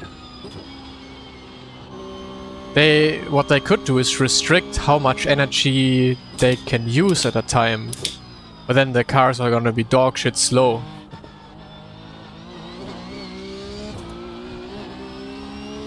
So I don't know, give them a... They need a smaller battery? But then with a smaller battery they would run out of battery even faster, no? They need a bigger battery and then restrict it. What would make most sense in my head. Or yeah, to charge it more, I guess. But I think us speaking about that sounds way easier than it actually is. Because obviously those engines are built absolutely perfect with perfect precision to only use what is needed for now.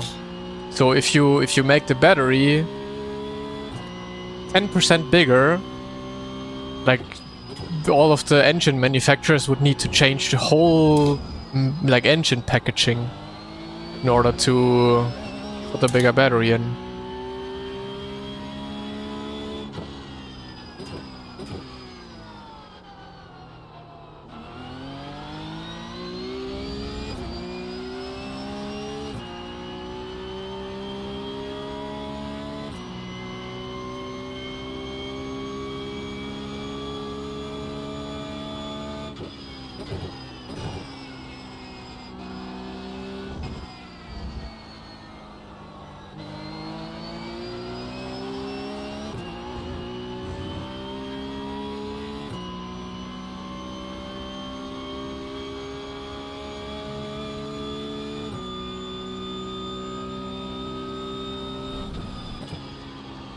So yeah, as easy as most of those fixes sound, I don't think it's that easy.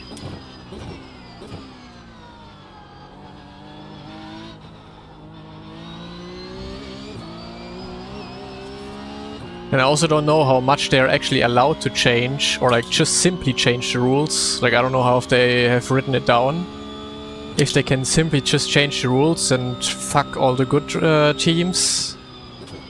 Or if there's some ruling in the rulebook that says X amount of percentage of teams have to agree to a certain change or whatever.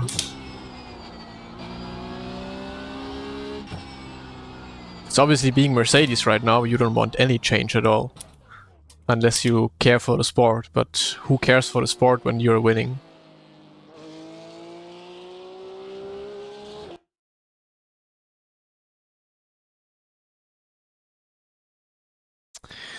True. If you put it down as a safety issue, then I guess they can do more about it.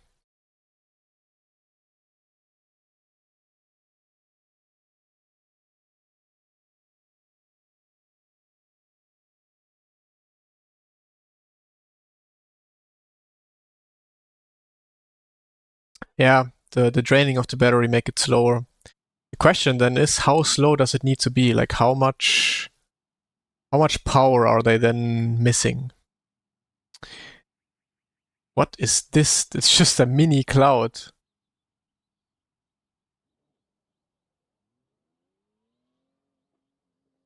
Okay. Wetness, mostly dry. So I guess we can do dry tire.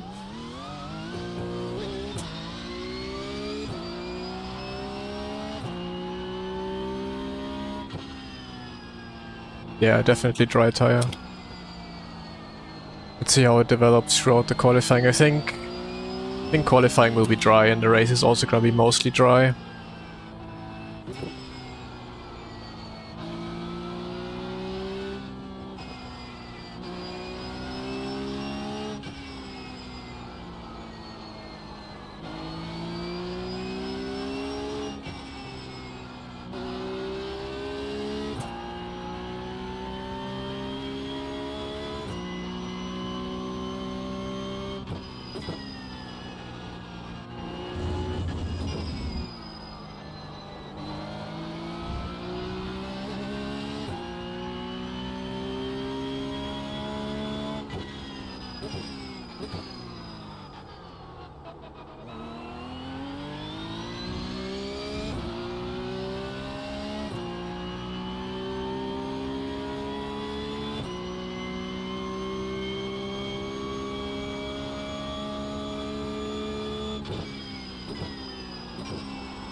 Yeah, it's last a second account.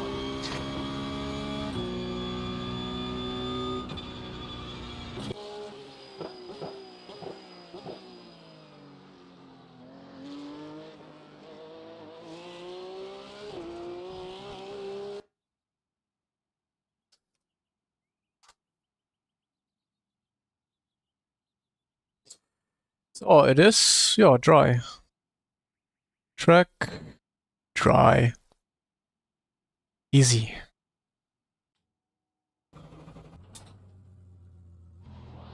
Let's drive quickly before it starts raining, actually.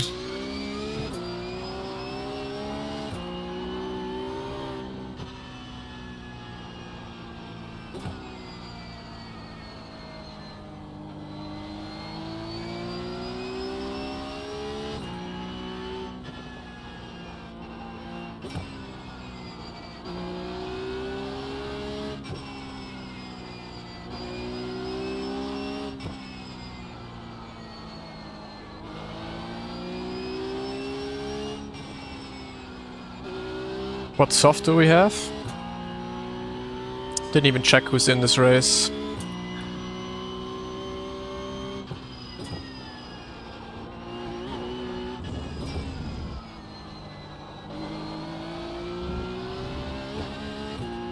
Hey Ryan.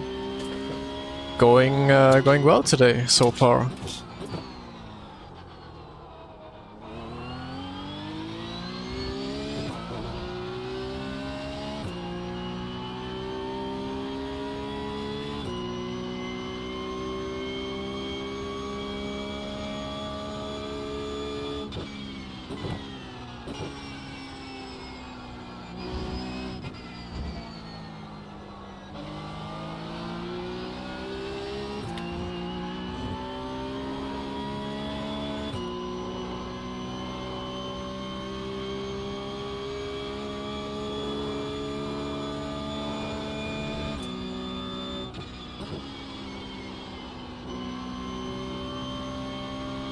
.9, what the fuck?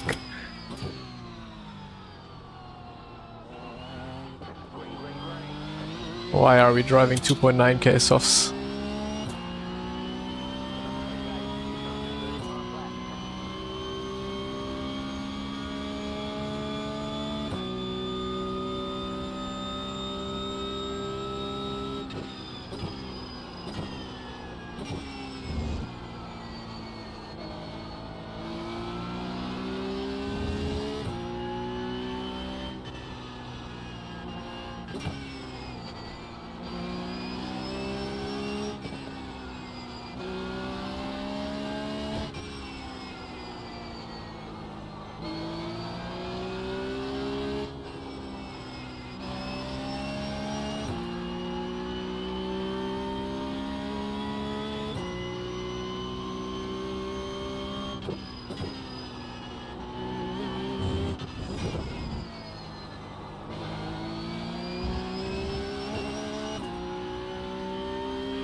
Ah, 11k this week.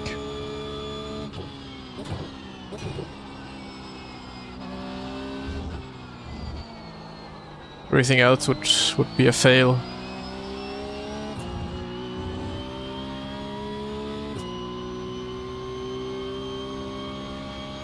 It's because it's rain chance, that's why it's dead.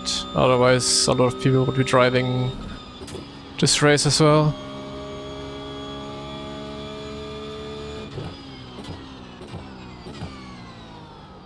Map. Okay, one more try.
Nah, could have been a good exit.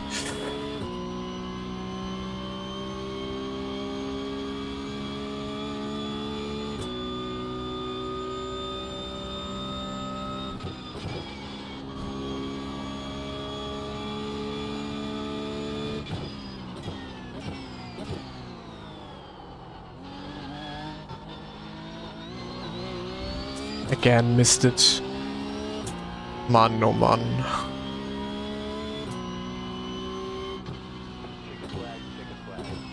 Yeah, 47 would have been possible in this weather.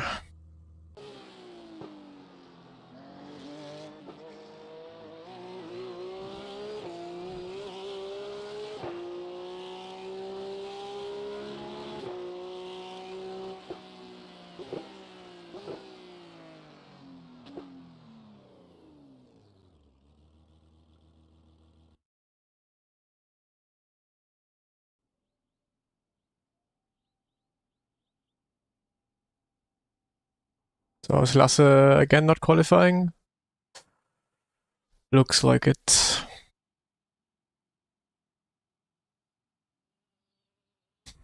What a cloud. But yeah, there's nothing coming anymore. We still have a 30% chance. But yeah, when we go into race, it's not raining, then easy.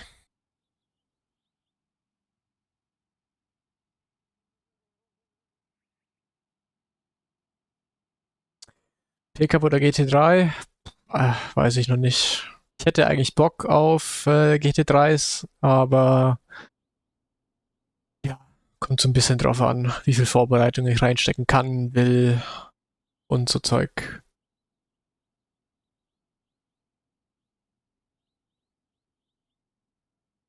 Aber mal schauen. Topsplit in der schnellsten Klasse wäre natürlich geil. Aber ein bisschen Porsche Cup ballern wäre auch cool beim 24er. Mal gucken. Best tip for driving this car. Again, hard to say if I don't know what your problems are. It's just same on iRacing for every car. Rather underdrive the car than overdriving it. Finally set a lap time. You are starting. If you are in this split. Ah, yeah, here, P3. Huh. I'm sorry, I was looking at the bottom first. I should have went from the top.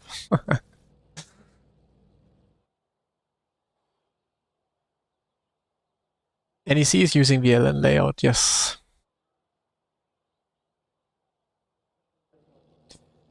So yeah, I mean, it's gonna stay dry, okay.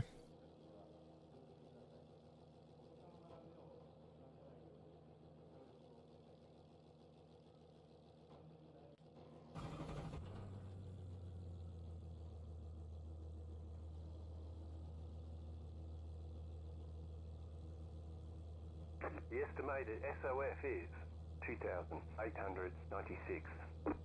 2,800. How much do I gain? +1 probably.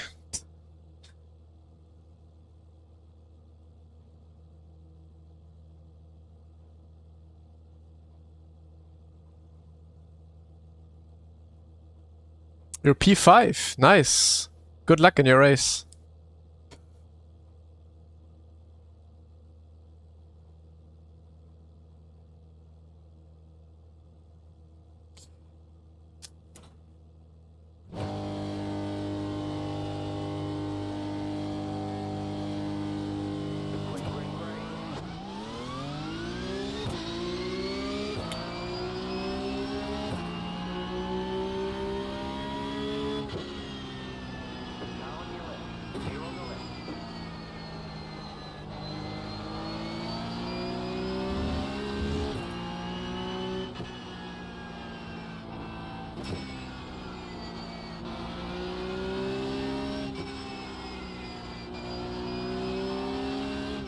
Lasse is probably gonna carve his way through the field immediately.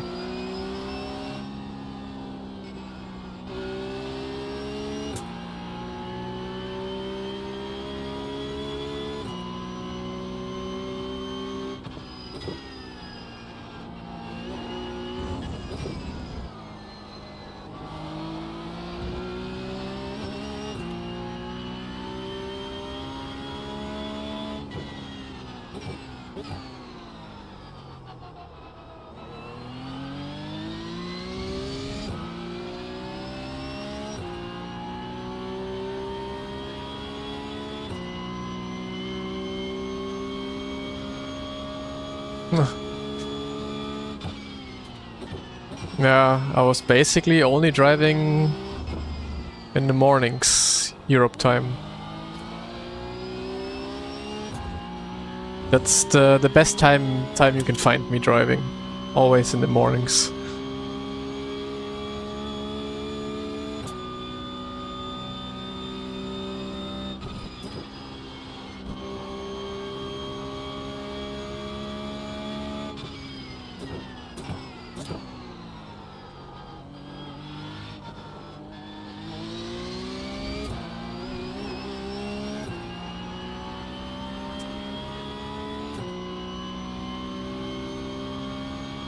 Should I buy Porsche? Well, if you think you like the car and you will be driving it, then yeah, buy it.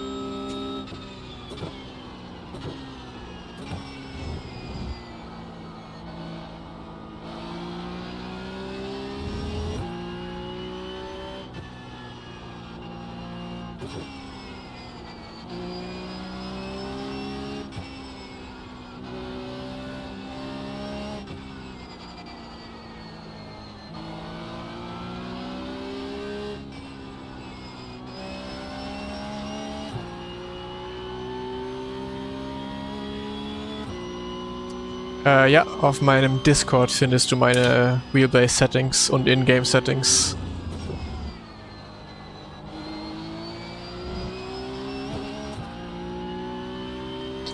What track do I perform best at? Probably Hockenheimring. Hockenheim has always been one of my best tracks in general. Doesn't matter which sim, doesn't matter which car, always been the best at Hockenheim somehow. Also in real life has always been my best track.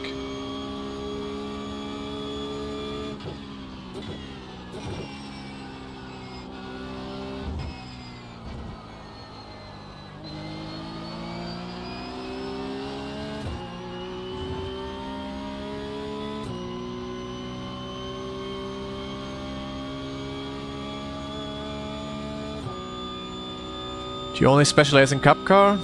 You can say so. It's just a car that is the most fun to me.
The problem with seats really are that no one can give you like an opinion about it because everyone's body is different. So best is just for you to try it out somewhere if you can. If you have somewhere the opportunity to try out the seats, then do it. And if not, I guess you just have to get them, try if it fits, if it feels comfortable, and if not, then try another one. But like, it's so hard for other people to make suggestions about a racing seat. Because literally everyone is different. And the seat makes a huge difference in how I can perceive it as comfortable, but it could be the complete opposite for you.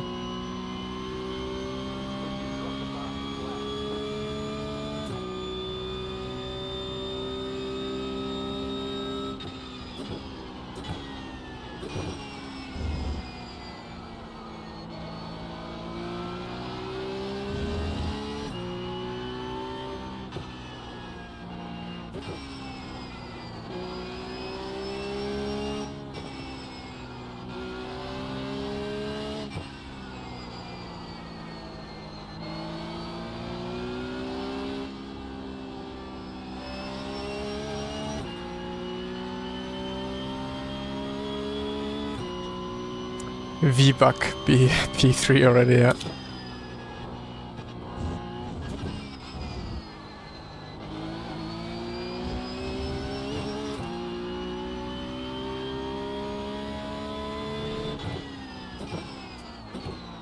But he has also lost quite a bit on his Smurf account. Wasn't his Smurf account also at like 8k or so?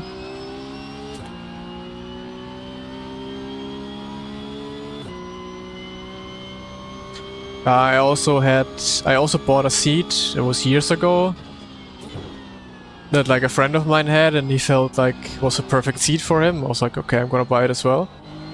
But for me it was really terrible. I don't know, the ergonomics just didn't work for my body. Then I sold it and got this one, and yeah, I've been quite happy with it.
Yeah, I don't know, Twitch has some location restriction for that, unfortunately. Don't know why. You can watch on YouTube. Better quality there anyways.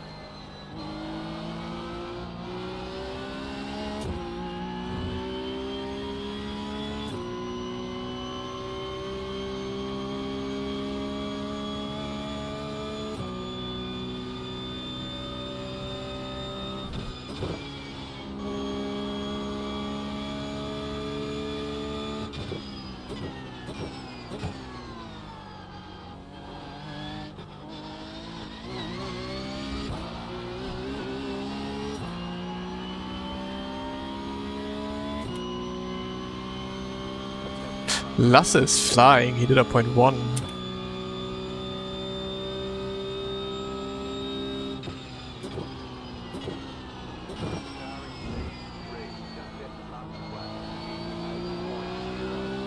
Point zero. Whoosh.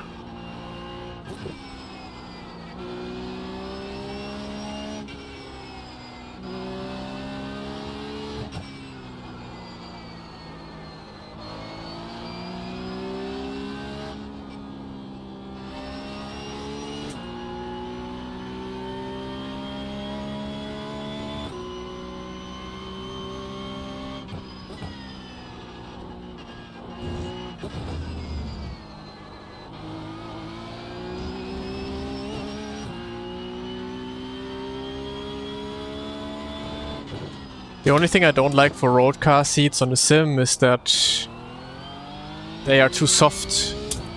Like, if you have a road car seat and a hard pedal, that means when you press your brake pedal, you first put your body into the upholstery of your seat and not brake at all in the first moment until your upholstery is compressed and your body is not moving more into the seat, then you start braking.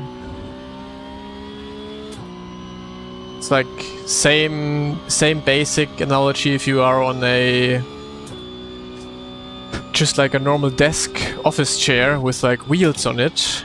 you press a hard pedal, you will just roll away from your pedal and you will never actually brake. And usually the same thing happens if you have a seat that is too soft, like just normal road car seats, because you usually just press your body into the seat first and then afterwards you start braking.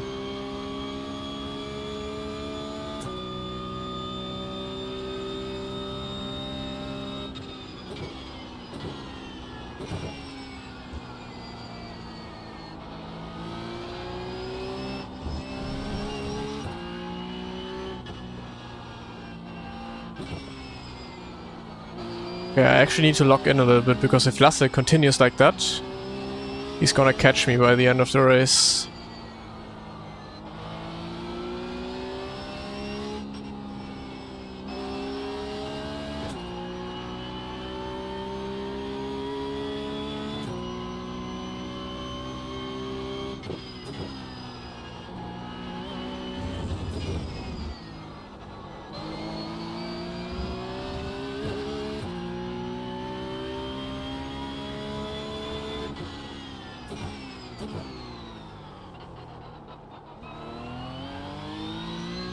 First page in the settings, you can change how much your cockpit moves.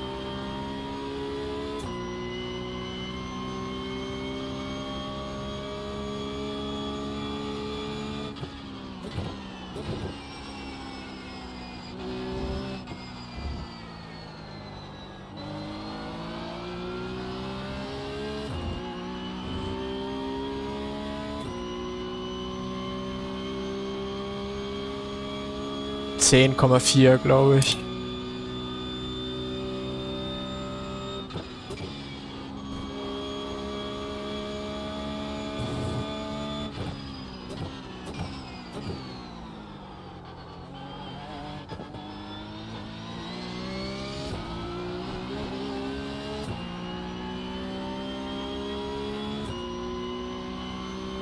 Oh, I'm losing so much time to him.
What I think I can change in the setup maybe is putting the wing a little bit lower. That could help.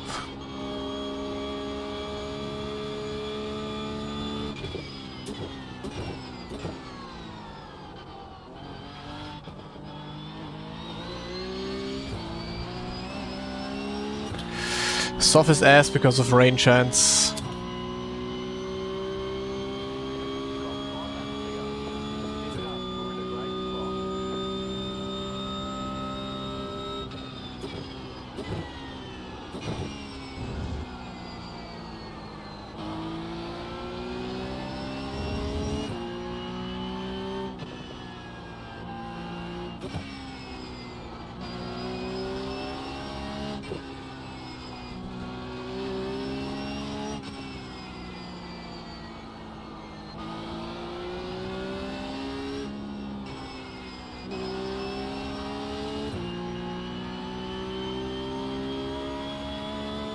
Yep, you can find my setups, !go setups.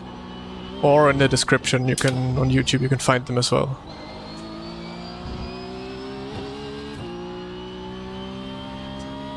He will send it from 0.7 when he gets close, I imagine.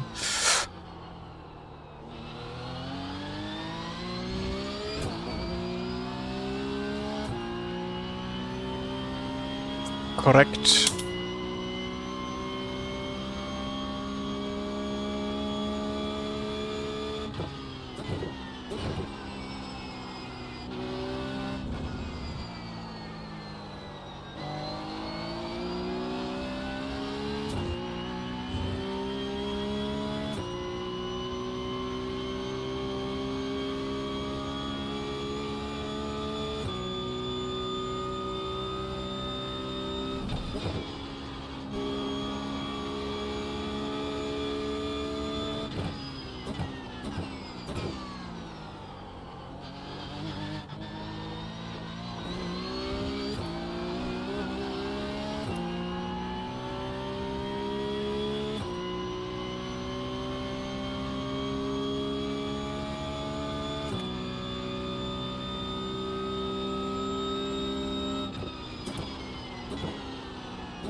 Oh, there was some crazy understeer throughout all the S's.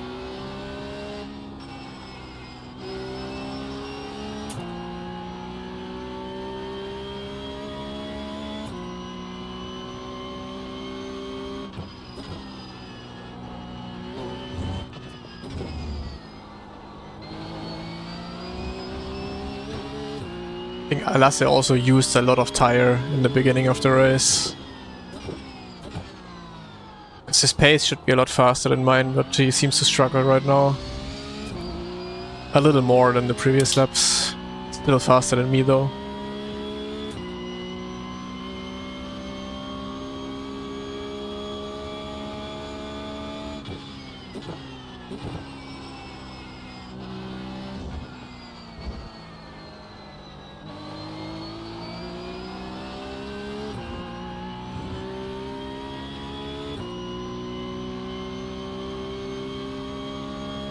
Yeah, less clipping than me.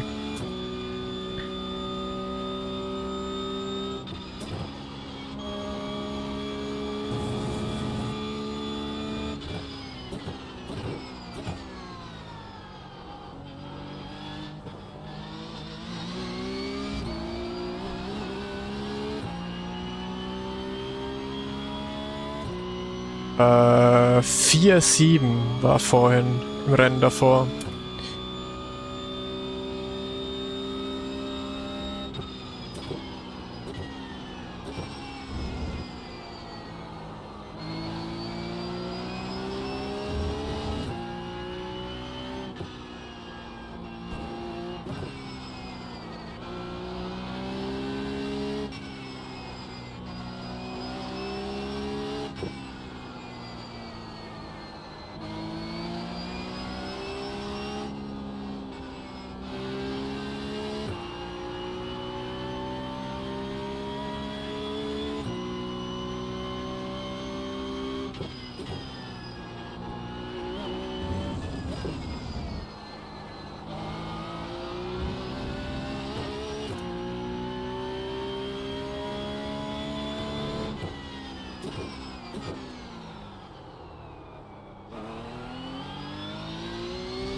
Now he's gaining a lot of time right now again.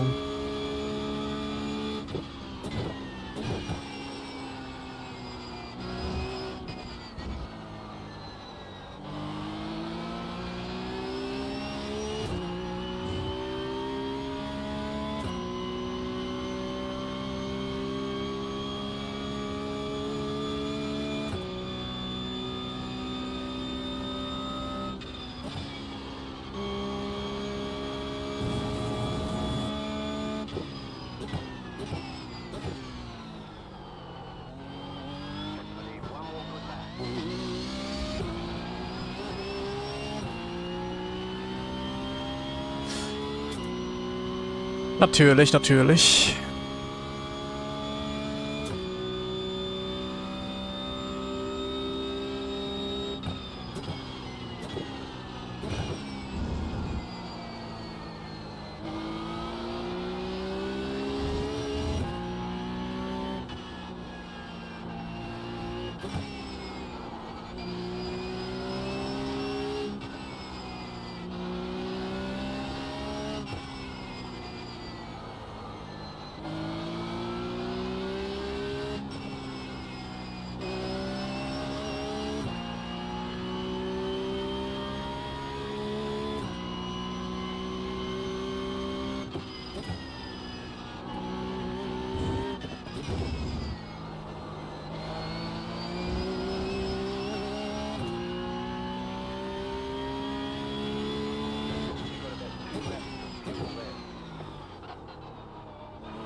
So, but we have a 0x race, I think.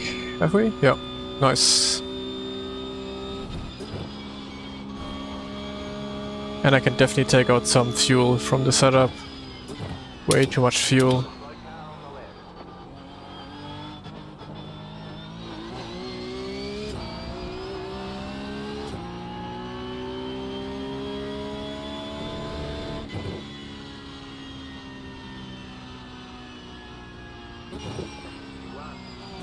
What the fuck?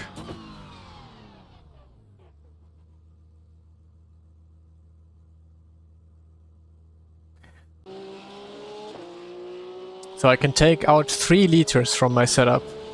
That's the lap time difference that I had to Lasse.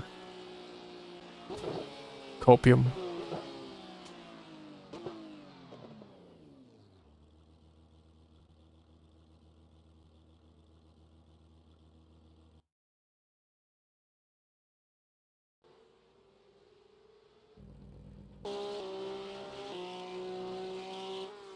I really hate this. This iRacing UI is trash. Why does this not go for the leaderboard?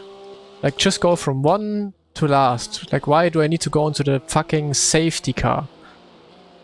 Mann, ey. Yeah, my lap times were insanely consistent, but consistently slow.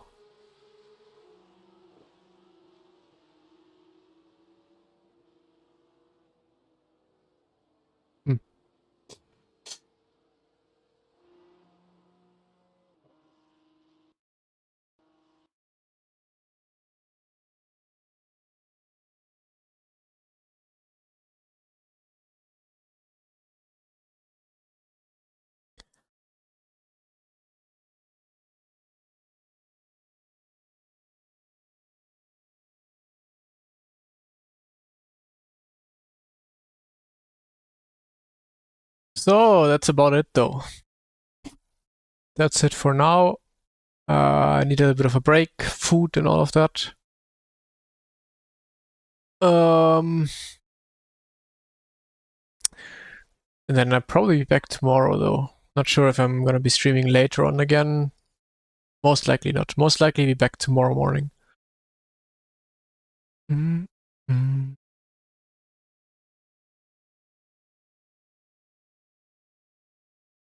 Do we wanna raid someone small?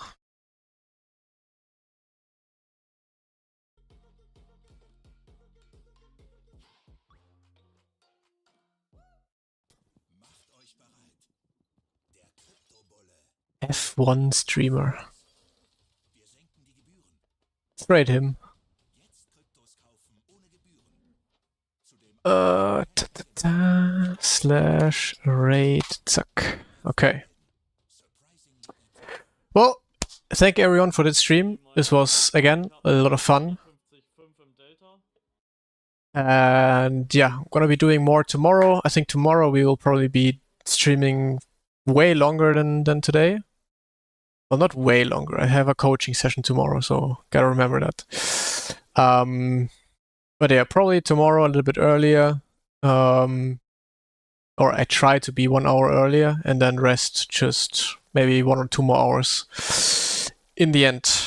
So yeah, thank you all and see you tomorrow.